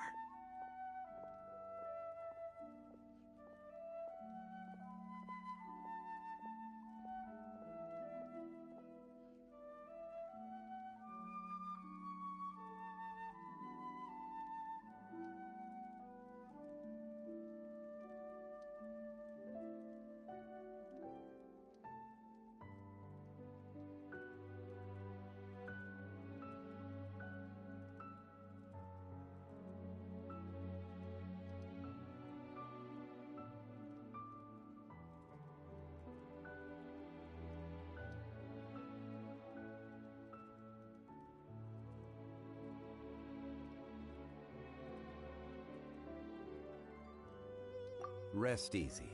I surveyed the area. There's no danger here. Oh, however, there is something I wanted to discuss with you. Huh? What's with the seriousness all of a sudden? Traveler, does Dragonfall mean anything to you? You mean the ore that Kunjun's looking for? What's so special about it?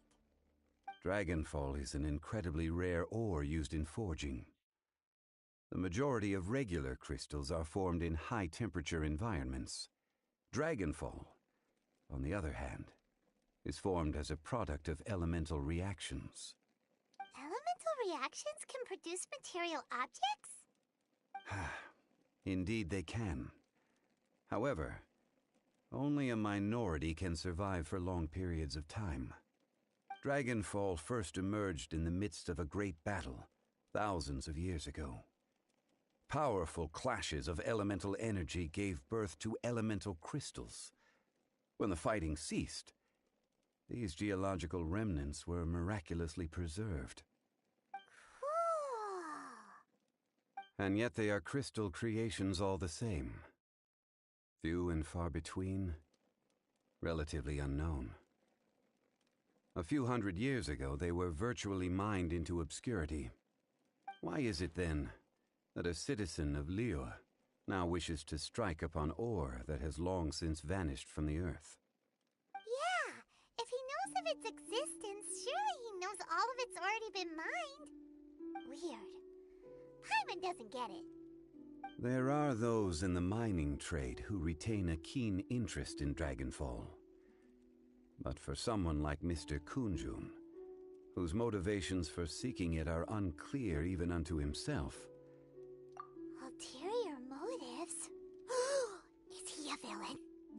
A conclusion that is presently impossible to reach. We must watch and wait. Don't forget, rescuing those miners is the primary objective. As for anything else, sooner or later the tide will reveal the lie of the land. We're drawing closer to our goal.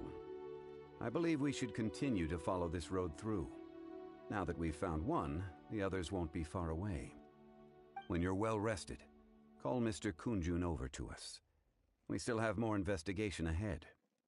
We should ensure this miner is settled here at the camp. Once we've brought this matter to a close, we can return and attend to him. I suggest we leave a note for Uncle Dai. If he does find the camp, he'll know what to do.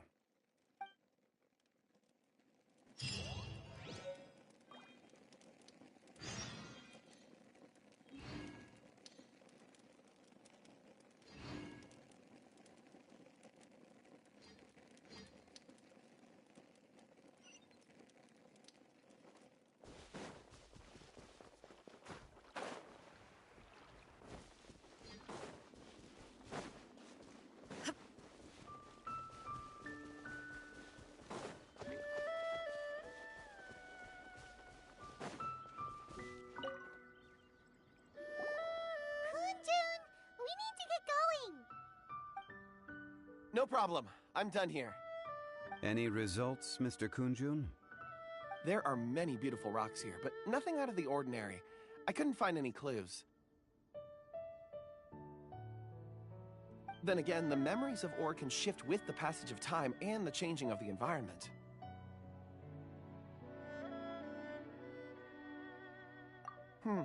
Difficult to say. I feel that ore memories tend to be from the recent past. So there's never any ancient memories? Rocks endure, but as eons pass, their memories are erased. Those memories that survive are rooted in powerful emotion or thought. That makes sense. It is the same for people. Indeed. Let's keep going.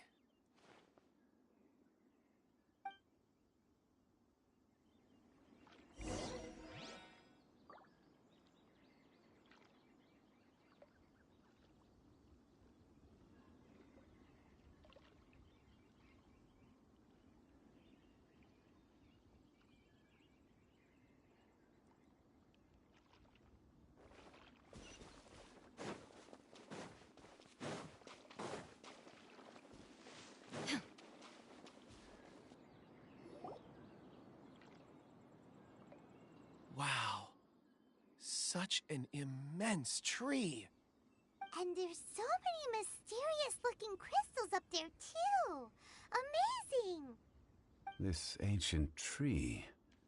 Let's conduct separate investigations. I'll take that area. Perhaps you could survey this section.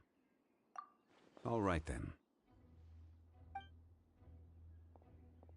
Kunjun, can you see anything worth investigating? Well, there is this stone tablet here. Doesn't seem very interesting. Paimon's gonna look over there. Huh. It's worth a try, surely.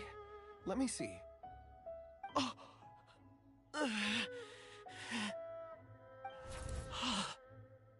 This is... Hey, what's wrong? just a bit lightheaded. It's past. Nothing to worry about. Not Not yet. Whatever. Paimon's going to investigate over there. Why don't you climb the tree and have a look?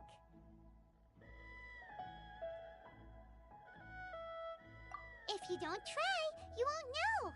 Anyway, you'll be able to get a good look at our surroundings from up there. Oh. You think so? When has Paimon ever come up with a bad idea, Wait a minute. Paimon can fly. All right, Paimon will go. You wait here. Paimon will... All of you, come here. Huh? Zhongli's voice came from behind the tree. Did he find another clue? Quick, let's go see. Maybe he found another miner.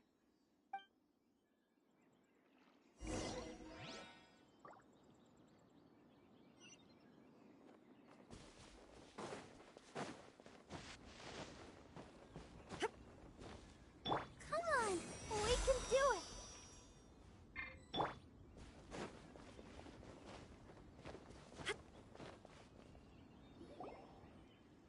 This has been newly dug.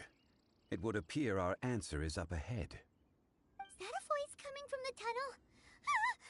Someone else go first.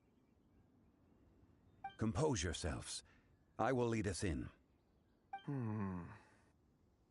There is an unusual presence emanating from inside the tunnel. Prepare yourselves and tread lightly.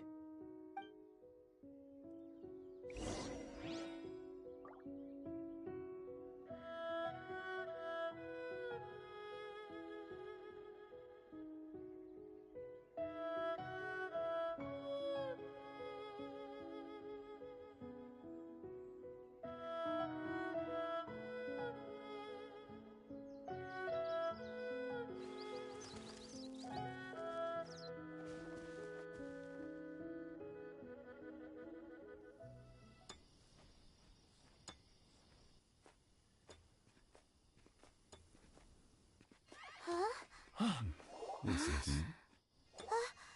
The missing miners are here. What are they digging for? I'm afraid that this whole tunnel is the fruit of their strenuous labor. Huh? That gate. Has it been there all along? Digging a tunnel to this ancient seal. Had they not been discovered, they would undoubtedly persevere until the gate.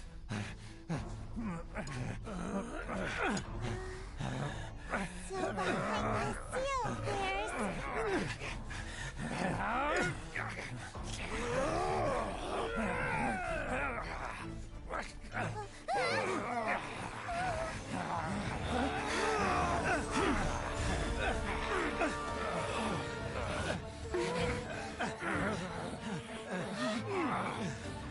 What do we do? We can't hurt them.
my doorstep of your own volition. Excellent. Taking revenge for sealing me away will be all the easier.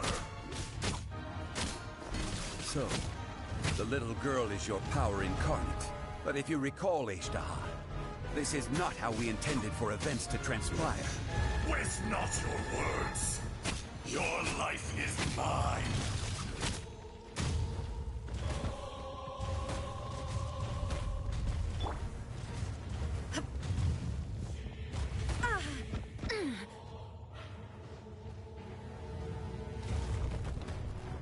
Now you shall perish!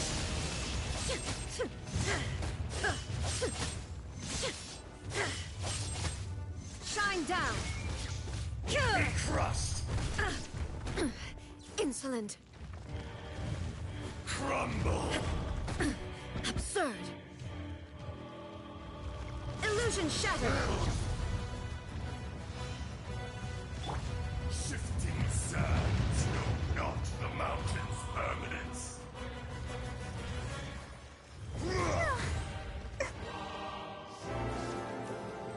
The enraged earth will not absolve you! Gotta keep trying.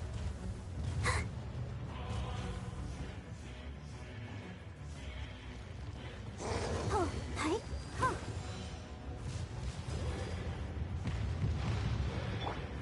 Eyes on me! Rise!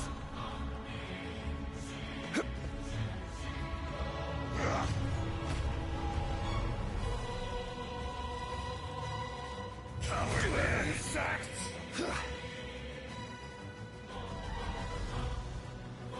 Solidify!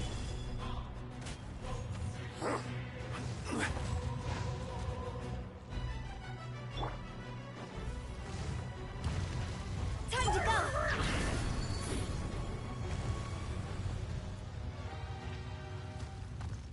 There is no atonement for 1,000-year pain! Transcend all constraints.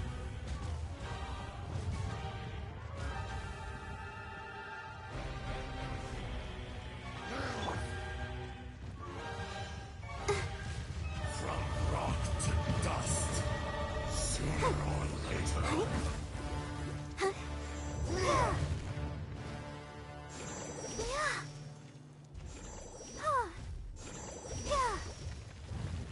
Crumble! Don't know. Hi. Huh. Hi. Huh.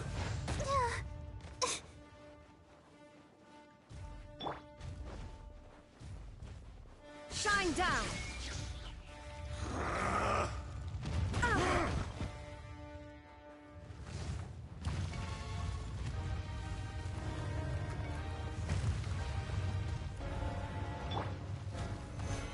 The enraged earth will not absolve you!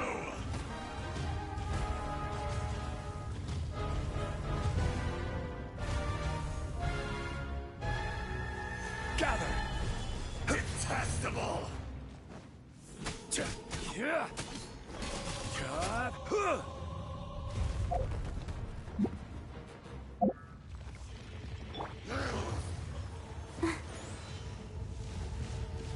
Hi. Huh. Huh. Hi. Huh. Fisher! Go, Barber Inc. Hi. Ready, steady, go!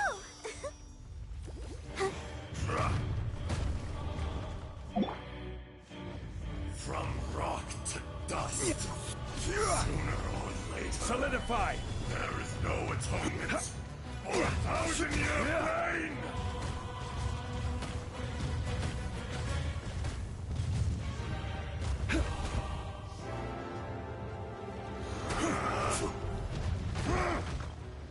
Quake!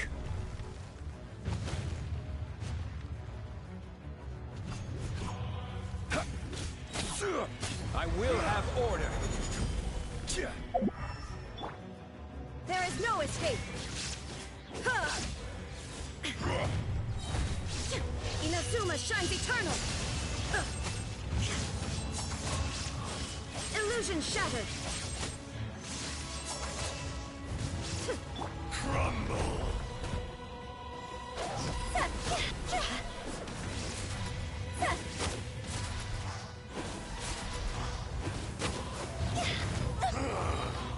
Is once not enough? You would forsake me again? If that is what you choose to believe, so be it.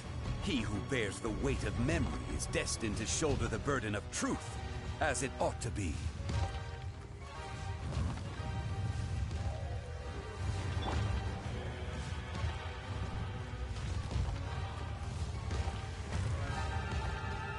Shine down! Now you shall perish!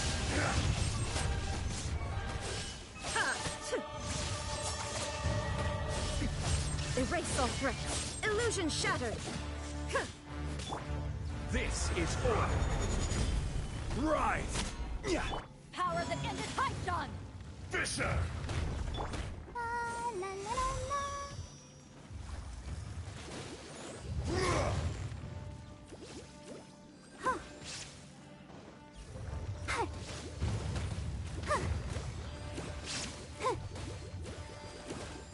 There is no atonement for 1,000-year pain! Watch out! Allow me. You've recovered. How can that... Focus your efforts, Morax.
Crumble!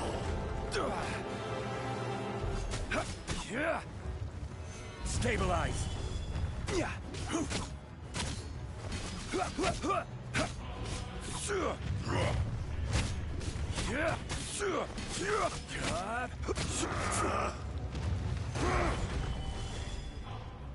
There is no escape! Earth will not absolve you!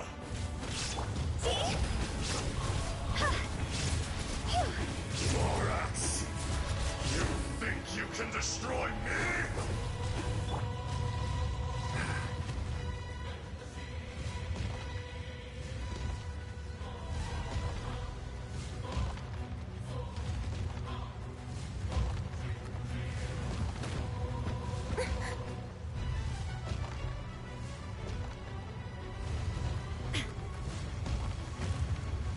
Inazuma shines eternal!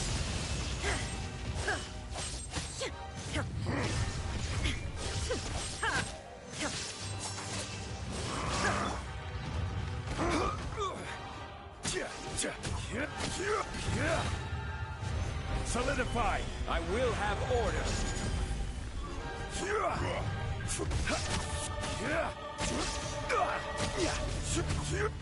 Fisher!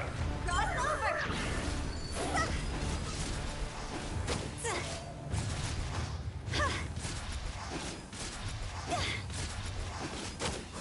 Enraged Earth will not absolve you! Remove all obstacles. Detached from the world. Stabilize! Face me!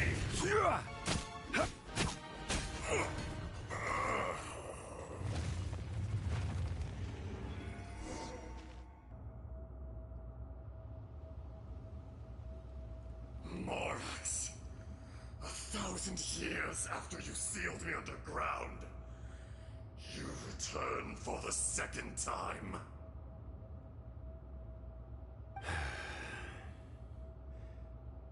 You should call it by its name, Ajdaha. Fate. Fate? Fate?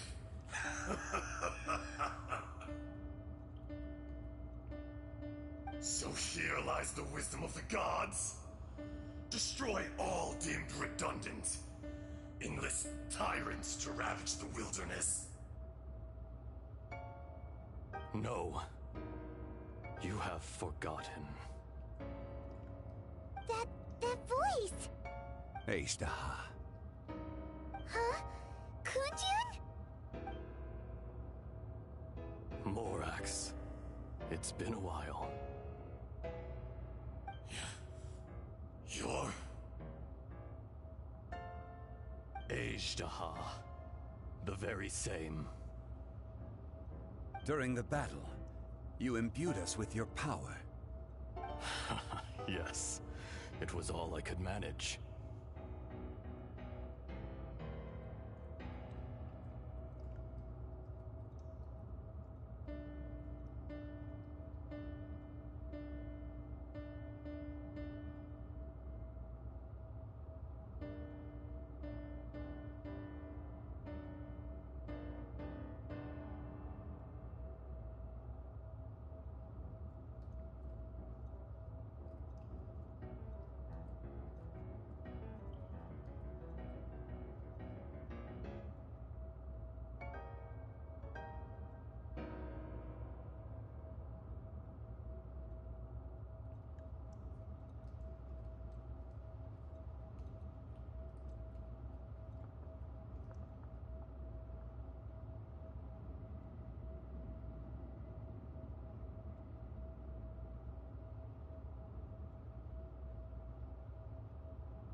Forgive me for concealing the truth, traveler. There were things that only became clear to me upon reaching this tree. Allow me to elaborate. I am not Ajdaha the whole, but a fragment. Heaven and earth, yin and yang, opposing forces. You can consider the existence of me and the Ajdaha you see there to be a reflection of such polarities. We are a schism of the will of Ajdaha. So there are two Ajdahas? No, it can't be. That's impossible. When the seal loosened, your power manifested in this world as a child. With this new identity, you were able to vent about the forces that suppressed you. But would anyone listen? Would they even care? That's when it occurred to you. The loosening of the seal constituted an opportunity to strike back. Kidnapping the miners was all in aid of digging to the entrance to the seal itself. Your plan was to launch an attack on both ends, from outside and within, thereby fully destroying the seal. The audacity! Are you insane? If you truly are a part of me, how is it you find yourself standing on the side of the betrayer? I was another power awakened with the loosening of the seal. Too weak to reincarnate, but strong enough to possess a human body. I was barely conscious. I couldn't remember who I was. Only the past would elicit a reaction from me. But my aim was clear. Find Morax, and aid him in stopping you. I had sensed that something was amiss when you mentioned Dragonfall. Had your power been but a little stronger, I would have recognized you. Don't blame yourself. I have changed beyond all recognition. Only when I touched the stone tablet did I truly remember. It's been so long. A secret beyond all comprehension of youthful humanity and ancient dragonkind. Morax, do you want to tell the tale? There would be no harm in it. The decision is yours. You haven't changed. Then allow me. Ajdaha was once a friend and ally of the Geo-Archon Morax, with a lifespan far exceeding that of mankind. However, that which is derived of the Earth is no more or less than the Earth itself. The memories of rocks do not last long. Those memories that survive are rooted in powerful emotion. But as time passes, so these memories fade into obscurity. Erosion is the world's greatest destroyer of memories.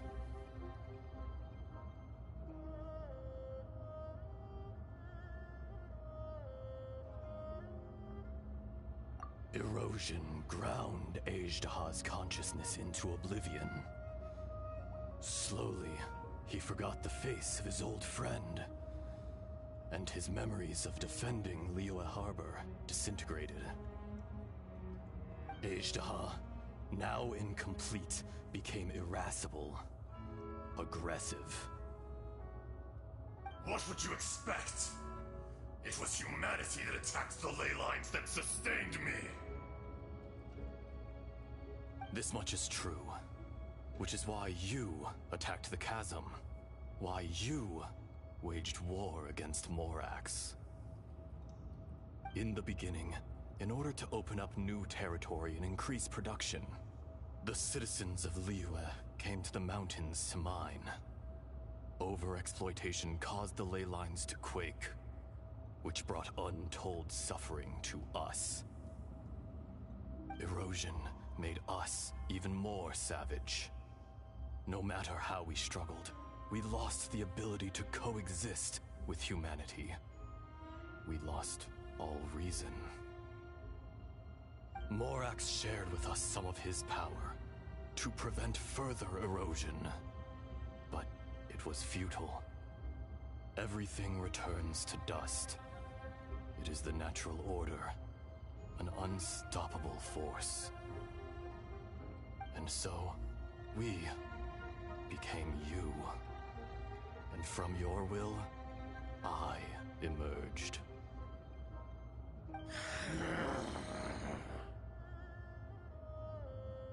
I am your final contract. Witness the promise between Ajdaha and Morax. You can hate me, but you cannot deny me. No. No! I am the remnants of Ajdaha's benevolence, the echo of a contract set in stone. I harbor a willingness to go further, a willingness to coexist peacefully with mankind. No, no! It is I, Ajdaha, forged of elemental crystal, bearer of the weight and memories of the earth, older than the mountains and the oceans that decides. I will not swear allegiance to this insect. Morax is not an insect. A lord over insects is nothing but an insect in turn. You forgot yourself. Nobody held Morax in higher regard than you or I. That which you have forgotten, I hold here in my heart. If you are the memory of the Earth, then I am the memory of coexistence. Of coexistence with humanity. All powers under heaven, rise and fall of land and sea. A star appears within the wild. A sun ascends as bright as jade.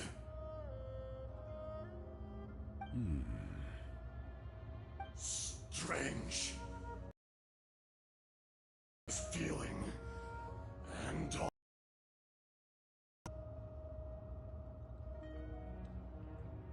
You are spent, and I will soon disappear. Before I do, heed these words. In the wilderness, snow falls on a spring day. In an instant, it will melt. Even where it is fleeting and leaves no trace. Even where it will never fall again. No! That isn't true! I don't accept this as fate! Perhaps it isn't, but it remains an inevitable misfortune. More axe! The little girl vanished! Are you satisfied, Ishtaha? I had to make amends. Satisfaction had no part in it. So, Morax, you call yourself Zhongli these days? I do. Well, I'm afraid old habits die hard. To me, you're Morax. As you please. I never did forget your gift of sight. I hardly lifted a finger. Think nothing of it. And yet, you could see. You wouldn't know the yearning of a blind dragon, searching for the sun. A pair of eyes, from Morax to Ejdah. This, I will remember this.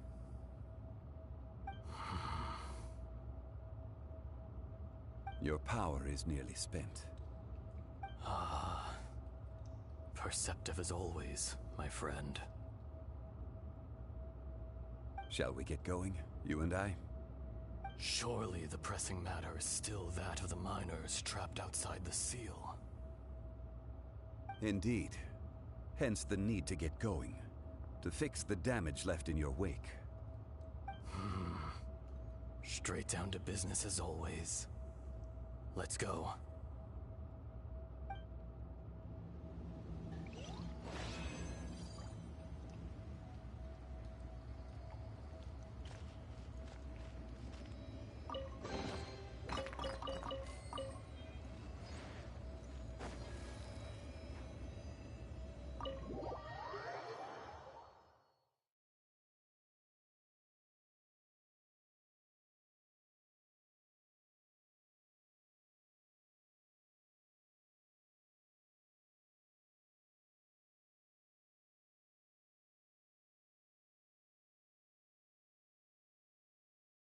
Huh? How did we get here? We need to go back and check on the miners!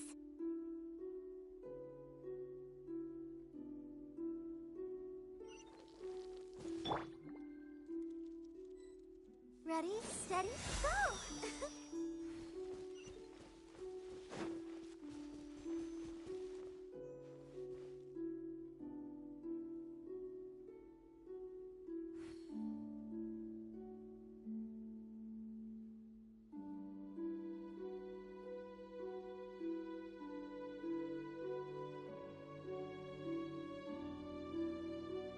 I wonder when I'll be as tall as my big sister.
So there you are. My men and I found your clues and followed them straight here. We found Mao in a tent at the campsite unconscious. It seems he'll be okay. Sadly, we found no trace of the other three. Huh? Young Kun, what is...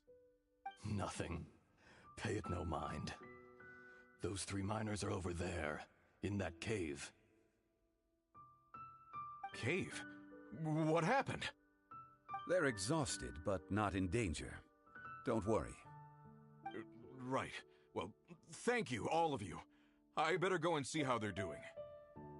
So you're taking them back to Liyue Harbor? That's right. Can I come with you? No problem. You rescued my men. I'll be happy to assist all of you in any way I can. I'll be back soon. I need to assess their condition. Kunjun, we should be calling you Ezdaha. You're coming back to Liyue Harbor too, right? Not I. Merely this body. Once I'm gone, the true owner will accompany the miners back to Liyue. Kunjun hails from a family of famous artisans. He too will be famous in time. It would be a shame for someone of his talent to go missing. You always did have a great admiration for blacksmiths. Curious how swords and daggers are blind, yet their creators see so much. Perhaps empathy is mankind's proudest achievement after all. Ezdaha, I am no longer the Geo-Archon. I can sense it. Today I am just an ordinary citizen of Liyue. Even you met such a fate. Let's get the difficult part out of the way. I cannot guarantee that I won't be awoken a second time. No matter. If that day comes to pass, Liyue must prepare itself to face you. And how will Liyue fare without Rex Lapis? Even without a god above, this remains a nation of men. I was once their god. I ought to be here to witness their rise and fall.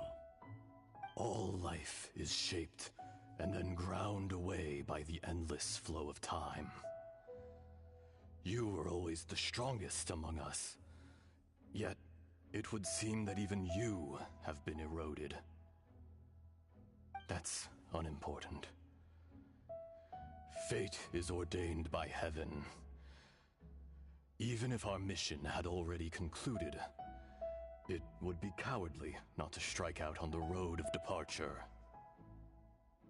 You may live forever, doomed to a lonely existence. Yet, even this is temporary. When you reach the end of time, those people, those past and future relationships predetermined by fate, they will be waiting for you. I do not pretend to match your rhetoric when it comes to the subject of a life long lived. I fear that the life of an elemental being is longer than any in this world. Were it not so, you would have killed me long ago, and would not be having to face me again now. You've brought a smile to my face. When all is said and done, a reunion between old friends is an auspicious occasion. That day in the chasm, did you hesitate? A heart of stone is a heart nonetheless. But I am the god of contracts, and was for a time a god of the people of Liyue. You chose justice, but did not forsake your kindness. You came to me not as an assassin, and so I was willingly sealed away. The movements of the Earth Dragon can tremble the earth and shake the heavens. With your abilities, even at my full strength, I struggled to confront you, let alone seal you away. Hence my inception. Do not forget that I was there with Liyue's founder. The face may have changed, but the content of the contract remains intact. Old friend, God of contracts, I hereby honor our agreement.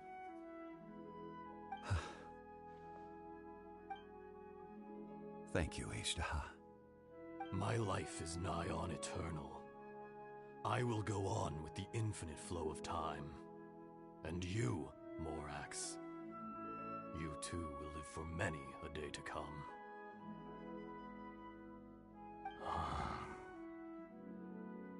You're leaving?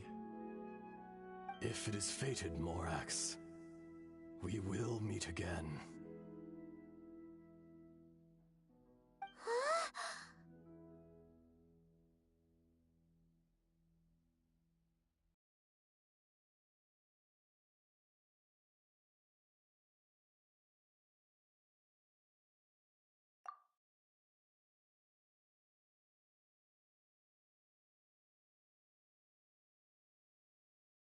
Yes.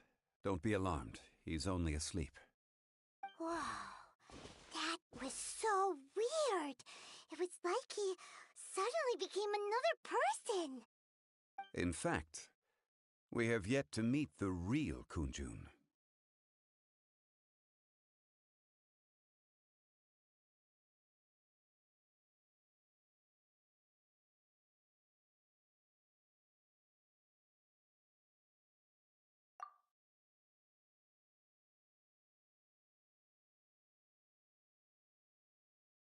He was. Centuries may have passed since then, but events from 1,000 years ago remain crystal clear in my mind. In our last tale, Rex Lapis was walking alone in the mountains. He heard a remote voice, unlike any other, coming from a crack in the earth. Most of the ancient geo-life forms that live below Liyue are blind, having not seen the sunlight for an age. The voice was sometimes sad and song-like. Other times it was loud and thunderous. The Lord of Geo searched here and there before finally unearthing a strange stone from the bedrock. That's how Ashtaha was. I answered his wish and took him above ground. The Lord of Geo took pity on the rock spirit and carved it into a magnificent work of craftsmanship, a vivid representation of a dragon.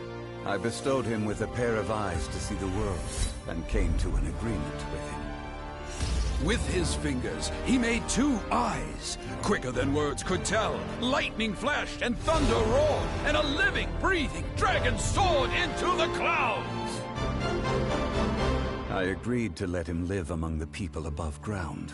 But if the day ever came when he brought ruin to order, he would once again be sealed in the dark. The dragon accompanied the Lord of Geo, fighting campaigns alongside him in the 4 corners of the world. We have a saying to eulogize these events. The crash of a spear brought billowing dust. The mountains and waters made way at the sound.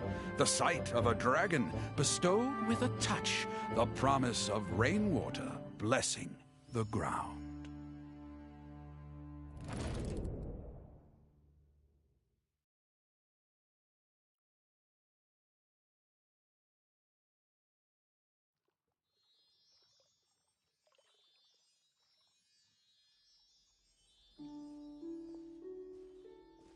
A 1,000 years ago, Ashtaha attacked the chasm. I tried to obstruct him, fighting him tooth and nail down the length and breadth of the mine. Finally, I brought him down and sealed him underground. During that battle, Dragonfall was born. Ejdaha could sense the stone. Subconsciously, he wanted to use it to find me. Despite being the victor, I could not claim to be stronger than he. And in his heart, he still retained an ounce of goodwill towards me. Towards Liyue. Towards life above ground. He was willing to be sealed away. But as the erosion set in, he forgot.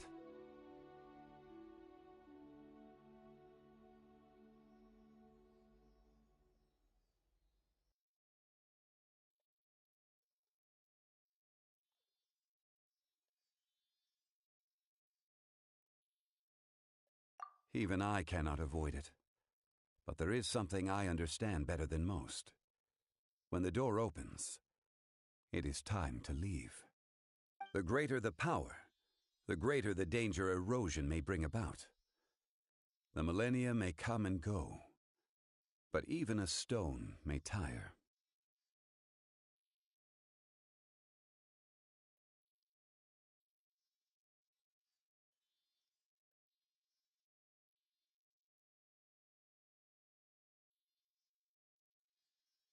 Personally sealing away an old friend. This is just one form of erosion I have endured. People abandon and surrender the things they love to pursue the right path. Perhaps this is the erosion imposed on me by the heavenly principles. That I was a god of mankind. My identity may change, but my eyes will bear witness to the history of humanity. You still care a lot about Liyue. Call it part of my duty. I must thank you both. No worries.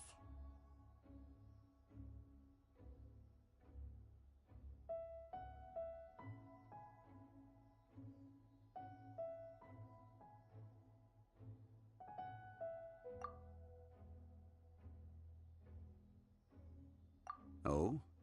About what?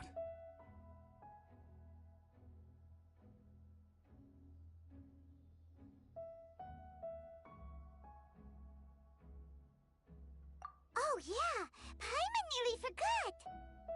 So, not long ago, we met a guy called Dane. He told us about Conria and the punishment of the gods. That's when we realized that those events were connected to the person we're searching for.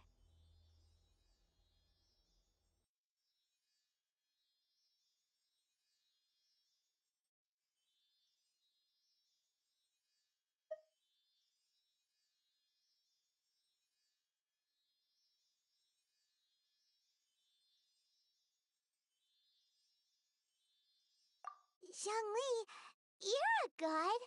You've lived through thousands of years of history. Surely you experienced the incident?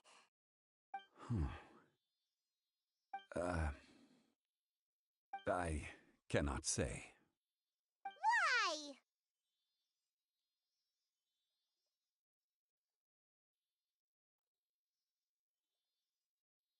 You can't even give us a thread of information? This is so important to us. I understand. But I must apologize. This is my contract. You mean another past grievance? Like the incident with Ejdaha? Too painful to talk about? It was signed before it all began. I have always honored the contract. And kept my silence. How can you be like that? You two are friends to me. I can assure it brings me no pleasure to disappoint you. But as the god of contracts, I cannot go back on my word.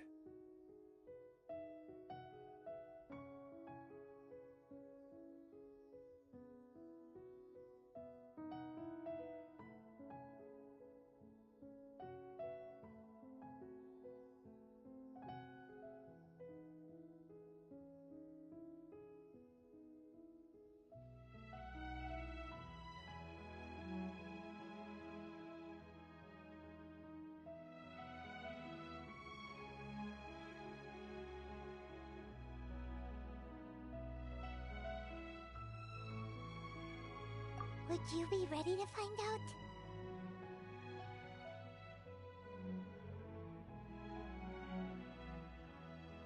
It appears your understanding of this world continues to grow. There are many events of ages past, many secrets that lie hidden. They have been eroded by time, forgotten by the people, abandoned. But you are capable of finding them and bringing them into the light. Those who come to witness will witness. Those who are born to remember will remember. If you take the same road as that person, there may be more difficulties ahead. But as long as you firmly believe that you are on the right path, everything has meaning.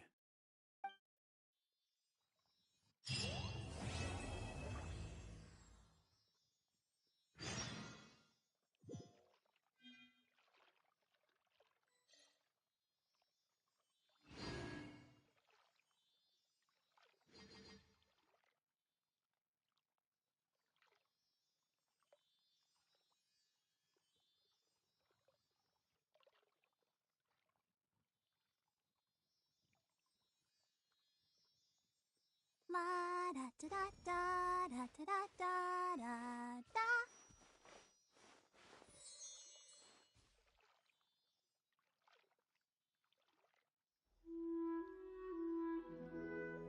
This tablet was erected by Mountain Shaper.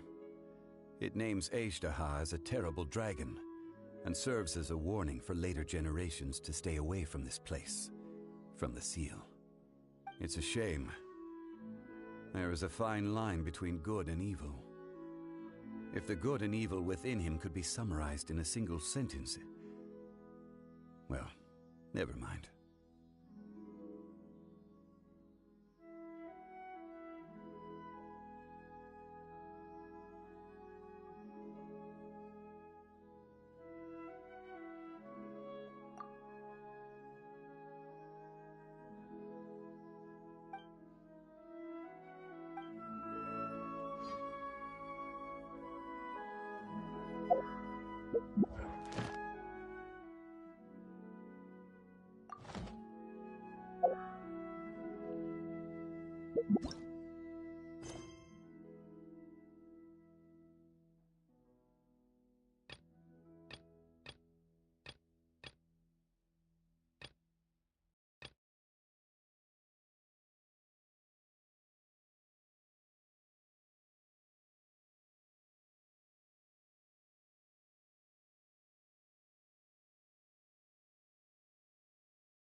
Hello, traveler.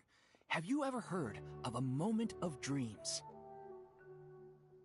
Oh, that sounds like some kind of sweet drink.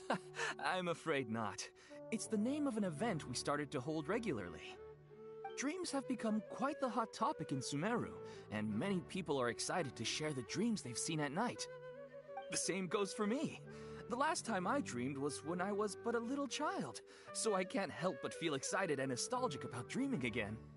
Oh, right.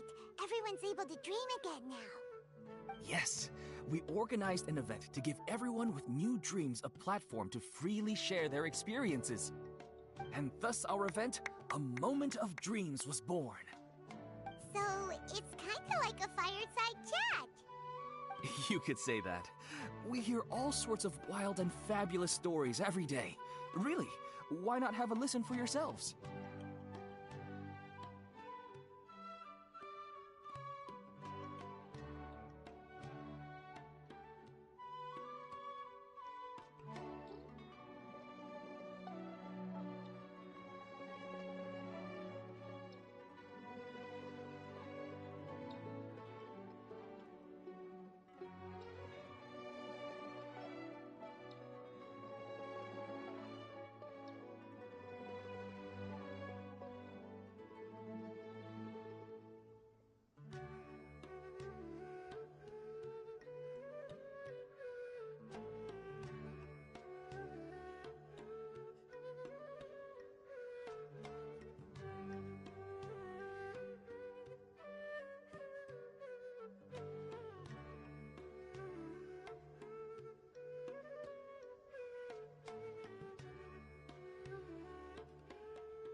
Yeah, but to us, dreaming is as normal as breathing. Wait, but if there are free drinks and snacks involved, then Paimon might consider it. Oh, really? So you mean you've already seen many dreams? But no need to get so excited. It's really nothing special. No. We need experienced participants like you to share your experiences with dreaming. Please allow me to address you two as dream experts. Oh, expert? Paimon kinda likes it. Now you seem interested. Please, follow me to the meeting place. It won't take much of your time. Rest assured, you'll find all the drinks and snacks you'd like there. Wow, how accommodating. Sign us up. But wait, Paimon's getting ahead of herself again. We should see what the Traveler thinks first. Why aren't you saying anything? All right, hurry up and take us to be dream experts. Very good. Follow me then.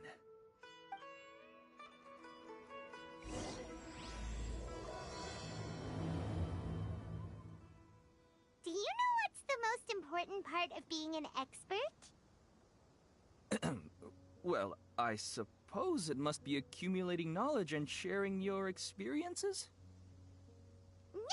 It's all about the title. From now on, Paimon will be known as Paimon, the Dream Expert. Oh, okay.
All the standing around is making me so sleepy.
Everyone is working super hard. We should be too.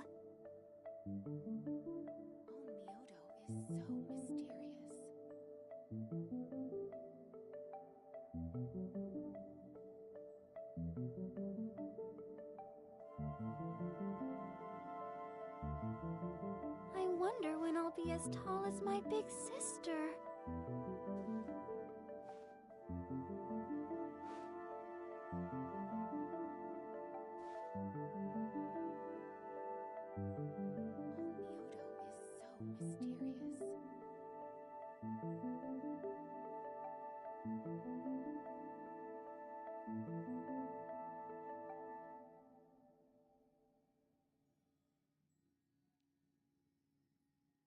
La da da da da da da da da da.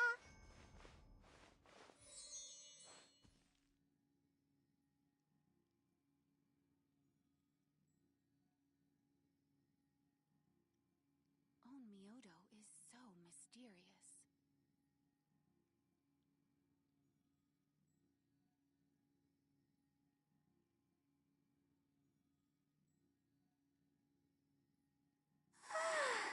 All the standing around is making me so sleepy.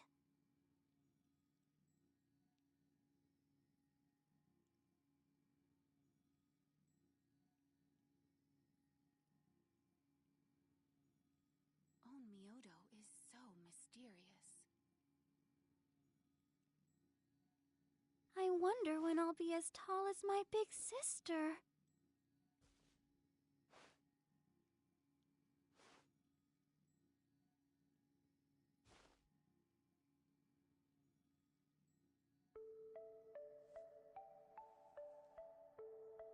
Onmyoto is so mysterious.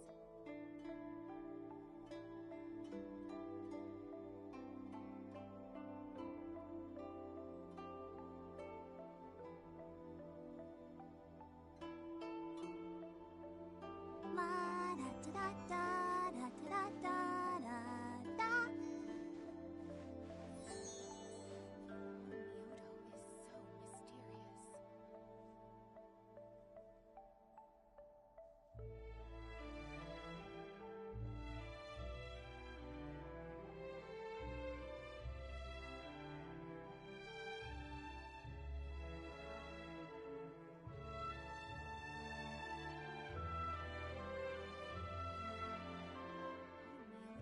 I wonder when I'll be as tall as my big sister.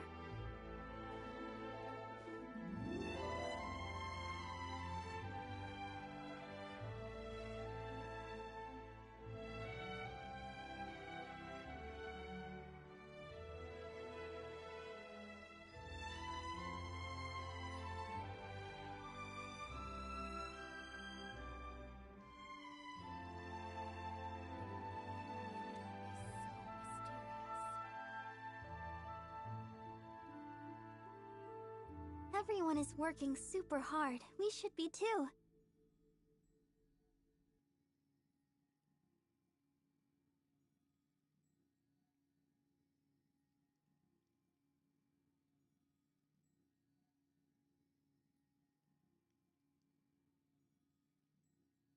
Onmyoto is so mysterious. I wonder when I'll be as tall as my big sister.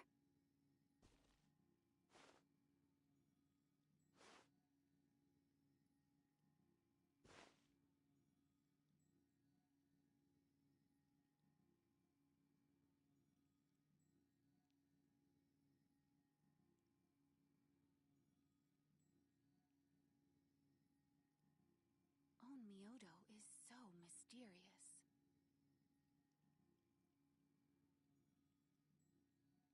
Are you tired? Try my new spicy energy drink. I'm sure it'll wake you up.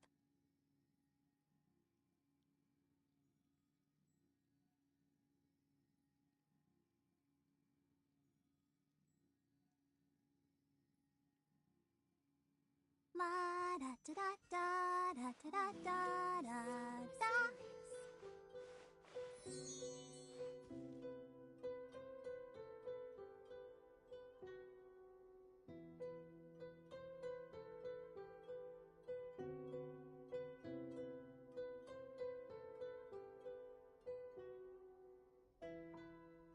everyone is working super hard, we should be too.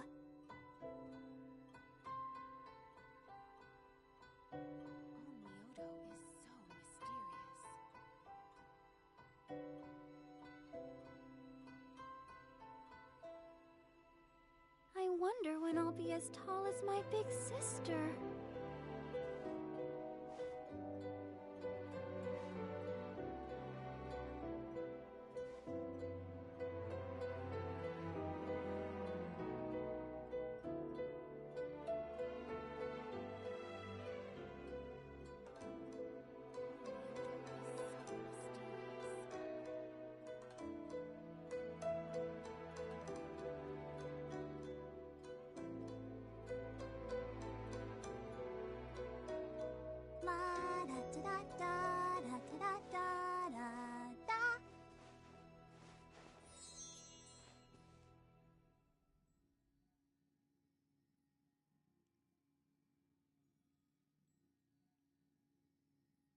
Miodo is so mysterious.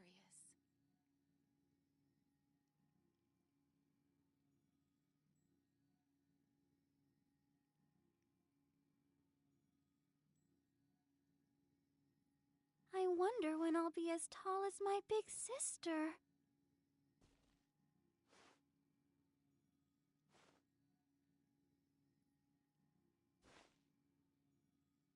Miodo is so mysterious.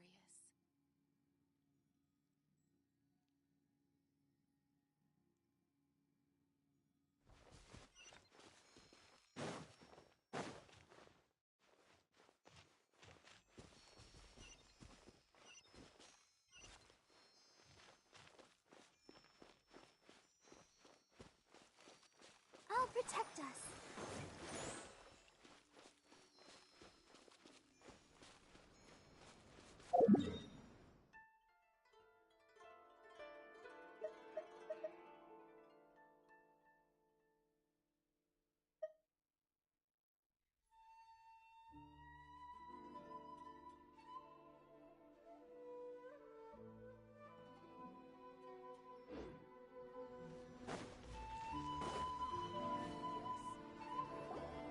We haven't been to the Yai Publishing House in a while. Paimon wonders if they have any new books in. The one we read with A that time was pretty cool. Come on, this is a no-brainer, man. There's only one thing worth wishing for, and that is a ton of Mora. But the exam's next week. If I fail again, I'm seriously done for. I'm better off wishing that my exam goes smoothly. It's just an exam. Trust me, there's no problem you can't solve by throwing Mora at it. If it doesn't work, then just keep throwing till it does. What are they arguing about? It's quite a spirited debate. Huh? Really? You guys don't know? You need but stand on this land at midnight, lower your head and recite a special incantation, then your wish will come true. Looks like you guys really aren't in the loop. This, my friends, is the next big thing. A highly effective wish ritual guaranteed to make your wishes come true. A wish ritual? That actually works?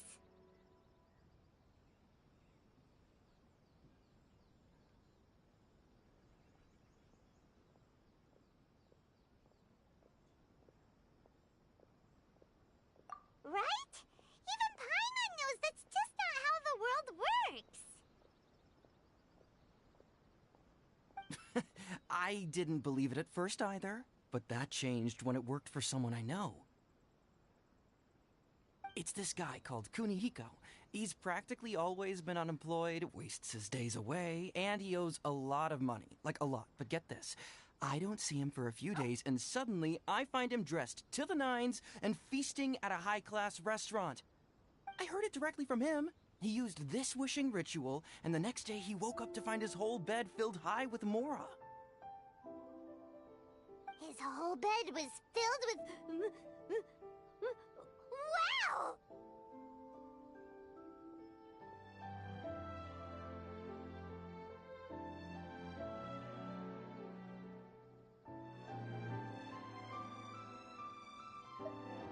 Of course. I'm sure the part about waking up lying on a bed of Mora is a bit of an exaggeration.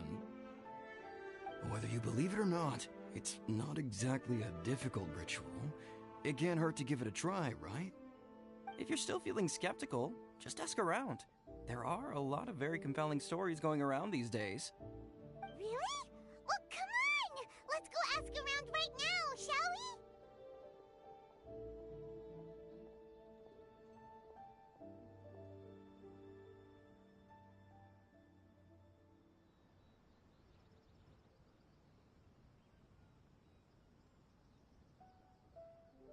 Well, if it really is true, then just think of all the Mora Paimon could... Oh, and you'd finally be reunited with your twin, too! Let's go, let's go!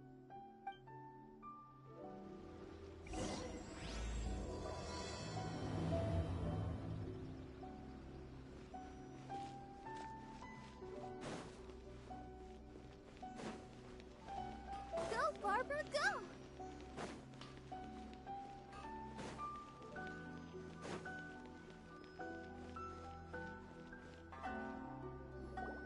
On closer inspection, it seems like there really are a lot of people talking about this kind of stuff. Hey, see those two? Paimon remembers them from the Yai Publishing House. One's an editor and the other's an author. Grasp the thought in mind. Clear like the light of the moon. As close as kin with you. No, thou. Wait, thee? Hear my summons, right? No, it's not hear my summons, it's heed my summons. Heed!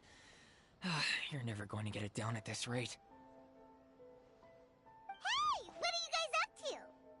Whoa! Sheesh, you scared me! Okay. Where did I leave off with the incantation again? Incantation? Are you guys trying out this new wishing ritual stuff too? Junkichi is trying it out, to be specific. He's hit a bit of a creativity block recently, so... I'm helping him make a wish so that he can move past it.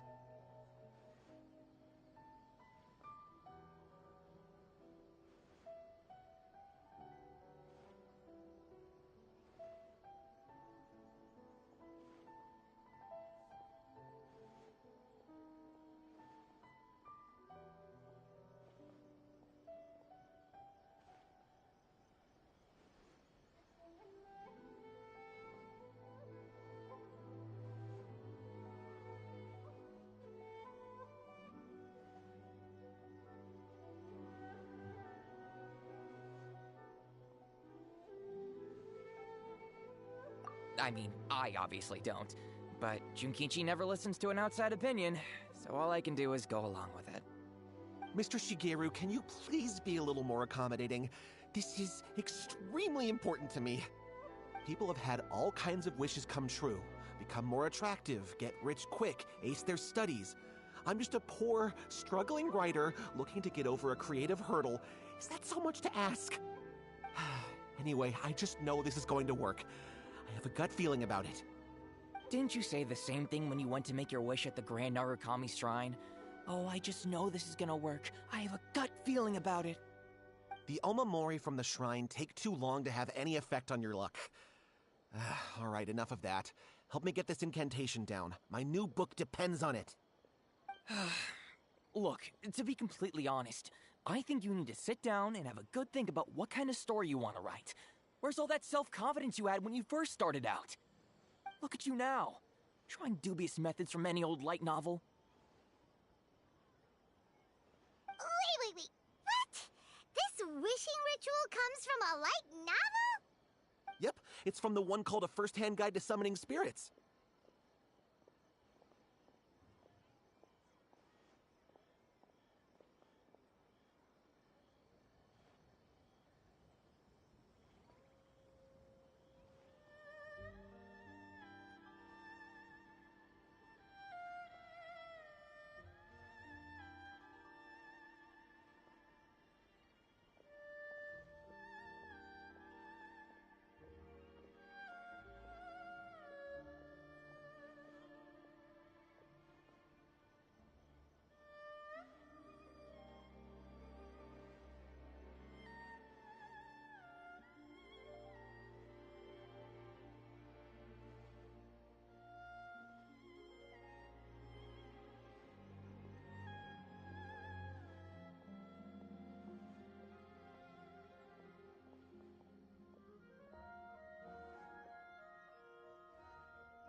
No, it's most likely a self-published title. It just appeared out of nowhere and took Inazuma by storm. As a fellow writer, I'll refrain from passing comment on how well the story is written, but everyone is saying the wishing incantations it contains are the real deal. Look, Junkichi, yes, everyone's saying it's real, it works, but that's only half the story. I've also heard lots of people saying that everyone who's had their wish granted using this method starts behaving strangely. What's so surprising about that? They're probably just giddy with joy at having their wish come true. This is starting to sound a little suspicious. Why don't we go to the Grand Narukami Shrine and ask Yaimiko about it? She's the expert when it comes to both light novels and the supernatural.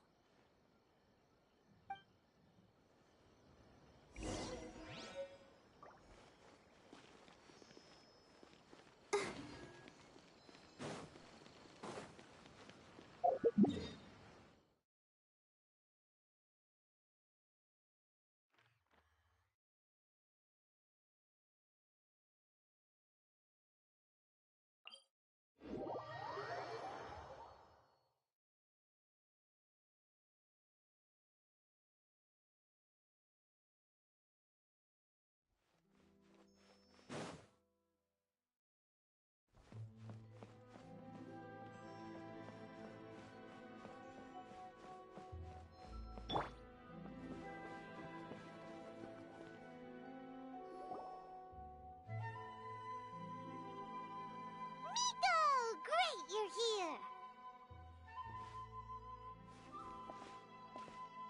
Well, hello there, young ones. What brings you to the shrine? It just so happens that I have a wonderful novel here. I highly recommend it. Oh? Well, what did you want to ask?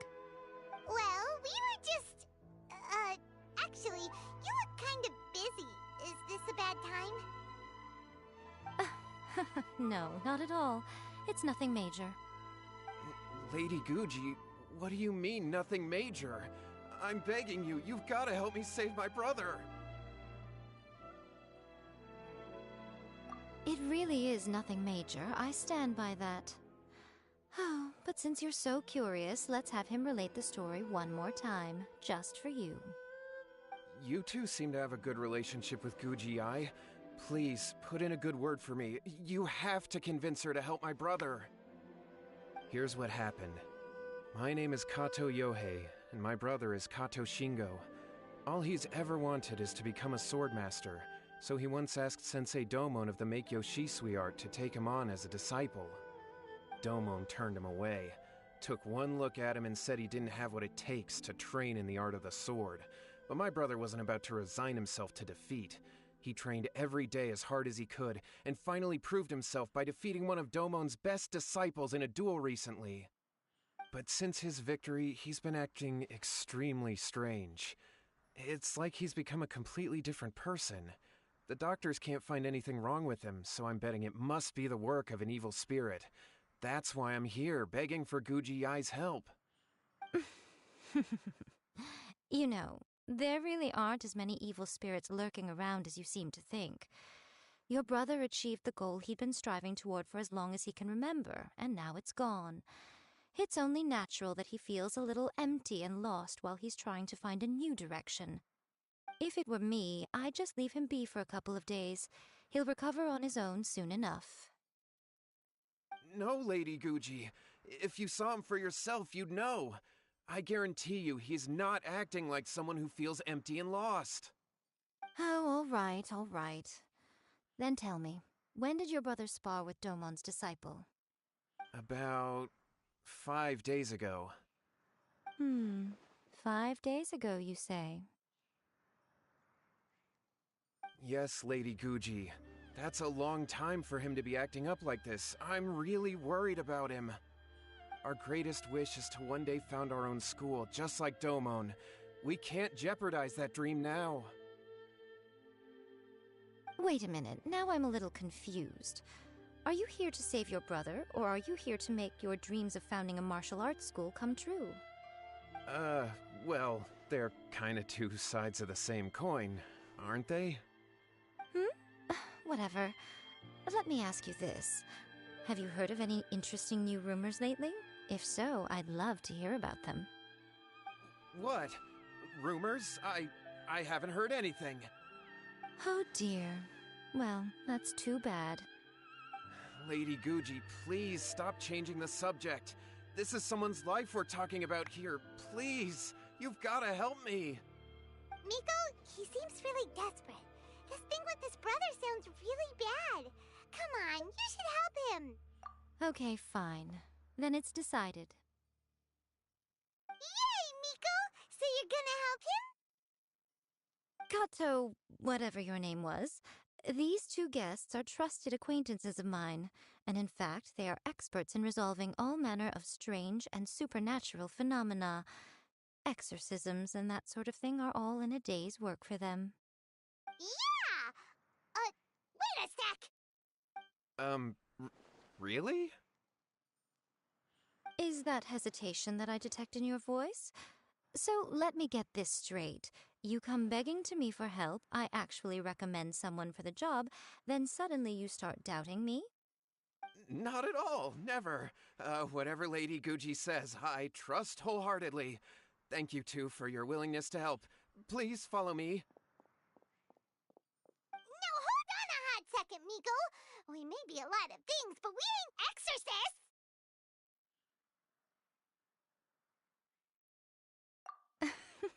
Don't worry.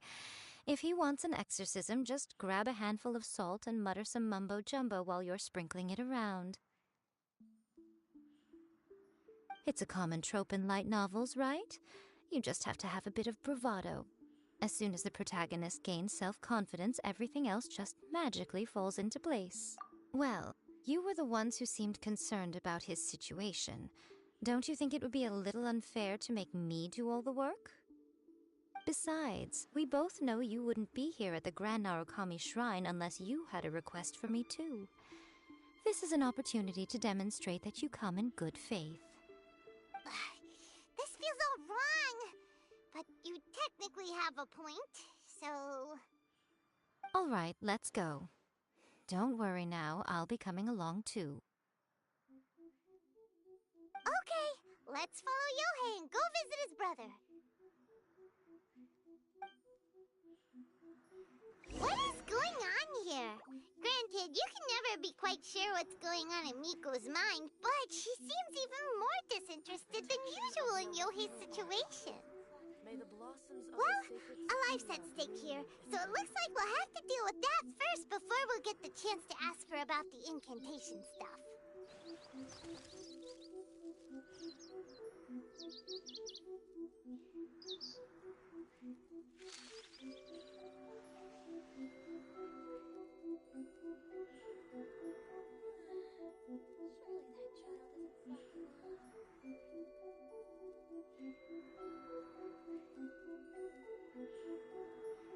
Protection of the Electro Archon. May the blossoms of the sacred Sakura bloom eternally.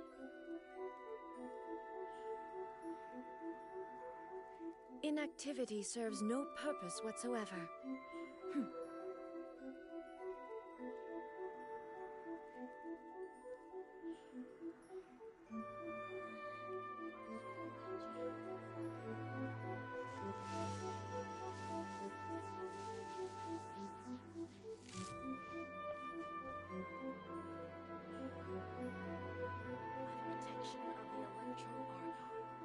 May the blossoms of the sacred Sakura bloom eternally.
familiar. Ah, it's Ippei and Shinojo!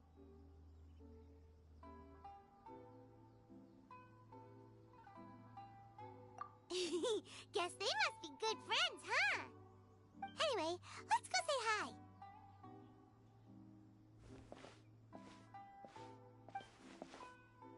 Hi, Ippei. Hi, Shinojo. What are you guys doing here? Oh, it's you. Thanks so much for your help last time. I was just ordering some clothes when I ran into him. You know these two as well? Yes, they helped me and Master Kamaji out a great deal last time. I've never had the chance to say thank you properly. What about you? How do you know them? Also a chance encounter. Our lady had them join us as additional guards for a goods escort in order to sneak out of Rito undetected. So we all know each other, huh? What a coincidence. Not exactly. We've only just met. We both came here to order some clothes and got to chatting. Somehow we ended up on the topic of Master Kamaji and Lady Hiragi's relationship. Wait, it's okay to talk about that, right?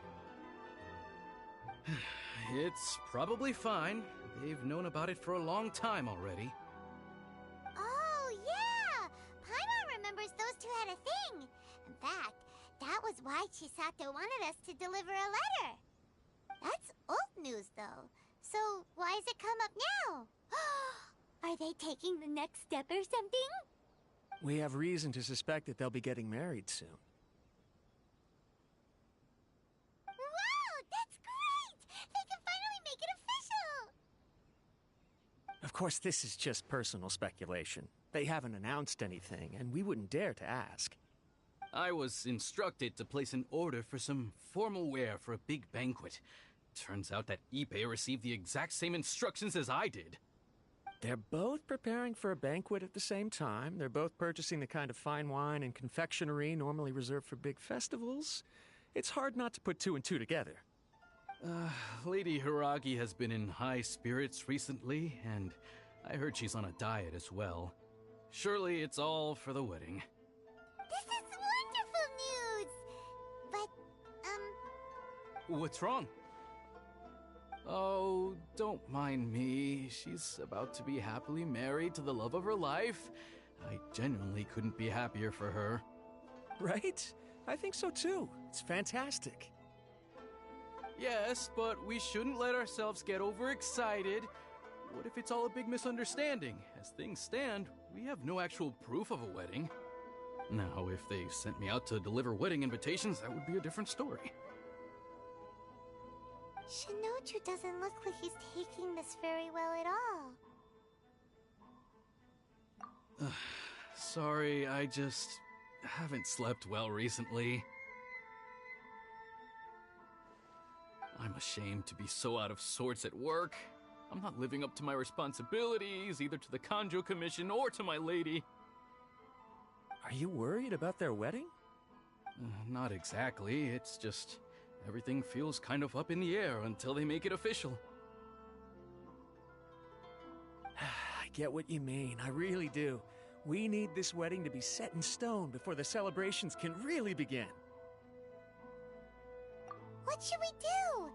Should we just straight up ask them? I don't know. That seems a bit rude. Right! If Ayaka knows about it, that means it's a sure thing! I don't think it's a good idea to bother the Yashiro Commission about this. It's fine. She and Ayaka are practically best buds. There's nothing to worry about. I see. Then thank you. Thank you very much. Having a definite answer will stop my thoughts from running wild. Let's go to the Kamisato estate!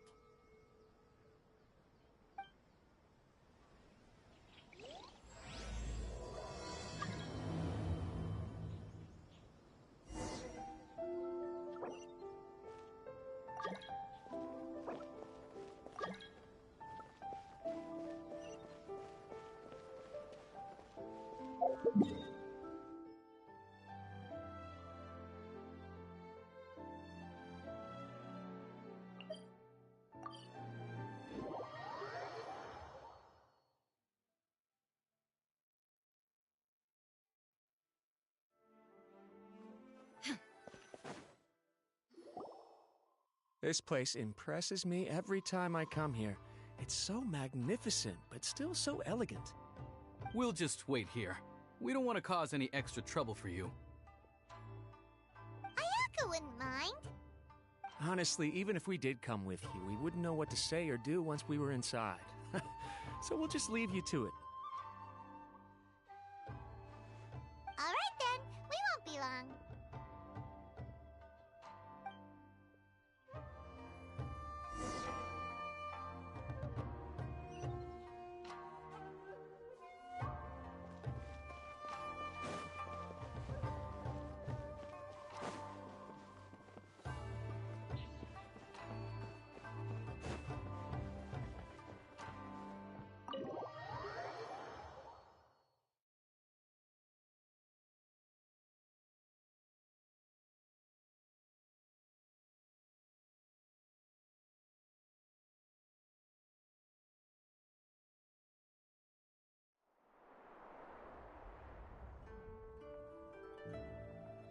Without looking at the board, you've ruined my strategy in one move.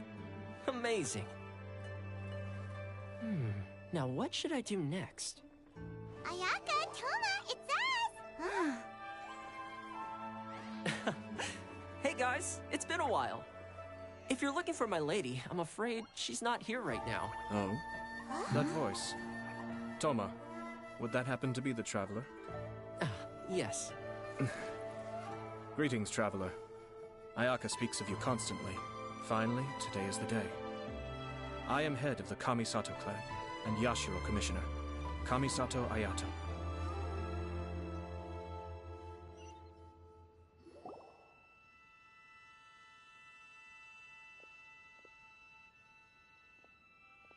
Greetings, both. I have long been indebted to you on my sister's behalf. Finally, I have the chance to express my profoundest gratitude to you in person. Ayaka is out today. If you are here regarding anything related to the Kamisato clan, you are quite welcome to discuss it with me instead. Oh, hi. Your flattering words flatter us. Please excuse the suddenness of our visit, for it is most improper etiquette. Why on earth are you talking like that? Well, he seems like a pretty powerful person. He's already working his way up Paimon's list of people to never mess with. Look! As soon as he stands up, the whole atmosphere in the room changes, and it feels like you gotta be super polite. You shower me with praise undeserved, my little guest. There is no need to be quite so formal. This is a private residence, so please, relax. Oh, good. Because that whole spiel was really tiring just now. Alright, now that that's over, Paimon's just gonna ask the question. We heard a rumor that Kujo Kamaji and Hiragi Chisato are gonna get married soon. Do you know anything about that? Oh? I wouldn't have thought you'd heard about that yet. I see. Well, it's true. It wasn't long ago that I received the news myself. The head clans of 2 commissions are to become joined through marriage. This is big news for the whole of Inazuma. Since the Yashiro Commission presides over cultural and ceremonial affairs, it closely involves us, too. Yes. And since the commissions are kind of the face of the Almighty Shogun to the masses, this wedding is one that we have to treat as a serious affair. Right! Makes sense. Ah, 2 true lovers becoming husband and wife. What a happy occasion! It is. High-profile matrimonial links between 2 commissions are extremely rare. But these 2 truly love each other. Tradition should give way to freedom in this case. All right then. I'll be sure to pay them a visit to send the best wishes of the Kamisato clan. No need. I'll visit them personally this time. Huh? But you have other things to be doing. This is a marriage between the Kujo clan and the Hiragi clan. The Kamisato clan must demonstrate an appropriate level of respect. The work of the Yashiro Commission is indeed multifarious. Normally, weddings and other ceremonies would come under the supervision of my sister. But she is presently occupied with other matters, and I happen to have a little time to spare. This will be a good chance for me to pay a visit to the bride and groom. Oh, and would you two care to join me? I presume you two have a special connection with the individuals in question, or you would not be quite so interested in this matter. This being the case, why not come and offer your best wishes too? Or is my presumption incorrect? Oh, it's not as interesting as you make it sound. No special connections here. Super ordinary ones, actually. We just agreed to help deliver a letter this one time, that's all. Although wait, does that mean we helped make this wedding happen?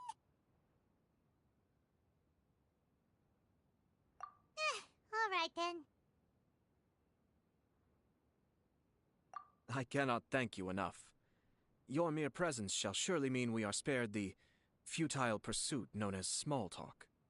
Wait, you're the Yashiro commissioner, but you can't do small talk? Small talk is a chore. Of course, there are some people in the world who quite enjoy doing chores, but I am not one of them. Toma, I'm heading out with my two guests now. I'll leave the residence in your capable hands. Not a problem. Take care, my lord.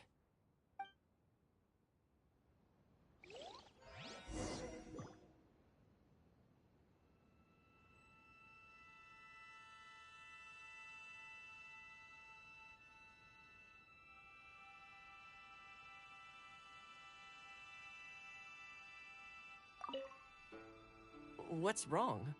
Are you worried about having to be on your best behavior around my lord?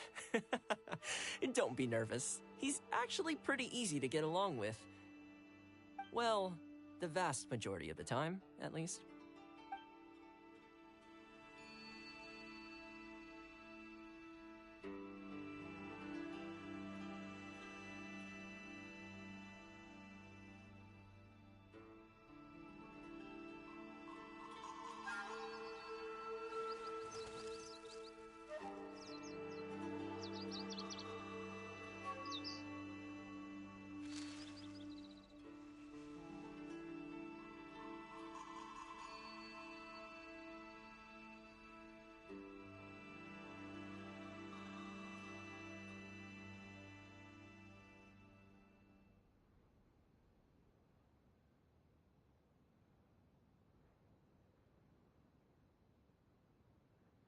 All the world holds dear is but a backdrop of constant motion.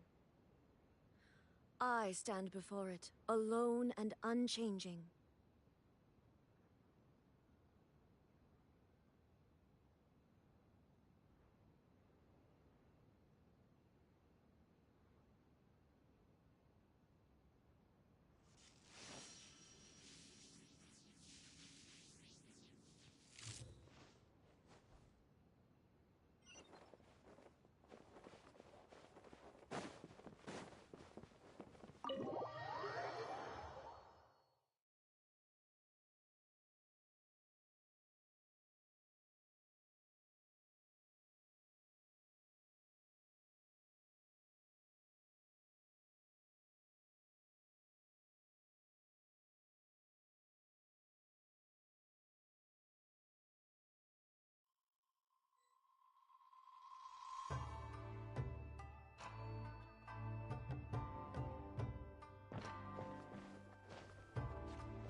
Ah, you're finally...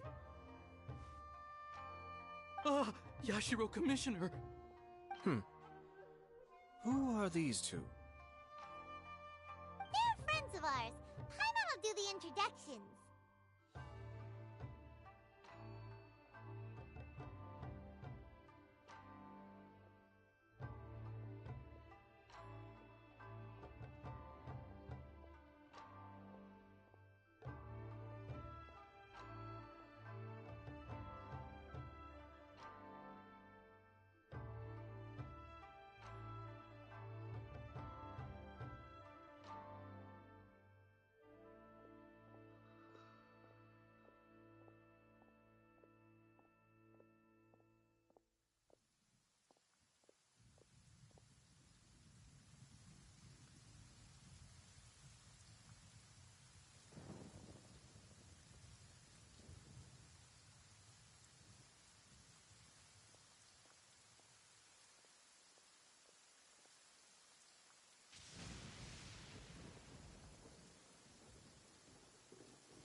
So it's true. Well, there we have it. That's it then. So be it. Great, so our hunch was spot on. It is a little inappropriate for me to have shared news of this magnitude with you. So I would be much obliged if you could keep it in strict confidence until an official public announcement is made. Don't worry, sir. We give you our word. We won't tell anyone about it.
That puts my mind at ease.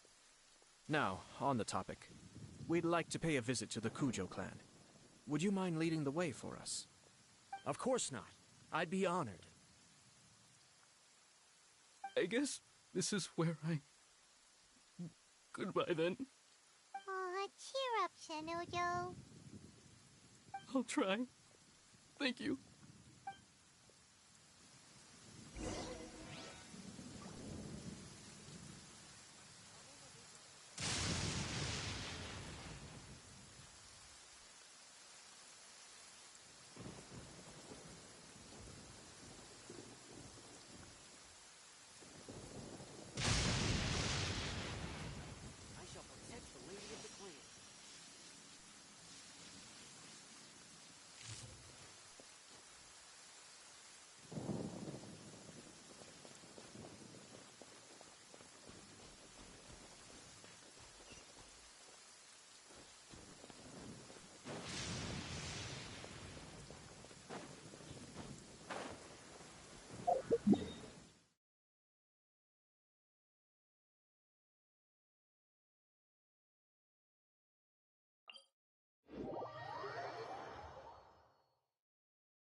too young. That's why you're making all kinds of mistakes.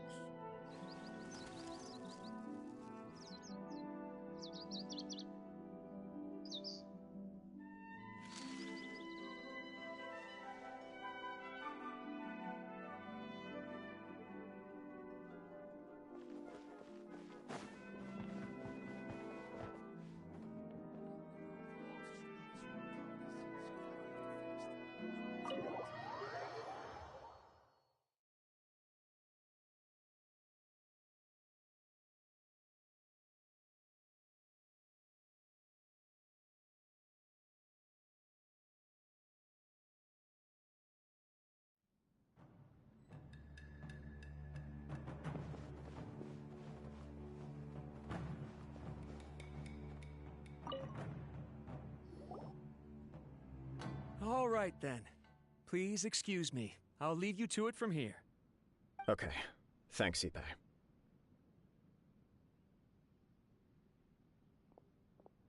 I apologize that your impromptu visit comes at a busy time for us, Commissioner. Otherwise, you can be sure that we would have prepared a more extravagant reception. I don't mean to impose, Sir Kujo. In fact, I'm not here on official business at all. I heard the good news about yourself and Lady Hiragi. What a glorious marital alliance this shall be. Given the close ties between our clans, it seemed only right that I should come and offer the Kamisato clans congratulations in person. I'm truly honored. I hope the news didn't come as too much of a surprise. Hey there! We came to congratulate you as well! Since the incident with the Takatsukasa clan, things in the Tenryou Commission have slowly started to stabilize. I'm still acclimating to the position of acting head of the clan. I just hope I'm up to the task, so I can live up to everyone's expectations. You're far too modest. The public thinks very highly of you. They say you're hardworking, upright, and responsible. I'm flattered, but I wouldn't have achieved anything without the support of my people. Thanks to them, everything is gradually stabilizing, and I've finally had the chance to focus a little on my personal life. Well, you're certainly making big progress in that department. Come on now, you're embarrassing me. Pardon me, It's perfectly all right. Please, continue. I'm quite content to listen. It's a joyous occasion. Light-hearted is exactly how things should be. Really, who stays stony-faced when talking about a wedding? You're right. But I am curious to know, what's your honest opinion on the whole thing? Do you think it's too sudden? Of course not. Where there is true love, nothing should be allowed to stand in its way. No doubt people will offer you a colorful variety of opinions. But of course, you will have factored this into your decision, and I'm sure you are prepared for whatever challenges may lie ahead. Indeed I am. So, please be confident. When your mind is made up, you ought not be worried about things for which you are already well prepared. Nevertheless, there is just one small aspect of this that puzzles me a little. Please, go ahead. You've been working hard to bring the Tenryou Commission in line. This is positive, and no doubt the beginning of important change. But on the other side of this equation, Lady Hiragi's father, Hiragi Shinsuke, is still in prison. If you choose now, of all moments, to announce a marriage between the Hiragi and Kujo clans, the kinds of rumors that may begin to spread both among the general public and in the Kanjo Commission are not likely to be in either of your best interests. Yeah. Couldn't have put it better myself, Sir Kamisato. This has been my biggest concern for quite a while now. Hiragi Shinsuke is firmly against me having any contact at all with Chisato. In the past, we've always had to communicate in secret by sending letters. So although now may not look like the best timing for this marriage, it may well be the only opportunity we have. Oh, that guy? Yeah, he acts like this sweet old man, but he was determined to make as much trouble for us as possible. Oh, he is the worst! I can see where you're coming from, but you're only postponing the problem, not solving it. You will still have to face it sooner or later. Yes, I'm well aware of that. But since Chisato had the courage to ask me to marry her in spite of everything, how can I disappoint her? Well, sort of. She raised the idea in a letter, and after some initial hesitation, I went to meet her and have a serious conversation about our future. It's funny, actually, because when I formally proposed to her in person, she denied having ever written that letter. So coy. Huh? Really?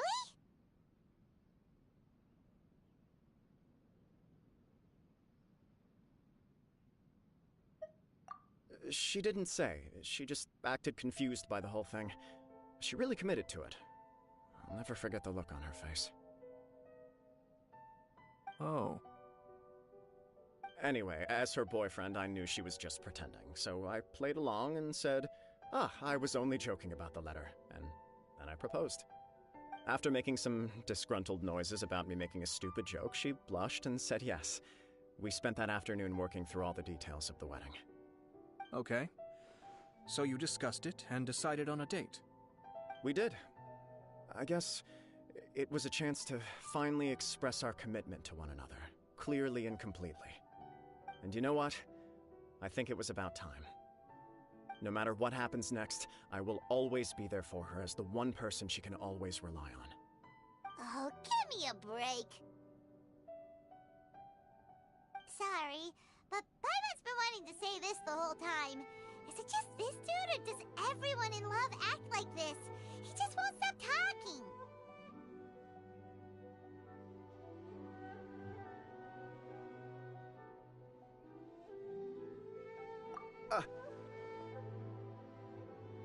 Apologies, my friends.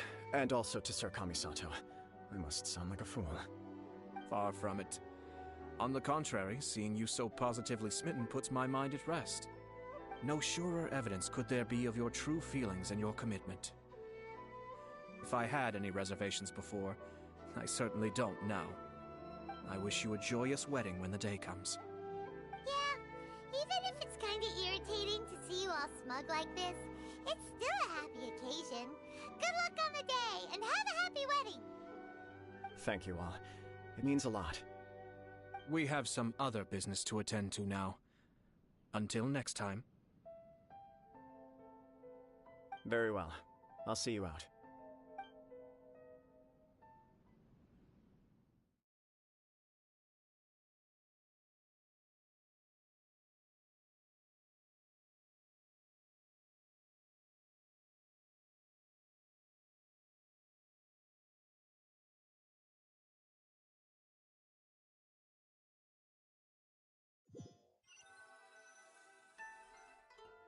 He seems busy. That must be true for anyone about to get married, right? It's a happy kind of busy, though. You're right. Kujo Kamaji is on Cloud 9. What do you think, Traveler?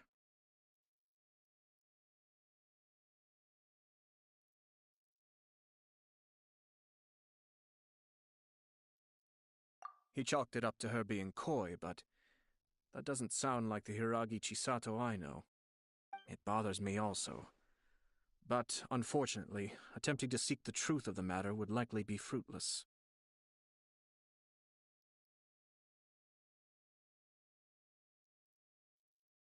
Yeah, how come? Whenever we come across stuff like this on our adventures, we always find a way to get to the bottom of it. I see. So that's how adventurers think. In my opinion, we face two obstacles in this case. Firstly, we have very little information to go on, and I must be cautious about taking a stance. This makes it difficult to investigate. Secondly, and more importantly, the person involved doesn't seem to care. If we intervene without his blessing, good intentions may lead to catastrophic results. You do have a point.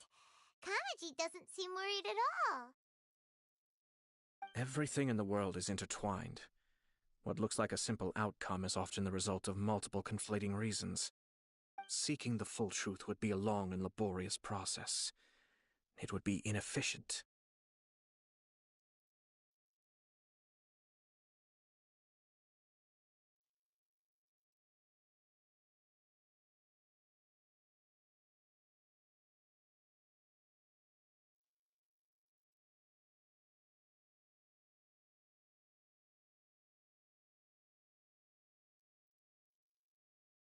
sort of. I have to take this approach, or the work of the Yashiro Commissioner would never be done. My opinion is something like this. When something strange happens, instead of trying to find out what could have caused it, it is better to look at the situation itself. If the outcome is positive, and no one was deceived or harmed in the process, then it is acceptable. We don't know yet. After all, we don't know what Hiragi Chisato's thoughts are, do we? I have to say, I'm impressed by your ability to zero in on the issue from such a short meeting. Most insightful of you. You are thorough and thoughtful, just as my sister describes. Huh? But Chisato and Kamaji have already talked everything through, haven't they? Only if we are to take Kujo Kamaji at his word. But there are two sides to every story. I wish to know Hiragi Chisato's angle on this. Huh. Makes sense, but Paimon still doesn't quite get it. Don't worry about it. I was planning to visit the Hiragi clan to deliver my best wishes anyway. Let's take the opportunity to hear her thoughts. If she's as committed as Kujo Kamaji, perhaps they can navigate the challenges ahead successfully. But if not... well, life isn't always a smooth journey.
There is still much to prepare for the wedding.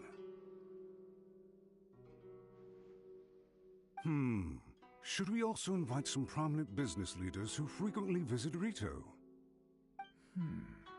At the very least, we should send them invitations. I agree. Ah, hello there, Yashiro Commissioner. To what do we owe the honor on this fine day? As it happens, I'm here regarding the same wedding I believe I heard you discussing just now. I come bearing the felicitations of the Kamisato clan. Would Lady Hiragi happen to be available at this moment? Our lady is entertaining guests right now, and we're not entirely sure how long she will be. But please, do come in. We will arrange some tea and snacks for you and your attendants. Hey! Paimon is not an attendant! You misunderstand. These two are dear friends. You're too kind. We don't wish to impose. We'll just wander around in the general area. Apologies for the interruption while you're busy with preparations.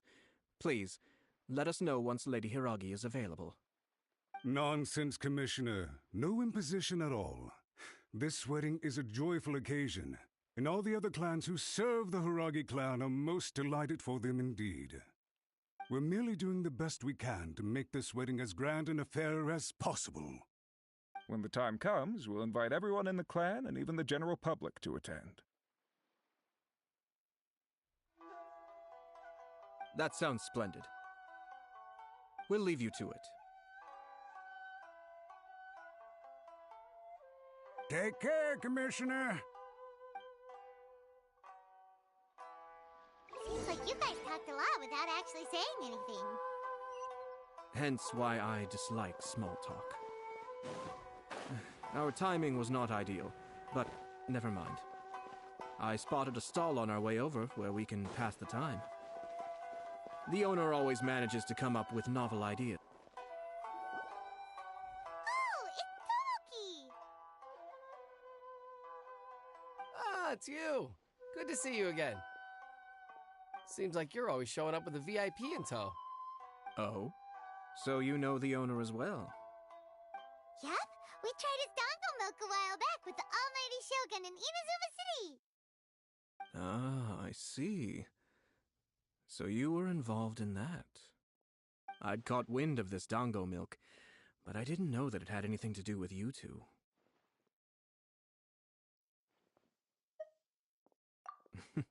I always order one of his creative drinks whenever I pass the stall.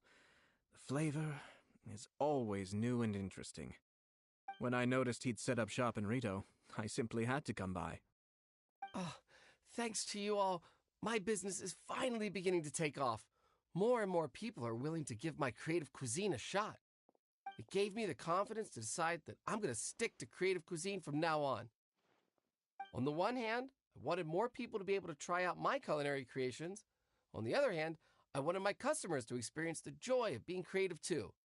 So I gave it a lot of thought and finally came up with an all-new business concept. Sounds interesting. What is it this time? I've decided to give complete creative control to the customer. I offer all sorts of ingredients, and they pick and choose whatever they want to mix with their milk or tea. As well as dango, I now offer rice cake, purple potato balls, black sugar, and sunsettia. Do they really all go well with milk? Hard to imagine, but who knows? It could be delicious. What if I were to choose some ingredients you don't have here? Would that be okay? Well, I guess so.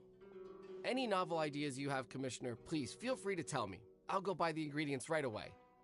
The whole idea was to let my customers express their creativity freely, so of course I shouldn't place restrictions on the ingredients if I can help it. Excellent. There are a few things I'd like to try. Lavender melon, seagrass, and sea ganoderma. What? You want to mix those with milk? I do indeed. Why? What's wrong? You really think that's gonna turn out tasting good?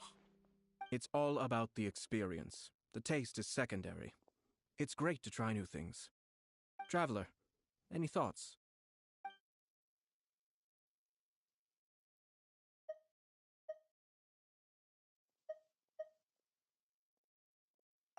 Sounds like a risky choice. Are you sure? Well, okay. Paimon will have the same as you. 3 milks with lavender melon, please.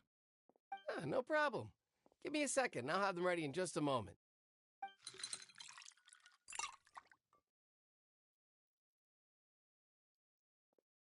Here, your milk is ready. Give it a try.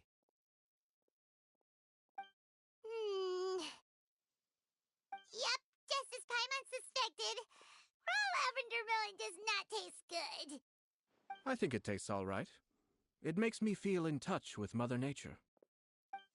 Your review seemed pretty positive, but Paimon still thinks there are better combinations. Taste is your key concern, yes? Obviously! Tasty food and drinks are some of life's most important pursuits. Well said. If I could say the same was true for me, I believe I'd be a very content man.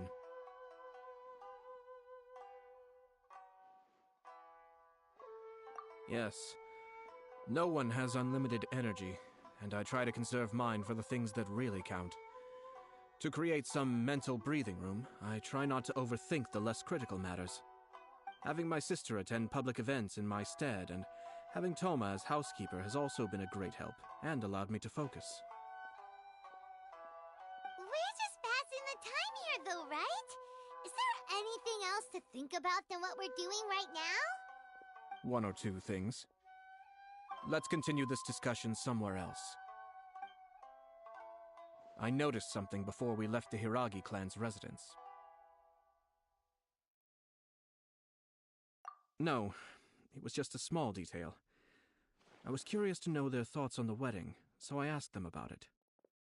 Naturally, they responded that all other clans are happy for the Hiragi clan. But that's not the truth. What do you mean? Hiragi Shinsuke is still in prison, meaning the Kanjo Commission is the least stable in the Tri-Commission. Hiragi Chisato is the sole remaining pillar of her clan, but now she plans to marry into the Kujo clan. If I belonged to one of the assisting clans to the Hiragis, I would not be feeling optimistic about the future. But they didn't mention a word about that. They simply said they were delighted for them. These are not unintelligent people. I highly doubt it is because they simply do not realize. I imagine they didn't want to discuss family issues in front of outsiders. But still, the more I think back over that conversation, the more it doesn't sit right. Keep a close eye on them, Hisashi. Yes, sir. Whoa! Where did you come from? This is one of my most trusted members of the Shumatsuban. He's been quietly watching out for us this whole time. Merely doing my duties, sir. Keep a close watch on the clan representatives we met today. Well received. I'm on the case. Oh, and I almost forgot. That milk I just had? Please order one more and deliver it to Toma. As you wish, sir. Oh no, poor Toma.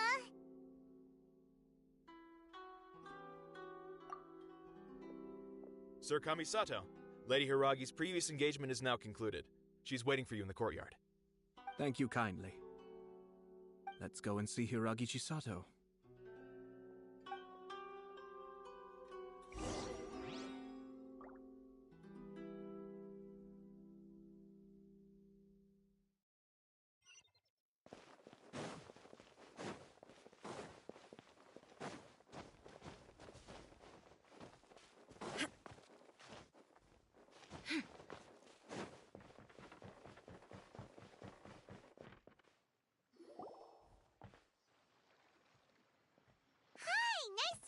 Again, Chisato?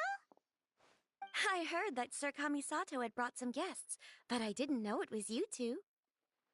It's been a while, Lady Hiragi. How have you been faring? This is a rare privilege, Sir Kamisato. It is not often that I have the chance to meet you, let alone here in the comfort of my own home. I'm doing very well indeed, thank you. You must be so busy. Thank you so much for taking the time to come and congratulate Kamaji and I. It really means a lot. But of course. The Tri-Commission are the servants of the Shogun, and we should look out for one another. In fact, we visited Sir Kujo just now. It's clear that he's very much looking forward to the wedding. Perhaps his joy is infectious, for I am now feeling rather elated myself. I sincerely wish you a joyful wedding and a blissful marriage. Thank you for your kind words. This was not an easy decision to make. We will both have to work harder from now on. I'm sure the news will cause something of a stir. But come what may, we will stand as one and face whatever the future throws at us, together. Sounds like things are pretty tough for you, Chisato. Yes. To be honest, I'm still a little nervous about it all. But Kamaji has been so supportive. His promises have comforted me a lot. It sounds like you have some considerable reservations, Lady Hiragi. Yes. Well, there are so many things I need to consider. In case you were wondering, I was not actually entertaining VIPs just now. I was in fact meeting with one of the Kanjo Commission's officers, Shinojo. Oh, really? Him? He charged in all of a sudden and said that he had something very important to tell me. He didn't mince his words. Basically, he doesn't want me to marry Kamaji.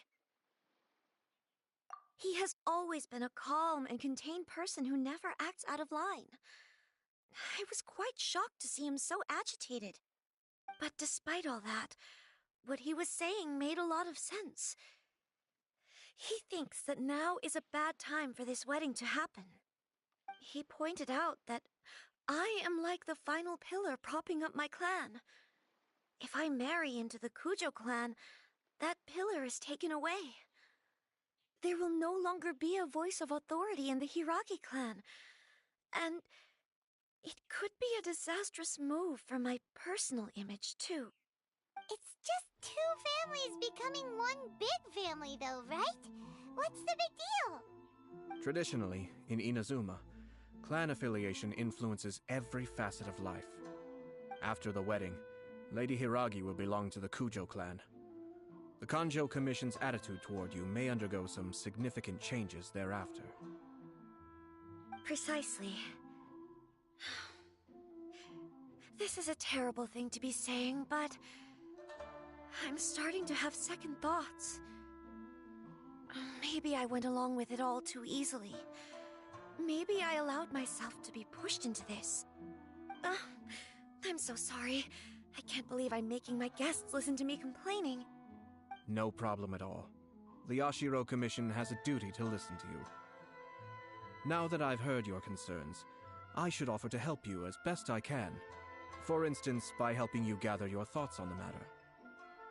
Now, we heard from Sir Kujo that his decision to tie the knot was prompted by a letter he received from you. But we've also heard that you did not write that letter. Sir Kujo thought that perhaps you were just being coy. Oh, dear. Perhaps I should have kept that part to myself. What? But that was... It was just a prop in his playful proposal, wasn't it? It was clearly purpose-designed, what with all the fancy lettering and so on. Fancy lettering, you say? So I am to understand that had it not been for this letter, you two may not have chosen this moment to be wed? When it comes down to it... yes, I think so. Oh, do you mean to say that this letter is not what I thought it to be? Sir Kujo maintains that the letter was penned by your hand. Huh? But then... how did... Either way, it's wonderful to see how much you both trust one another. In that sense, you could say that the origin of the letter is ultimately not of great importance. Who knows? Perhaps Sir Kujo was the one being coy. After all, he had no particular reason to be forthcoming with us about the details of his playful proposal.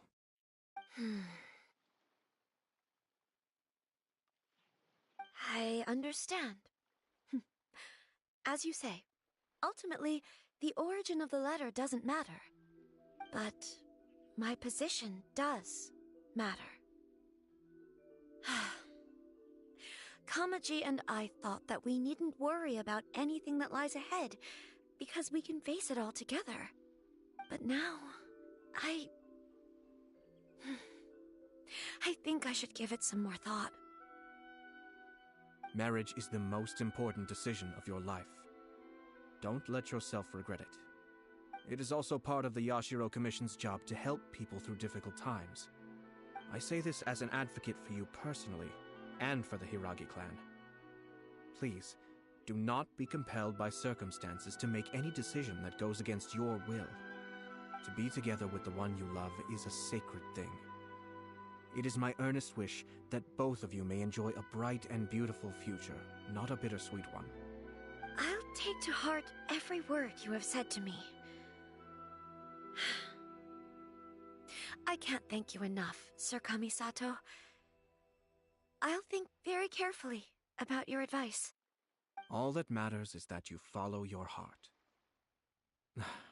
Since you'll be needing some time to think things over, we will excuse ourselves now. Oh, wait! Let me see you out. Thank you, Lady Hiragi, but there will be no need. Traveler, let's find somewhere to talk.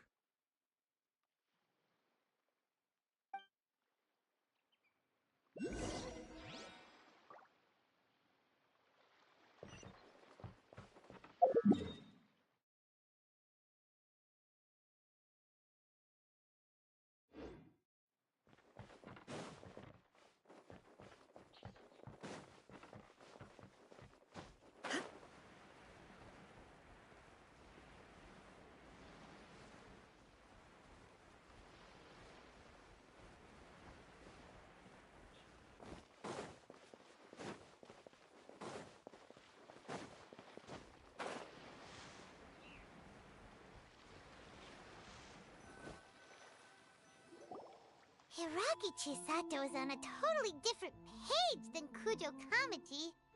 Ayato, why did you give her such vague suggestions? Couldn't you just have told her what you'd do in her position? Cause Paimon's pretty sure you have an idea. I've said everything I can, given the Yashiro Commission's stance. Interfering too much with other commissions' domestic issues will only create trouble. The more I think about it, the stranger this all seems. But Hiragi Chisato has yet to see it. We must be vigilant. Strange? In what way? Someone wants Hiragi Chisato to be married as soon as possible, and if my guess is right, it is someone from within the Kanjo Commission. This person is presumably also responsible for the mysterious and misleading letter. Think about this. A lowly officer is greatly worried about Hiragi Chisato's future, while the heads of the supporting clans ostensibly have no concern at all. It doesn't add up. When someone's words and actions do not match, you need to infer their intentions from their behavior.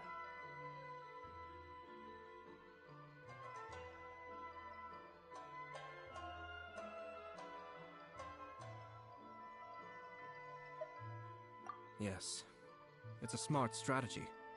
Far superior to the one adopted by the Tenryou Commission's Takatsukasa clan. Even had the forged letter failed and been seen for what it was, there would have been no repercussions. They could simply have explained it away as a misguided but well-meaning matchmaking attempt by a member of the family. But if the letter were to achieve its goal, as it has so far, the perpetrator would successfully weaken the Hiragi clan without ever having to lift a finger against them, all under the guise of simply encouraging a wedding. With Hiragi Chisato having married into the Kujo clan and the head of the Hiragi clan in prison, challenges to the Hiragi clan's leadership would begin to emerge throughout the ranks of the Kanjo Commission. Eventually, another clan would take the Hiragi clan's place.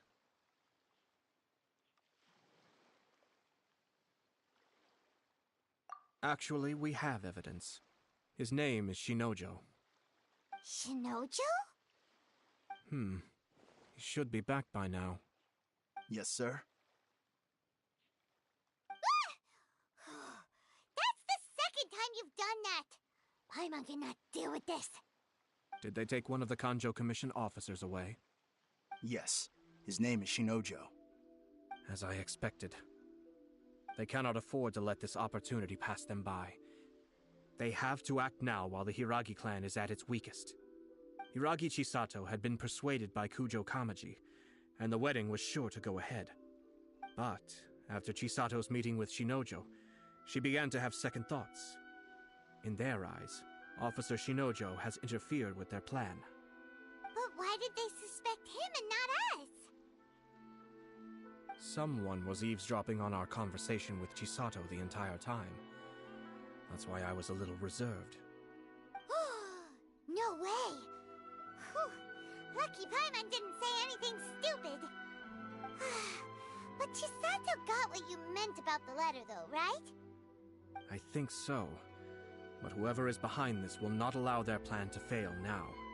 They will not be inclined to respect Hiragi Chisato's own wishes. Her stance was so passive that she was easily manipulated, treated like a pawn, with even her marriage becoming a battleground for political power play. Despite all of this, she still believed that a happy future was awaiting her. When she formally marries into the Kujo clan, she will lose her title as daughter of the Hiragi clan, her position in the Kanjo Commission, and above all, her independence. Marriage is such a trap. Easier said than done. The perpetrators are manipulating everything from the shadows, letting unsuspecting pawns do their work. This is what makes their approach so smart. We, meanwhile, are out in the open. If we attempt to stop this wedding from happening, we will become the villains of the story and face immense public backlash. So what are we gonna do? At this stage, if the perpetrators wish to maintain control over the situation, their only option is to come out from the shadows and bare their fangs. I will wait for that moment to arrive. But first things first, we must go and rescue Shinojo. He has done nothing wrong and does not deserve to be punished. Tell me where Shinojo is. We'll head off right now.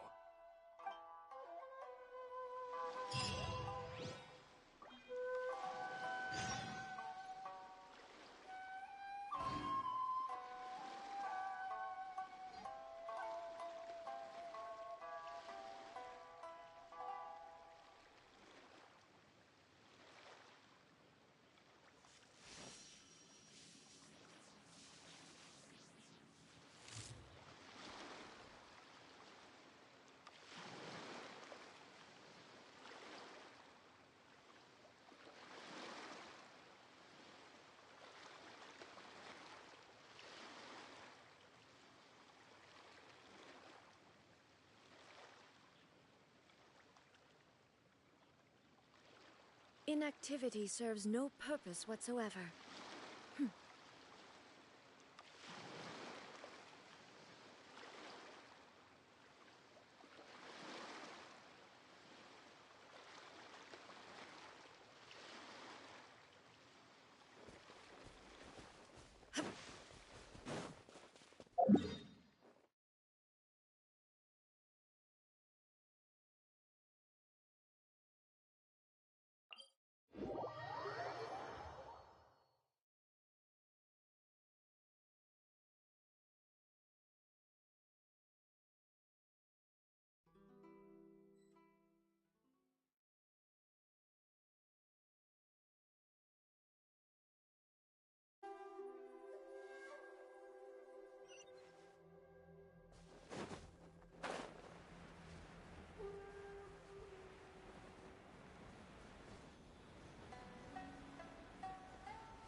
Doing? Release Shinojo this instant!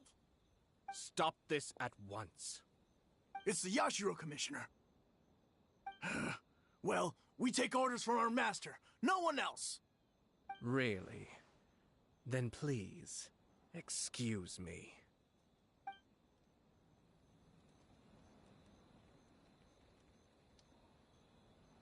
Battle formation! Get them! Cascade!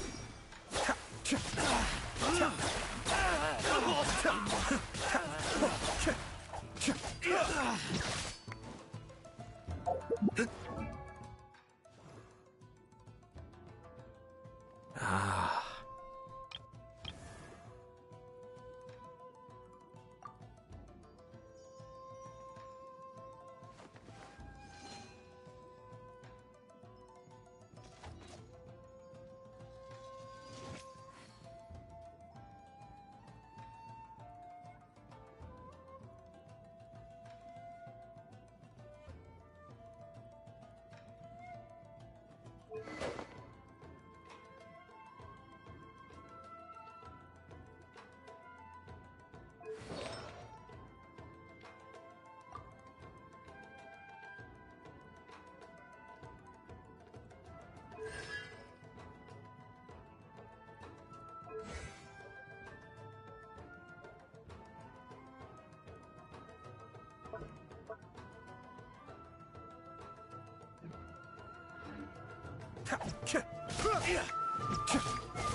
Cascade!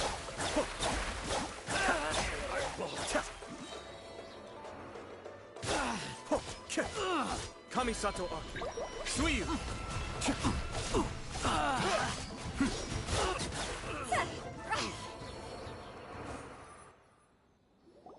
Blast! Let's go! We must report to Master right away! Hey, get back here! No need to follow them. We need bait to catch the fish anyway. Leave them be. I think I saw a key fall to the ground during the fight. Let's free Shinojo first. But in all the chaos, it must have been kicked to one side. Where did it end up? What the? It's a tanuki? Oh, don't tell Paimon that the tanuki took it! Let's follow it and see.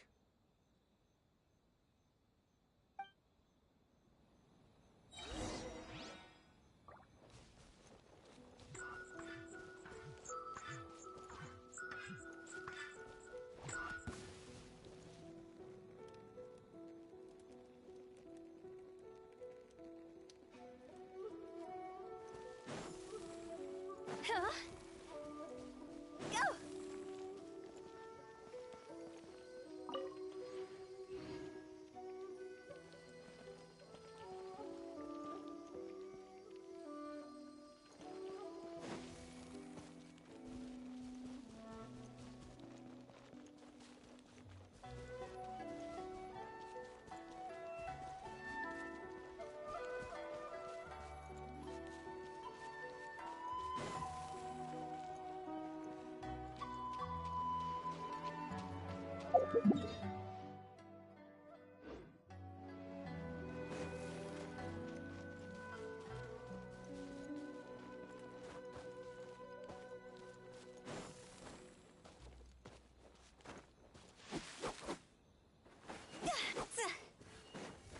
With the wind.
Thank you.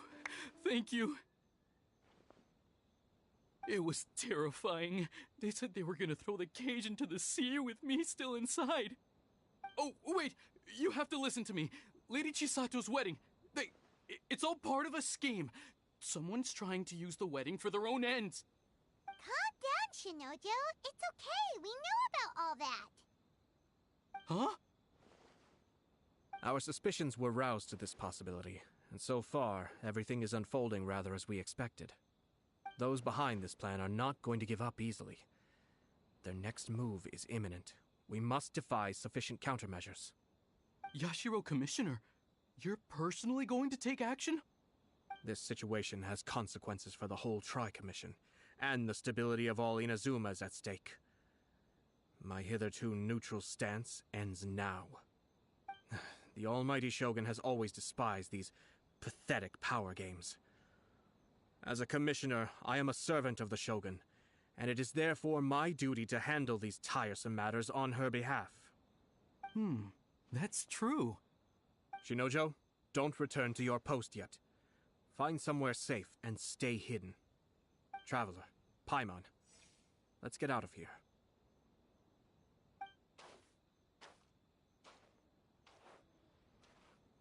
Well, if it isn't the Yashiro Commissioner. I hear you showed up here with no explanation and attacked my men. You wouldn't happen to be carrying out some sort of secret mission, now would you? I heard that someone was taking the law into their own hands. As a responsible official of Inazuma, I could not in good conscience stand idly by. Shinojo may be your retainer, but the law does not grant you the right to abuse him. Abuse? Nonsense. I was just teaching him a lesson. Out of nowhere, a low-ranking officer decides to barge in on Lady Hiragi and start spouting out the most absurd and insulting nonsense one can imagine. A truly egregious loss of decorum. I dare say, the poor lady was terrified. So, you're saying that you know absolutely nothing of the reasons for his actions? Because otherwise, why would you describe it as out of nowhere?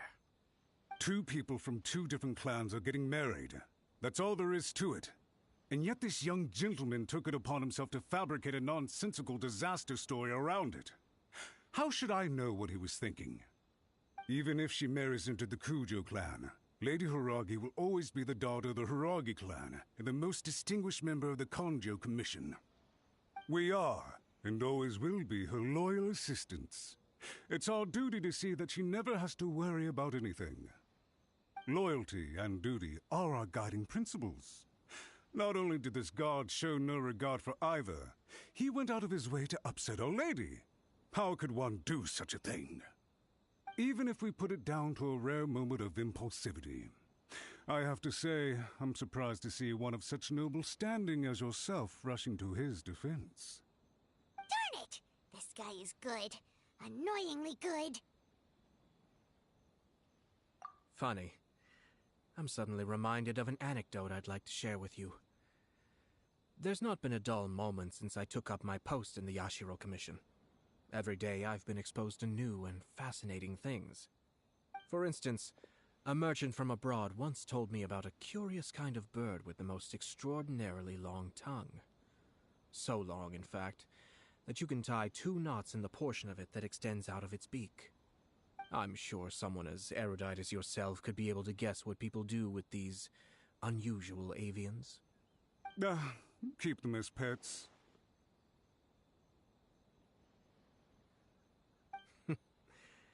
You'd think, wouldn't you?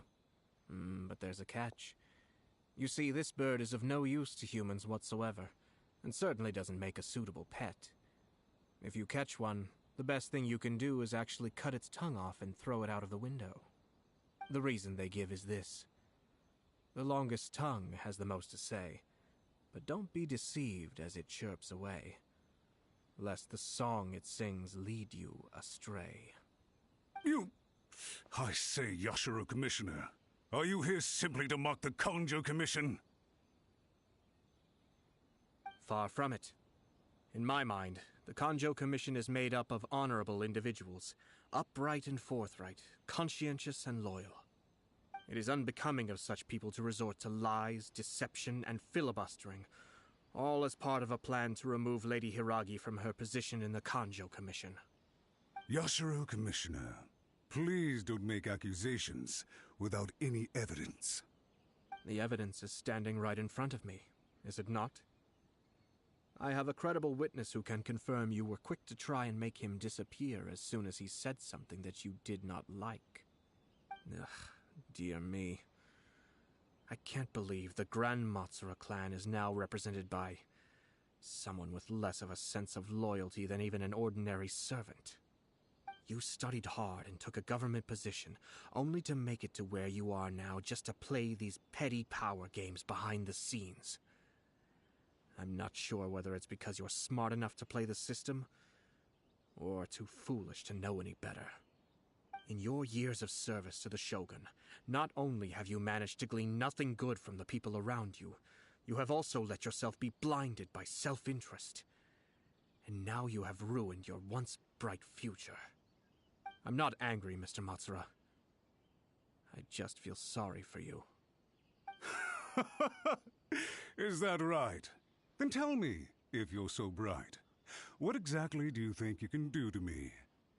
This is at most a Kanjo Commission issue. We'll handle this amongst ourselves. You are reaching rather outside of your bounds, Yashiro Commissioner. if you seek to involve yourself in other clans' affairs.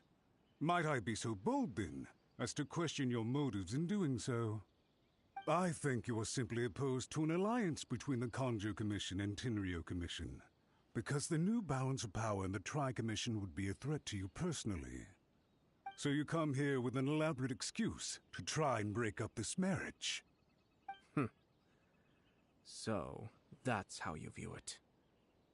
Well, I have to admit, you clearly are far more talented than I at monitoring the power balance within the Tri-Commission. Let me be crystal clear. This wedding is going to happen, and nothing is going to change that. The notices have already been sent out. All of Inazuma City knows about it now. Most of the public weren't aware that Kujo Kamaji and Hiragi Chisato were courting. But you can bet it's all anybody's talking about now. Once the notices go out, that's it. The wedding is a sure thing, even if it hasn't happened just yet. I see. It seems like I was wrong. So suddenly we see eye to eye?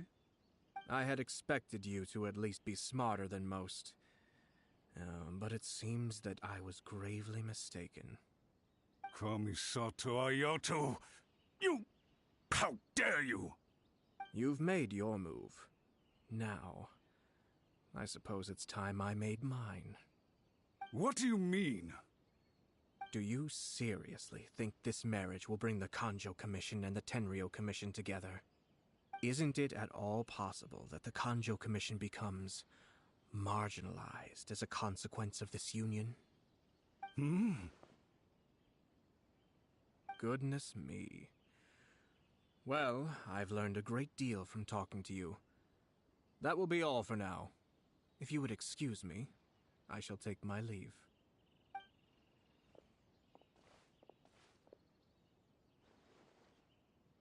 Hey! What was all that? Paimon didn't follow at all. They had their scheme, but fortunately I was prepared. As I said, they ended up coming out from the shadows and revealing themselves. Let's see how things are in Inazuma City. Then, I'll take you through the details of my plan.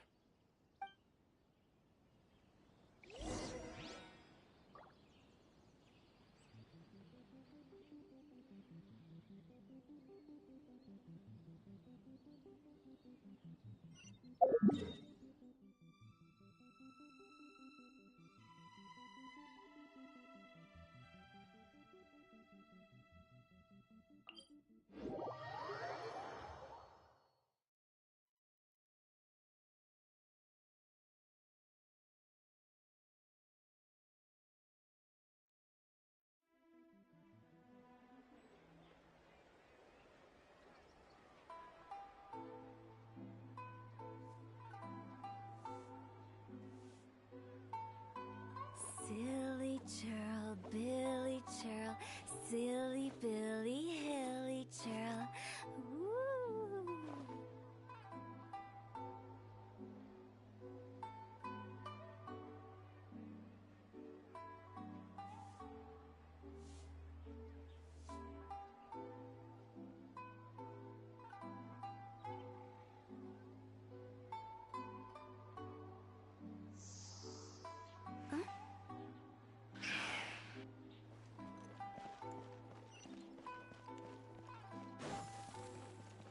Huh?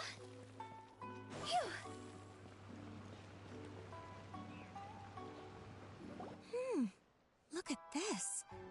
The daughter of the Kanjo Commission's Hiragi clan and the master of the Tenryo Commission's Kujo clan are getting married. Sounds like an all-around perfect match, don't you think? For sure. I'm just surprised. It seems very sudden. I hadn't heard a single word about it until now. Good luck to them, I say. I'm sure it must have been a hard decision. Looks like the wedding is definitely going ahead. It's still too early to make that conclusion. Our adversary wants to push this marriage past the point of no return. However, we can still beat them at their own game. But only if Kujo Kamaji is willing to help us.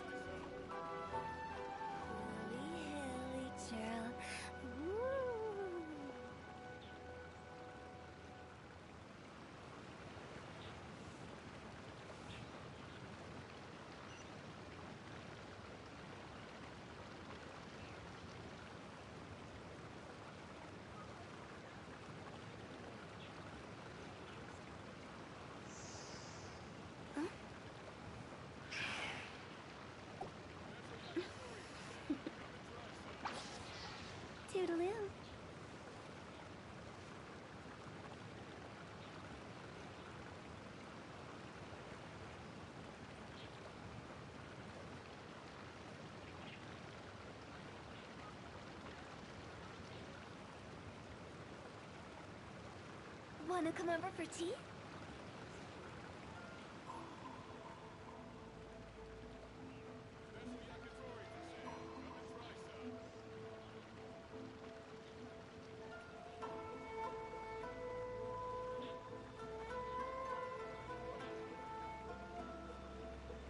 Silly churl, Billy churl, silly Billy, hilly churl. Ooh.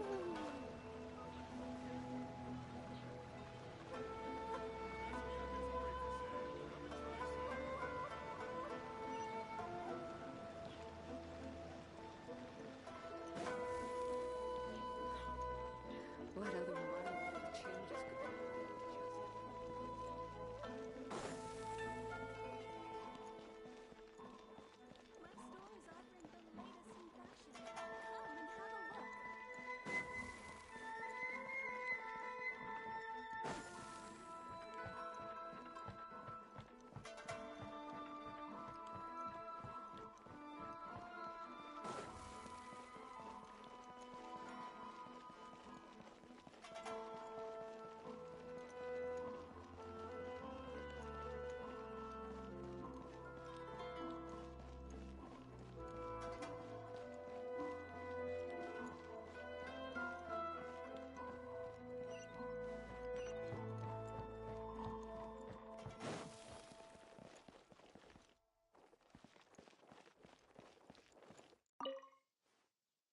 Welcome. I just heard that the news of my wedding has been officially announced. It seems so sudden. I wasn't ready yet. Yeah, about that. It's kinda complicated. I see. So someone's trying to take advantage of our marriage. If you proceed with the wedding, the repercussions for you are likely to be minimal. But we must take Lady Hiragi's situation into consideration. I've previously considered this possibility. But in the end, we're getting married for true love. And I've promised her that I'll do everything in my power to protect her. I understand where you're coming from, but to be frank, she should not need your protection. Or, to put it another way, you have tacitly admitted that Lady Hiragi will need your help to get through the hard times ahead, which perhaps suggests that, deep down, you realize all she stands to lose. I don't mean to criticize you. It is natural to want to protect our loved ones. You're an intelligent and gentle person, and I'm sure you would have been able to think about this more objectively were you not so emotionally involved in the situation. I'm sure you admire Lady Hiragi for being the independent, gentle, resilient, and strong-willed person she is. For the sake of marrying you, this wonderful woman will become someone who has to depend on you for the rest of her life. Are you really okay with that? I love her with all my heart, and would do anything to make her happy. That's why I cannot abide to see her suffer or be manipulated by other people. Yashiro, Commissioner, you're right. It was naive and selfish of me to take things this far. But it's too late now, isn't it? There are notices everywhere. I have a plan, but it needs a villain. Sir Kujo, in order for my plan to work, you and I must both play the role of antagonists. But it is not without its risks. Are you willing to help? If there's a way to salvage this, then let's hear it. I've told the people at the Kanjo Commission that the marriage isn't going to unify the Kanjo Commission and the Tenryou Commission. On the contrary, it's a terrible idea that will marginalize the Kanjo Commission. The context for this is that they are planning to use this marriage to bring down the Hiragi clan, and the key to their success is coming up against no resistance to the marriage from the Tenryou Commission. But what if we were to imagine for a moment that since the affairs of the Vision Hunt Decree, the Tenryou Commission has been planning to make a move against the weakened Kanjo Commission? The only reason you have been hesitant to act since taking over the Tenryou Commission is because you care about Lady Hiragi's feelings. And so, your plan is to liaise with the Yashiro Commission, to marry her and bring her out of the Kanjo Commission as soon as possible. Once that is achieved, as the person in charge of the Tenryou Commission, you no longer have any reason to hesitate. I see. This is an ingenious plan. It takes advantage of the situation perfectly. Exactly. Our purpose is to change Lady Hiragi's position from an unnecessary burden to an indispensable asset. By doing so, we can even strengthen her position in the Kanjo Commission.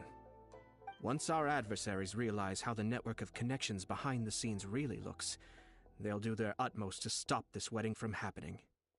Then, we simply leave them to clear up the mess they've created. Got it. So the network of connections? This is all way too complicated for Paimon. Can you just tell us what you need us to do? We have to make sure that the behind-the-scenes story comes to the attention of our dear friends in the Kanjo Commission. Matsura, with whom I spoke earlier, will now be fearing the worst. No doubt he'll be on the lookout for the first sign of a crisis. In that case, he will almost certainly have placed informants throughout Inazuma City. What we need to do is to use these informants as a breeding ground for our fake intel. Sir Kujo, there are certain things that I need you to attend to personally.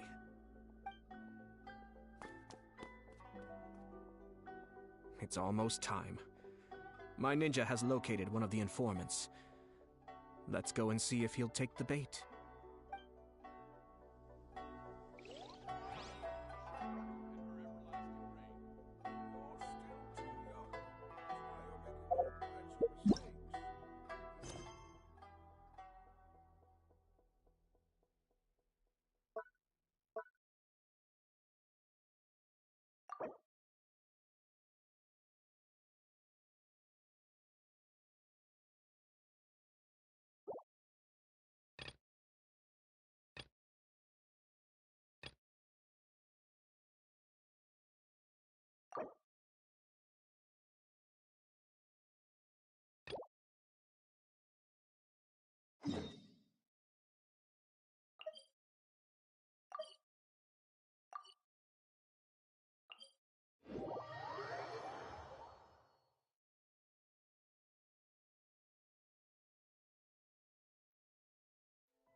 Toodaloo.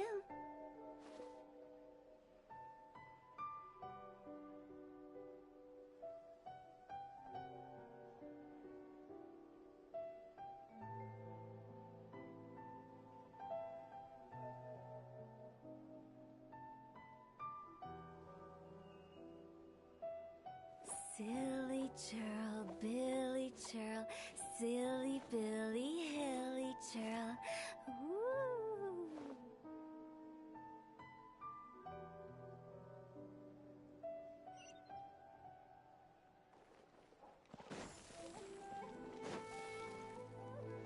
Go!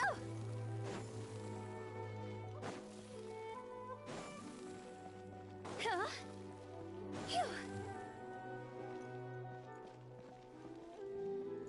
My apologies. Kamore Tea House only accepts guests of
the sun's out, bathe in sunlight. But when the moon's out, bathe in moonlight.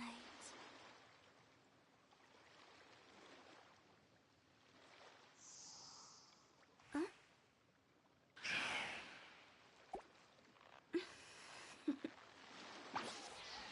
Toodaloo.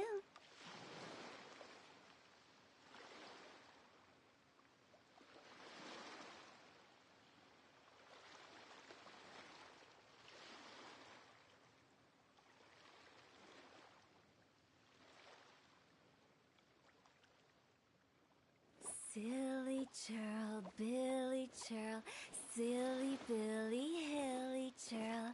Woo!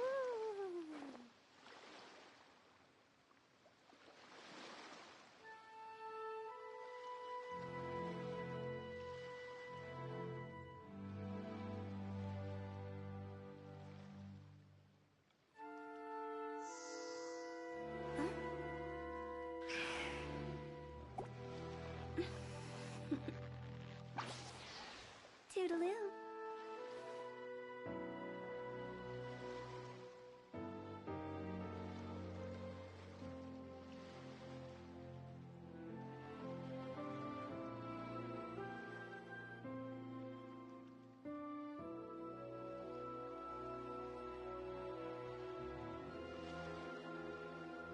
One client, two clients, three clients.